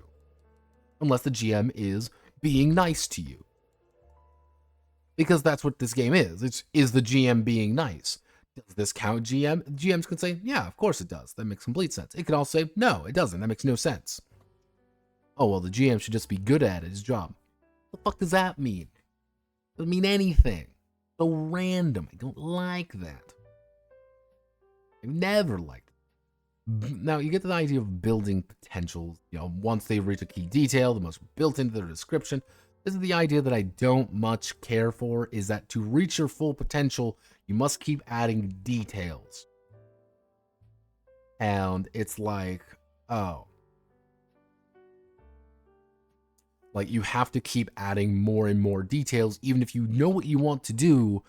Again, it becomes, you know, you get your fucking hand out being like, I jump up, I flip around, I do a little dance, and then I punch you. Doesn't fucking matter. You're just trying to list off things to get there. And it's like, that's not... I feel like that's not the intent, but that's how I'm seeing it because I'm a cretin. I would be sometimes grandiose, but sometimes I just want to get shit done. You know, once you're once you're hour 3 into something and your people are going slow, you kind of just get tired. You know, optional splitting potentials. The idea of splitting potentials is a little bit funky. It's like you can change the number where you're splitting various ones. So because I have a D8 here, I could do D6 and a D4 to somebody else. That's the idea. I wouldn't recommend it, but you can. Oh, do fleshing out fight scenes. And this is kind of like, you're going to start fighting more, then you need to start including potentials to do things. That's what you have to do. And you're going to be using those detail, how you're working up to the key detail. So a fight's not a fight anymore. A fight is me describing how this other character is defending himself for 3 instances where we're trading blows and like ding, ding, ding, ding, ding. Is that 3? Yeah, kill. And it's like, oh. Yeah, like, you do have the idea of like, you know, connection to one hindrance. Now, if I go over to this one, so separate character sheet entirely. I want my revenge against Tiger Fist Manly for betraying me, even though I betrayed him. Tiger Fist Manly wants my ass.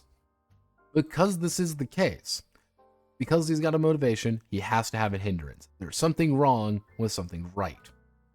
Now, he has this signature, you know, which, if you trigger your signature, which can be anything you want it to do, because that's just how that fucking works, you're going to get you're gonna get a bonus. You're gonna be able to get up from when you are probably at your lowest point. Now, if you have motivations, you have a better chance of getting more vitality, which means getting more things. So you want more motivations, but if you get more motivations, you're gonna have more hindrances, which are bad, and they're gonna be beating your ass a little bit. And it's like, ow, I don't want this, but I do want this. Scheiße. Yeah, it's like whenever a character's signature is triggered, they gain vitality to help them. Cool. As long as it can be triggered by themselves, an outcome, or by actions of another character. No more than once per session, a character to temporarily unlock greater power is a tool to portray that. How much do you restore? You don't know. It just happens. You just restore up. Cope with wounds. Deal with it. And that's just one of those things where it's just like, just deal with it, bro. Deal with it. I would probably say, like, you roll, like, show their lead character play out, setting or anything else. Brandon by signature kicks in while everything goes slow motion. He starts out hiding in a room and draws his guns in a line of fire. Signature takes a once effective scene. It looks like the thief has been killed or defeated. Once tricked everyone and suddenly strikes back against his opponent. Because what are you gaining vitality for? Pretty much, you completes the scene or falls in defeat. It's used to track how long character can endure. It's your health, but it's more like your life force. Your ability to keep up with the fight. As long as you have one vitality, you're doing things. But you can also start burning vitality to get through a scene. So that's pretty much the nature there. You know, and by that amount, it can be you alter various outcomes during play, sacrificing additional vitality. You need to just keep doing it. I want to complicate a group of extras. I want to re-roll. I want to interrupt. I want to penalize. I want to retaliate. I want to remove a complication. Or I want to just shift up the die by 1. There we go. I want to deal with something faster. Oh no, there's a bunch of extras. Spend vitality, deal with all of them. Oh no, there's Ninja Whip. How do we do? Spend vitality and get rid of the whip. Oh no!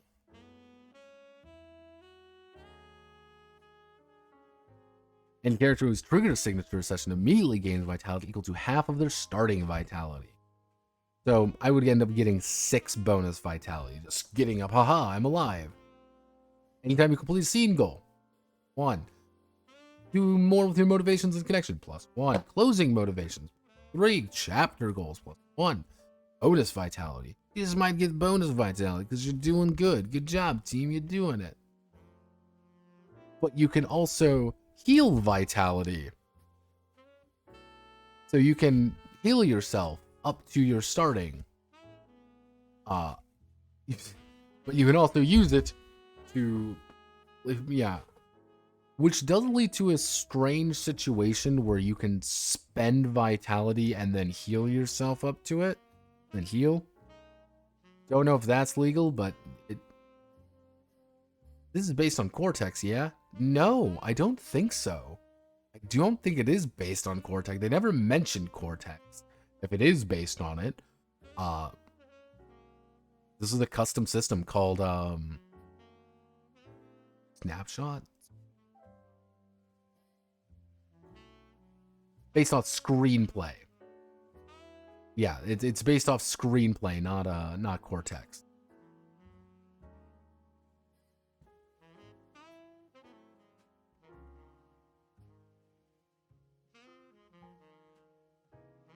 But yeah, you kind of see here, literally healing can buy you new perks, additional gets more resources, harness chi power, get more things for it. And of course we have spotlights when lead character receive additional vitality, more vitality for doing things. Chapter goals, scenes, opening shots. This is kind of more about the grander scope of the game itself, cutaways. Then we get resources. It sounds a lot like Cortex. Yeah, resources are another one of those weird aspects that I kind of get, because you might say, oh, resources, so it must be something like I have a gun. No, what it is, if you establish a resource, like you establish a resource, and then you have a number of resource slots. Here's an item, here's a skill, here's a chi power, or anything else. Like anything else from a previous scene can be, retained if you want or not. So you get things such as, like, for example, these are the things you can do. You can provide a step bonus to a complications roll die value or defense when applied to a description. Because the mortal never really dies, and I am a one-man tank. If I were to take a lot of damage, I could bump this up to a D10. It would be 10, 7, and 4 if I apply it to it. Because an immortal never dies, I am a fucking Superman. I'm gonna punch my way through things. But if I apply Immortal Iroh Steel Killer style, I get to boost up my damage if I do hit by 3. Oh ho ho! And because I am a steel body, literally turning my body into a slab of steel, I can increase my step bonus, or I can do more damage, or I can do any of these. So, if the resource can be used in one hand, it grants +1 damage bonus. If the resource can be safely secured with one hand, does this apply? Must be two-handed. Two one-handed resources simultaneously granted a 2+ bonus. So, don't use just a single handgun, use 2 handguns at once, because that's just a better option for you in every single situation. You may use 2-hand properly to encompass their entire body, it grants +2 damage. Now, technically, if this resource is a firearm or chi power, it grants an additional +1 bonus, creates an explosion in an additional one. Skill-based resource can apply +1 damage bonus per potential connected to. Because Immortal Iroh Steel Killer style is tied to it can be, you can justify it in a few different ways. So I just gave myself 3. Because I kind of just winged it. Yeah, anything else that are just minor details are just props. Don't do anything. Yeah, same thing like skills and backgrounds, teachings, like even legendary weapons are all these resources. That's where you put them under. Resource. Like, oh, for taking the lesson taught elements to others, I've taken the teaching to heart. Last character used long forgotten teaching, a particular elemental style. Oh. Like, legendary weapons eat away at you a little bit. That's kind of like one of their things, but they don't really also do anything. Oh, characters spend some of their vitality into chi points for the legendary weapon. Major characters' legendary would default to a number of chi points equal to their starting vitality divided by 5. Ooh. Oh, it's a trigger. When you get hurt, you take a damage trigger. When a detail goes off, it's a detail trigger. Now it's an absolute.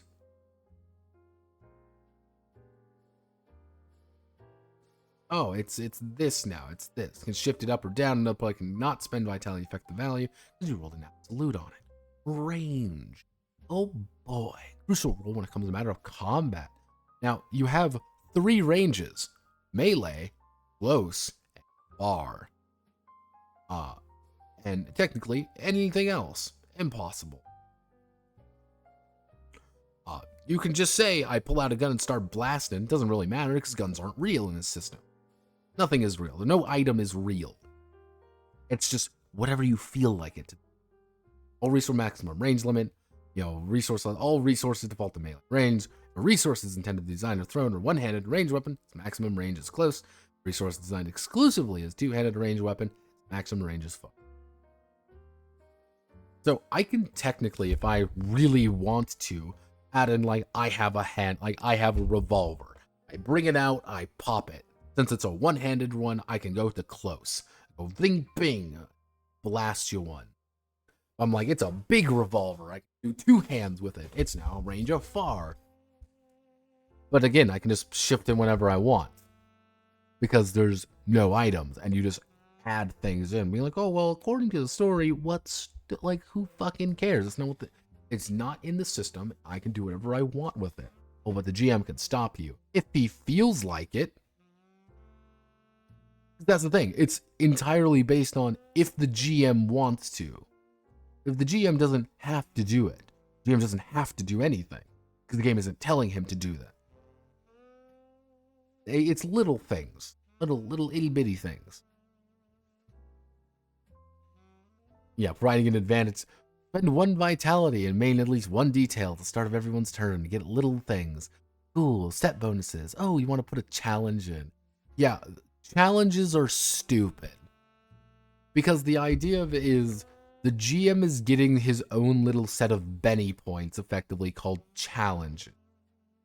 Like, to influence story in subtle ways, subtle yet important ways. It's the director's right at this point. You have to spend challenges, things to go wrong. Rolls an absolute. Anytime they roll an absolute, achieve a scenario goal. You get challenged. You can place a complication, increase the duration of complication, or force challenge-based complication rolls, or alter the set piece, create additional danger. They're effectively the, hey, this isn't hard enough, please do this. I'm spending my evil boy points to do this. It's just so odd to me that exists. Like, because it's so mandatory that you get things like, oh, major characters and bonus challenges. Major characters might get bonus one of these that they can inflict on people freely. Like, because you get things like the blood of Lotus's enemy sprays across her face. Brendan sees an opportunity to make this fight a bit more interesting. The director spends a challenge to turn Lotus's haunted hindrance into a complication. A complication as the blood suddenly sends us back into the momentary flashback of a young girl witnessing the death of her master.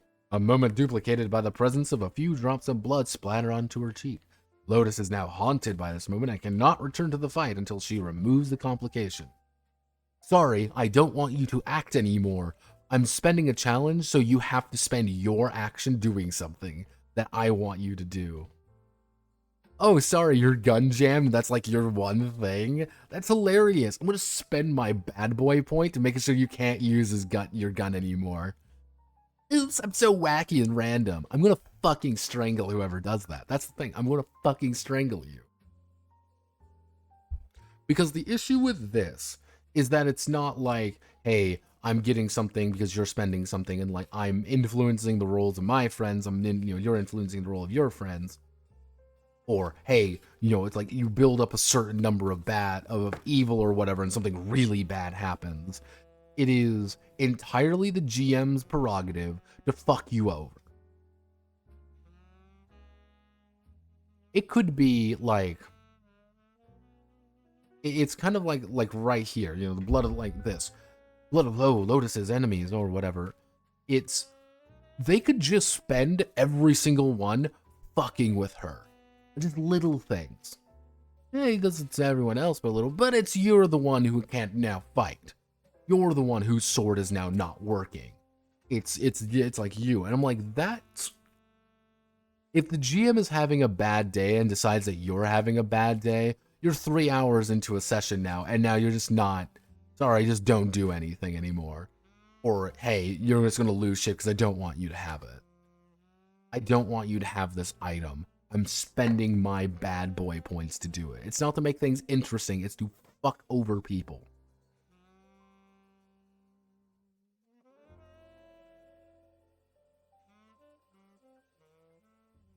Things like that. I don't know why. It bugs me. It bothers me. I don't know what's with all these damn meta currents. Yeah, technically, like, if you want to make stronger characters that they're fighting, they're going to have starting, like, higher vitality rating. It's kind of just an example. Yeah, these are just various examples and various kind of like enemies and stuff, because you get things like where's a good thing to fight? Oh wait, I forgot. There is none, because that's not what this game is about. It's about being fucking stupid. Dumb.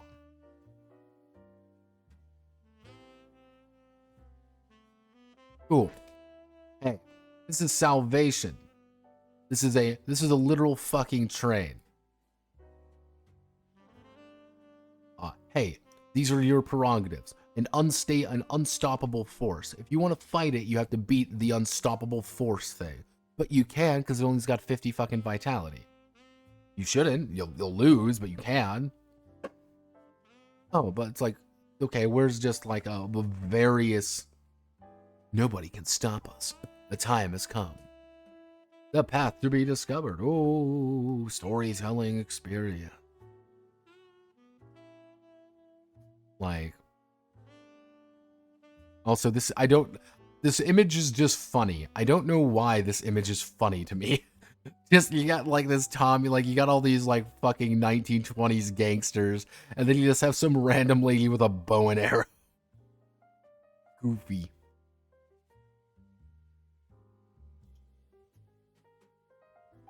Yeah.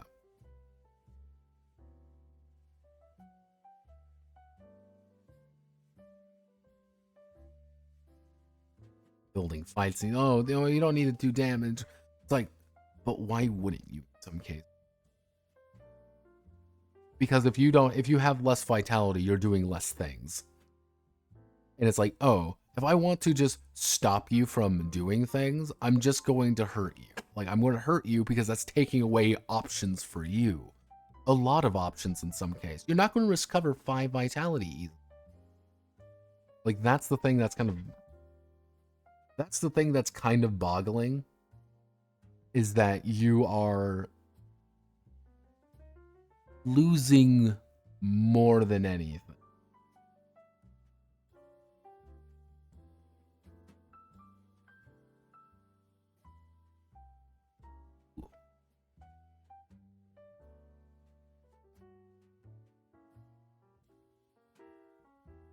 How much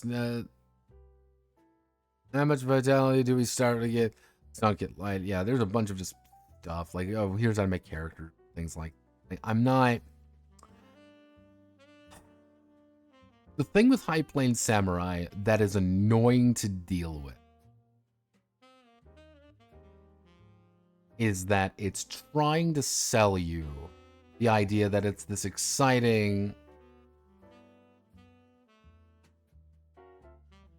It's trying to sell that it's this exciting, game about, high-octane battles or whatever. But it's not really. It's just you describing it. You telling everyone about it. But then it isn't real. Any of the things right there that you're seeing, none of this is real. Those swords aren't really swords. You could just say she doesn't have those swords. They disappear into the fucking ether because she doesn't have enough resource slots for them. Oh, he's not actually diving through anything. That doesn't... No, of course not. Diving through something doesn't count for anything. He's not firing his gun. He's firing a resource to bump up his die by 1. It's little things that just drive me bonkers about this game. Because I can see it. And I want to like it. The idea is good. It's there. You're pretty much just making bad wushu. But it's just like, you gotta describe every single action. That's gonna take forever. What if you have a player who just doesn't want to? They're going to have significantly less fun. Sorry, you don't want to, over-describe every single action. You just are bad, and you were not going to enjoy playing this game. Just go away, leave. If you don't want to over-explain with 5 fucking details, just leave then. You're not going to have fun. But if you also are going to get players who are going to be like, well, I want to do something, but I can't because I have to do 15 other things, like describe all this shit. Because if I don't, it's going to cease to exist. Like, oh, God. It's a lot of little things. And it feels like there should have been an easier way of doing this. But I don't know why why it is the way that it is. And organized and slotted in such a way to... How do I want to word this? It wants to facilitate a story, but it doesn't trust you enough to tell it. It does not trust you enough to actually know what you want to do. So it's grabbing you by the hand. A lot of these games, like the ones that focus on social, fall into that trap. They don't give people who are bad at describing things a safety net. They just reward the already good role players. Exactly. And, like, even when it comes to, like, stunts and stuff, I like putting in a thing being like, even if a player is, like, clearly kind of, like, describing a little bit more than they normally do, or even if they just say it very plainly that they do something interesting, give it to them. Don't need to over-explain something, or, like, hand out things for just performing an interesting action. Don't describe your 5 flips. The thing that's kind of weird with this game is that it's such baked into such a core mechanic, but it's complicated, if that's weird. Wushu is very simple. Wushu's a game you can teach someone in 5 minutes. And because Wushu is so simple, it gives players who maybe aren't very talkative, like, a very strong reason to engage with it, because it's like, just tell us what you're doing while I run in there and attack. Okay, how are you attacking? Well, I'm gonna probably do like a kung fu hit, and then I'm gonna kick him in the head, and then I'm gonna try to get away a little bit so there's distance. Cool, 3d6. What? Yeah, 3d6. You described 3 things. You run in, you punch him a little bit, you kick him in the head, you run away. Actually, that'd be 4d6. Here. Be like, okay, and it's kind of like building that up, and so even if they're not describing things interestingly, even if it is just punch, kick, and walk in, punch, kick, walk out, you're still like, okay, I'm describing something. While a player who's a little bit more verbose can, just be like, I leap into the fight, I use Tai Chi, 1,000 palm style before doing a flying jump kick and flipping back out. It's like, oh, okay, it's the same thing, but it's just description, the idea. The thing with like High Plane Samurai that I wanted to like is I wanted to get more of this in it. Because the game doesn't support these actions currently unfolding. Because everything is just potentials, and you might have like 2 of them. Like Iroh right here has 2 potentials. His entire existence is entirely dependent on this. Everything else I can just write in or write out whenever I want to. What's my chi power? Whatever I feel like it to be. What resources do I have? Whatever I feel like it to be. And you never want to keep them because you might want to adapt to a situation. So it's like, well, I don't want to keep these because I don't want this. I want another one that describes it a little bit better. I don't have a gun. I have a resource that says it's a gun. I don't have a sword. I have a sword I have a resource that says it's a sword. I have the narrative convenience of using a sword. Like, it feels like it shouldn't. I mean, like, when I draw my fucking katana, I should be like, I have a fucking katana. It might be a special katana. I could maybe put some, like, aspects on it that makes it a cool katana. Like, it's a lawman's katana, or I could maybe do something else with it, but it doesn't really do that. It's very weird. Very, I won't call it wrong, just not right. And it's just something is, I don't know. And I did not vibe with it. I did not vibe with it as much as I was wanting to vibe with it. I was not getting a good idea behind it that I wanted to see with it. So yeah. So that is the radical case of the apocalypse. I think apocalyptic RPGs will always find a home in the tabletop role-playing game sphere. Because there will always be a disaster, and people will always want to be cool people and cool things, doing cool things for cool reasons. Yeah, I am a scrap lord, and I am a walking badass. I am an apocalyptic super cool dude who's a one-man tank and going to use karate to punch demons or whatever. People are always going to want to engage with an apocalyptic scenario because we as people love apocalyptic scenarios. But I kind of feel that I wish there was, like, I both simultaneously wish there was more, like, really specific ones, and kind of wish each of those had a little bit more identity between them rather than just saying that it's this. Like High Plane Samurai, for example, you can shift out High Plane Samurai for anything, And I think with that, powered by screenplay or whatever, I think that was the case. It was just slotted in just right. Like, I wish there was more mechanics behind that.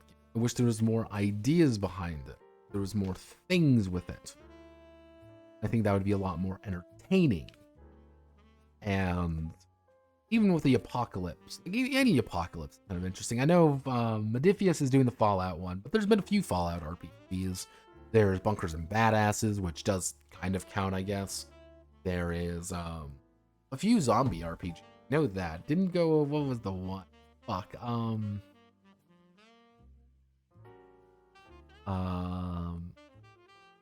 All Flesh Must Be Eaten.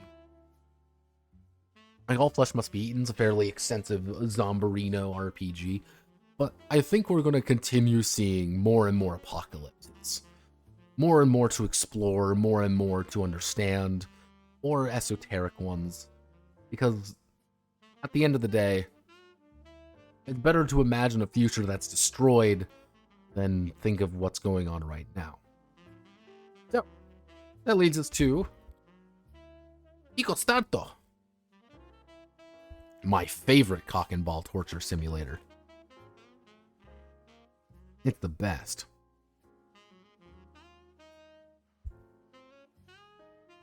It can't be that bad, he says to himself, fully knowing that it will. Let's see, we got some saved projects from last time. Heavy Gear succeeded very easily. Break succeeded. I have seen some things with Break, which, Break is very fascinating from what I've seen. Break is weird. So that'll be interesting. Heavy Gear, well, I'm not surprised it succeeded, but I am happy it did. Tales from the Myriad, looks like it succeeded. 12, good amount of backers too. Outgunned Cinematic Action, that did succeed. Good job. Tactical Plastic, did that succeed? It did. Yeah. That's kind of cool.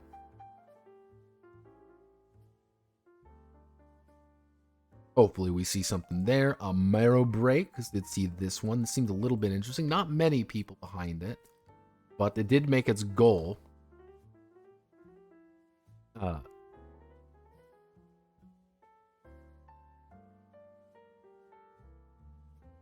Yeah, kind of an interesting little bit here with Marrow Break. That's going to be one of those games that I'm going to have to, like, when it comes out, I will kind of take a deeper look at it. Streets Apparel, okay. Night Work, not surprising. Streets Apparel, I'm not too surprised. Frey, good job, Frey. Good job, team. Night Work, Hilltop Role Playing in Victorian London. Victoria, ooh, little close for comfort right there. But hey, you know what? It works. So, I want to check activity. What's going on here? Oh, don't need those people.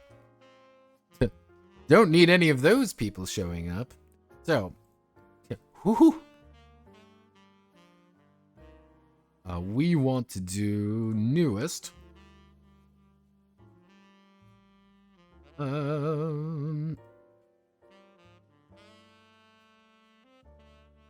Yeah. I remember hearing the game that had done like common 4x4 slots kind of layout. I wonder what the name of that system again. Hi. Have you read Art of Game Design, a book of lenses? What's your opinion on this? If you have read, useful tabletop RPG design development. Never read it. I am a... Let's readjust my life here a little bit. I am a fairly, I'm kind of the person where a lot of, like, written theory doesn't apply as well, guy when it comes to this sphere anyway. That's not necessarily the idea of, like, oh, written, this is the exact way of doing things. It's because you have people who have done absolutely nothing before, and if you write down theory, it's either going to be so broad it's not going to be useful to many people, or it's going to be so specific to a very certain venue that it's more about the person writing it than it is about game design. That's always been my theory, so I've never really looked too deep into them. Better than any of this is how you GM books. Those are always just an exciting experience. You never know what's going to go on there. Let's see. Okay. Sorry, everyone. I got to get ready. STLs, TCG. Hard game. STL. Kingdom of Harn. We got a new Harn system games. Awesome. More Harn. Betwixt in between. The Fairy Queen's Whim. STL, STL, STL, STL. A fantasy RPG zine. For players of Shadow Dark RPG. Ooh, for Shadow Dark. You don't say Shadow Dark. Huh. What a strange thing. Huh. What so fascinating. Just that looked really familiar. Huh. So strange. OSR zine called Runes is only for Shadow Dark. Because he's riding that Shadow Dark success, baby. God bless Shadow Dark. Looks like I shouldn't have... Here's the thing. Here's the thing, Zulev. Here's the thing. I don't find it valuable. I don't. You might. You might read it and say, this is it. This is the thing that I've been looking for. And I have not really gone over the book at all. It might be valuable. It might not. I don't know. If you bought it, put it on a, read it. And if you find something that you like in it, that's great. Because here's the thing. You're going to find inspiration anywhere you go. Designing games, whether you're just looking at how to make a mechanic or something, you're going to find inspiration for it. You may not entirely agree with everything they say in that. But why don't you agree? I don't agree with this because this isn't what I like doing. I like this, and this. Well, of course. Here we go. You might get something more out of that. Don't say like, oh, well, I shouldn't have bought it. It's bad or whatever. No, like you might get something out of it. I personally don't look too deeply into it because that's just not how I look at it. Don't beat yourself up over buying something that you look forward to. Because again, you might find something out and then you get to tell the rest of us how, then you get to tell the rest of us. It'll be great. Oh boy, my favorite. Time to interpret Japanese bullshit. I'm seeing mechs. Both of you.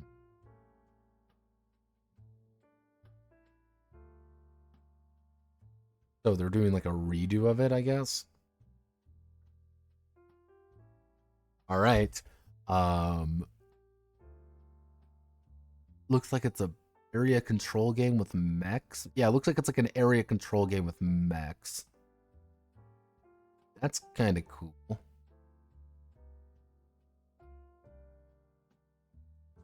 Yeah, that's neat.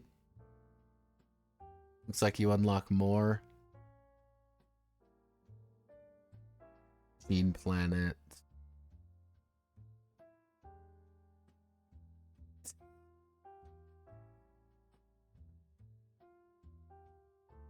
Yes, the inappropriate Russian. Like Japanese woman, American woman, and Russian man. Alright. It's like a area control game. Not too exciting. STL, STL, STL. Oh. That's just One Piece. That's just fucking One Piece.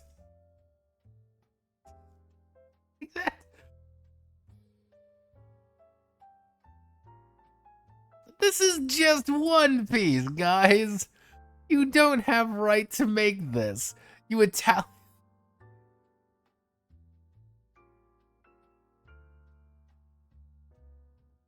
Why are you even here? Well, unofficial product. But why? Why are you in tabletop games? Go away. STL.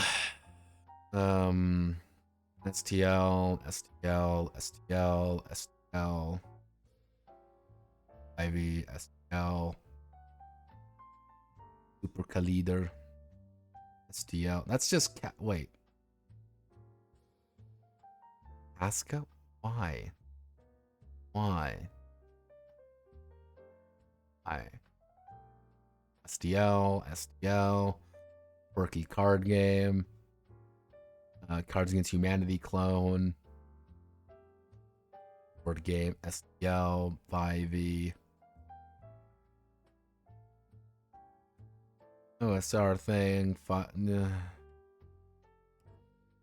Come on. 5e. I felt cooperative games, unknown feeling with your good friends. I don't want to feel unknown things for my good friends. I want to play fun games. STL, no. It's off my packer. Fun card game, no. Or Rain Absolute, no. STL, no. Bobby, no. Oh God, why? Why?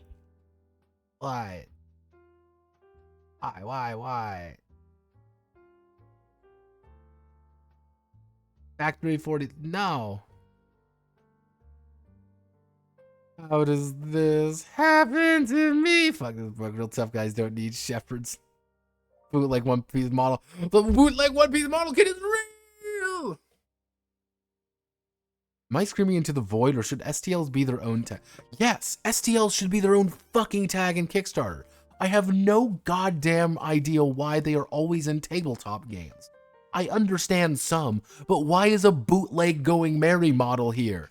Why? Why is a bootleg fucking model? Oh, well, it's for your tabletop game experience. No, it's because you want money. 5e.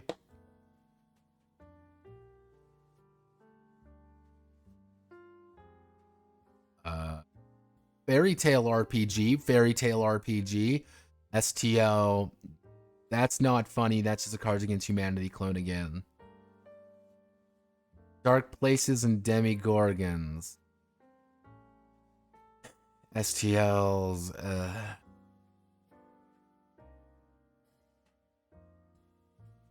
Why does Ben 10 look so smug in that picture? Garbage and Glory. Dumpster diving, dumpster diving, dungeon delving. It's gonna be 5e, isn't it? And I'm gonna feel sad. Oh, got another Defiant RPG supplement. I've had this game there for like ever. Like,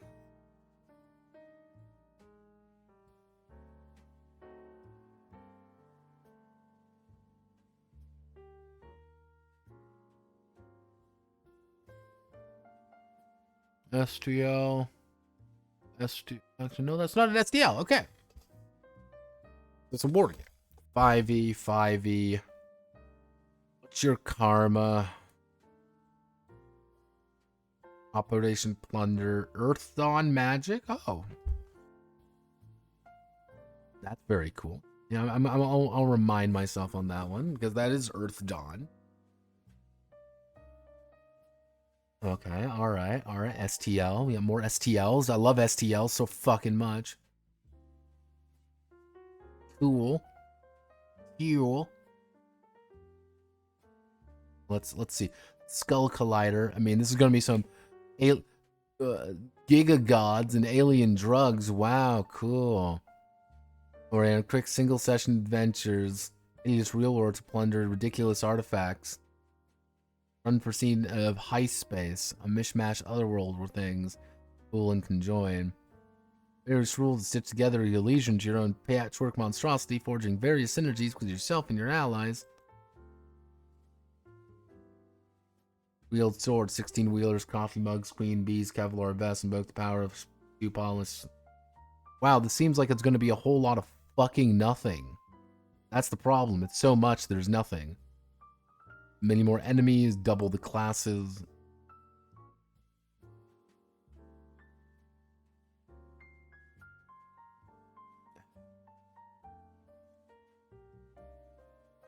Badge quest.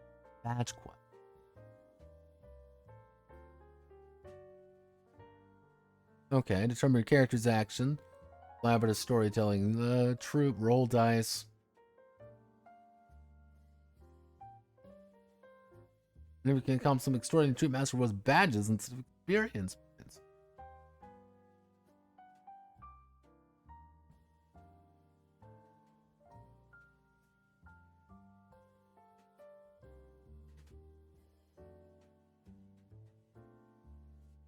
Is this for kids?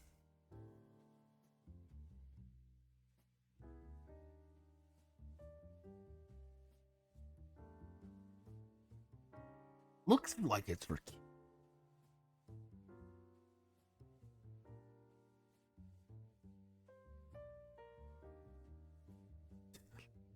Truly, the worst the worst con blood, the federal agent.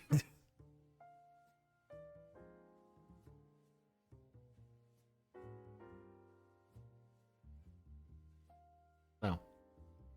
Better look a little bit deeper into that.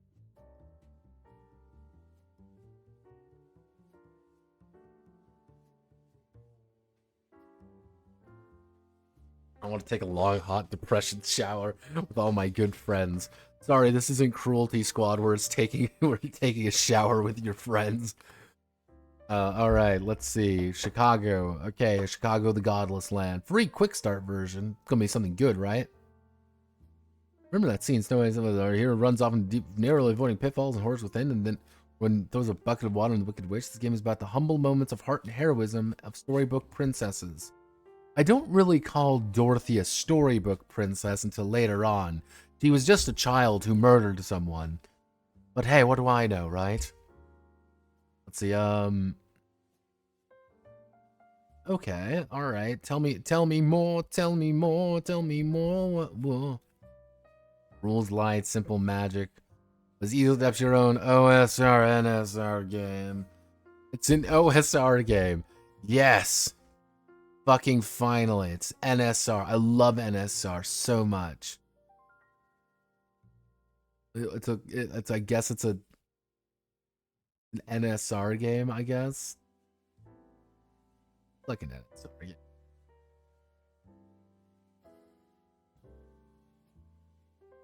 Rot Goblins. Hello, it's me, the Rot Goblin. I need some help to get my drugs back. The Rot Goblin won't let me have them. I guess it is. I mean, I guess it is kind of NSR-ish. Kind of weird, but alright. Rot Goblin hours. I need help. Oh! They're finally using a different... They're finally doing a different game. Because it's wedding. They're using their fucking +1 engine. That's bad, and I hate. It's dumb. Of fucking course it's for kids. Look at the pink cubes. See, I can't trust that anymore, Zulev. That's the problem. I can never trust it. Because it's for kids, but it's in fact made for, middle-aged women. I don't get it. Every fucking time it happens. Let's see. Let's learn how to play a Japanese game. Looks like it's a fighting game, maybe? Like a competitive, I see we've just lost clothing. Ah, yes, my secret power. Get undressed. Card-based battle thing. Okay, alright, fine, fuck it, we gaming. New... Yep, Earth Dawn 4th edition. Alright, that's kind of cool. Go, Earth Dawn. Earth Dawn bros, we're winning. Brand new tabletop role-playing game. Come on, tell me something interesting. Sean M. Vale. What have you done, Sean Martindale? Want to know, Martindale? We've done a 5e book. From the UK. Brand new dark fantasy.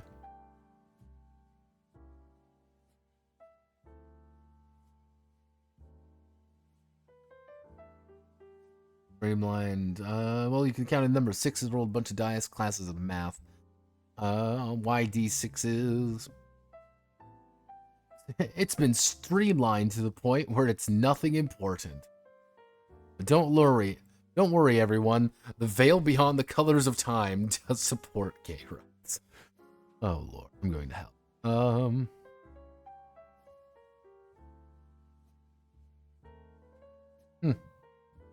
Songs of the Uvavela. 9 playable races, 24 distinct cultures. Oh. What's this game? Nothing. Nothing at all. Oh, okay.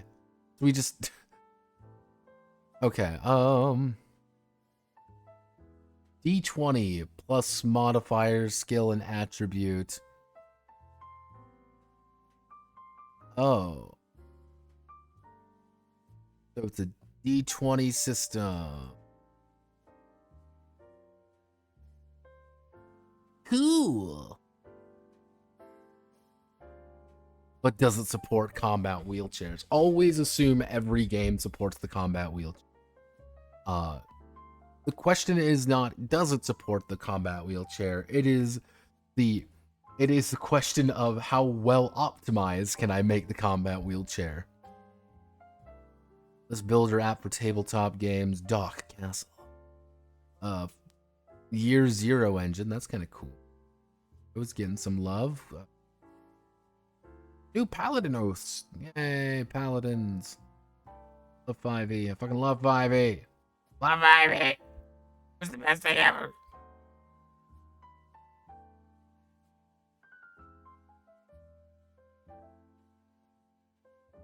Digital pirate action.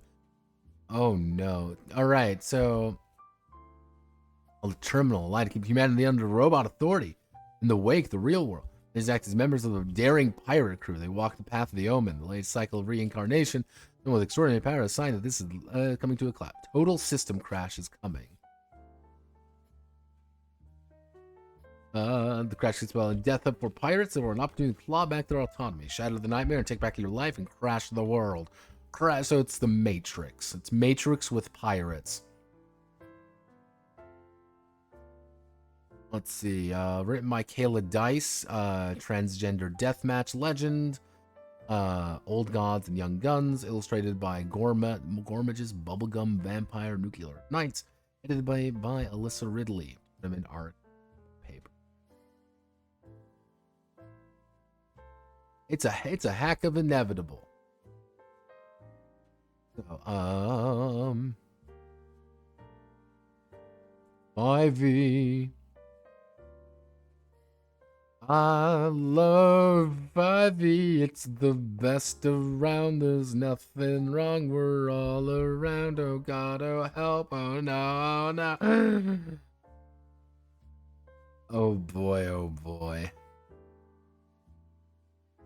Why can't I wake up from this nightmare? Why can't I wake up from this dream? I'm still alive and I don't really want to be. Oh, whoa.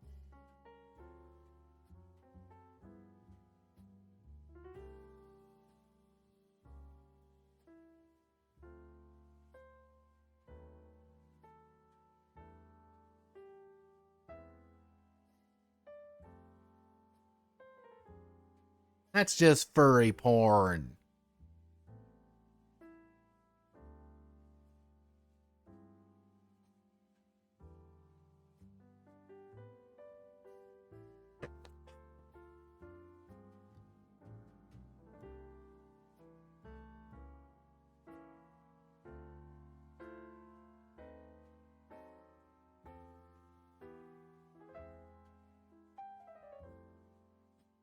Alright. No, we're done here. We're done on Kickstarter. I'm tired. We're going to itch.io. Time to feel sad here. Oh boy. I sold zombies and ziggurats. Why? Why would you buy these things from me? They're all bad. Pounds. Can I mount a heavy machine gun to my combat wheelchair? That's the important thing. Oh boy. Unofficial character sheets for Icon, because Icon will never finish, because Abaddon wants to do Lancer 2 now. It's going to be great when Abaddon does Lancer 2, and when Lancer 2 comes out, I'm going to make another video on it. It's going to be 30 seconds long, and I'm going to say the exact same thing. It's going to be great. Let's see, there's got to be something. Come on, baby. There's got to be GOAT exam for Fallout 2D20. Cool. Come on. Give me something cool. Give me something. Yeah, let's do it. Fuck yeah. Let's gyrate.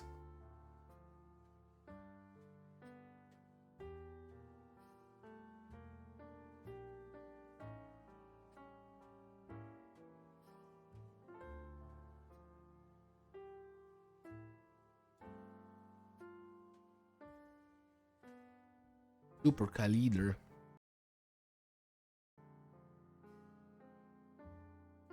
Beacon is already done, Lamau, which, no, Abaddon is apparently wanting to do, like, Lancer 2, by the way. Let me bring up Abaddon. Did he block me, finally?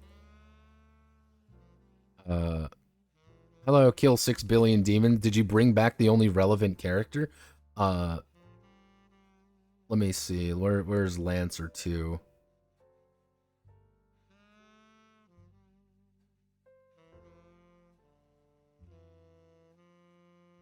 Shut up, shut up, shut up, shut up, shut up, shut up, shut up. Don't care, don't care. Yeah,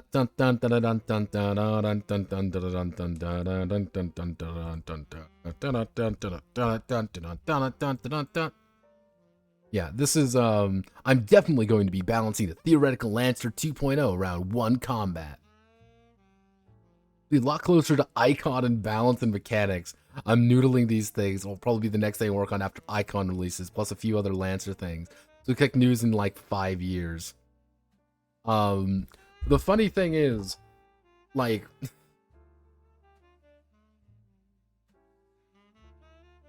I just really enjoy the fact that Abaddon's like, Lancer 2.0, who knows, he, making it like my icon game.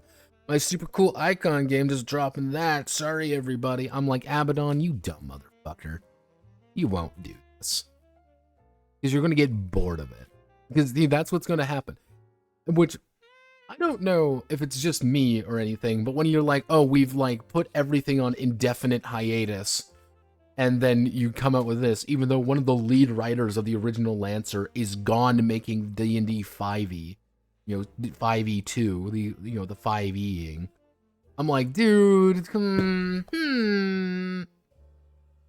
a little bit sussy-wussy about you, Abaddon. Abaddon. I think you're lying. I think you want more money. I really think you just want more money. Boost sales, that's all you want to fucking do. Look at like Icon, see? Icon is just pre-Lancer 2. Abaddon has not written a single good game. Oh, well, what about Lancer? He didn't write Lancer. Another fucking dude. I'll fucking stand by that, too. That's just Legend of the Five Rings, alright. Wow, it's still awful. There's nothing here. There's nothing good here. Wow. I love itch.io and nothing good being here at all. I love it. Awesome. I'm stuck in this endless nightmare and I cannot escape. Yeah, hello. I uploaded Project Inchling. Ta-da! It doesn't even matter, because look, it's all fucking Lancer shit. It's always Lancer. It's investigative, because it's Lancer. Oh, what's this one? It's Lancer. Literally, like, half the top-selling shit up here is all fucking Lancer shit. Because you can never escape from it. You never will escape from it. Because it's not about that. Because we need more money. I know, you think he's probably planning on wrapping up Kill 6 Billion Demons, and he needs something to supplant the income when he loses everything from the Patreon. Hey, what do I know? Icon is Lancer, the pre-sequel. Yes! Yes, it is. It's great. Will Lancer 2 be Borderlands 3? That's the question.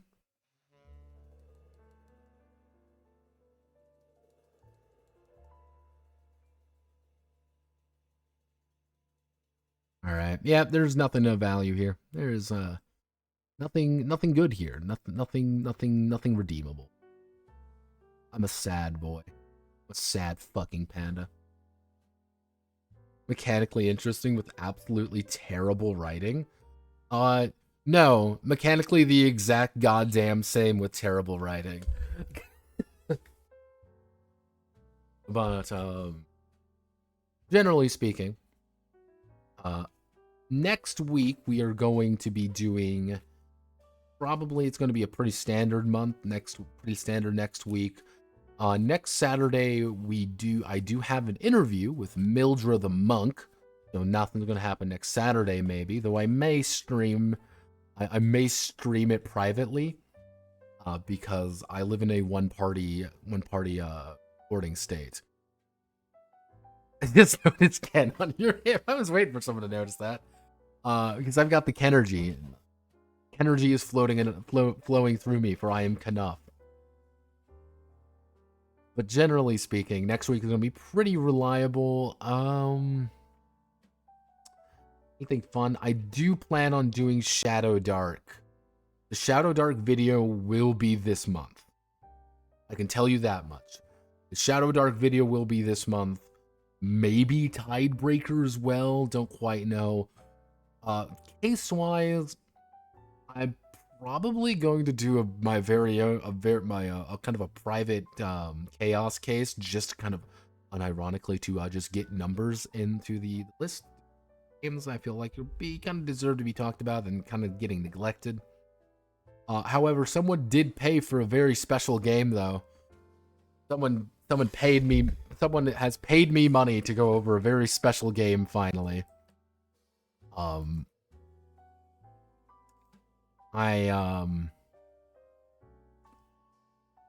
There comes a point in life when you just kind of realize that maybe you just don't deserve to be happy.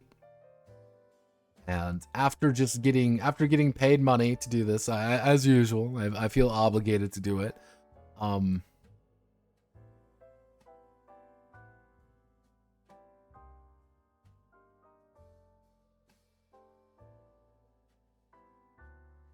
God rest our souls. I've got the Kenergy.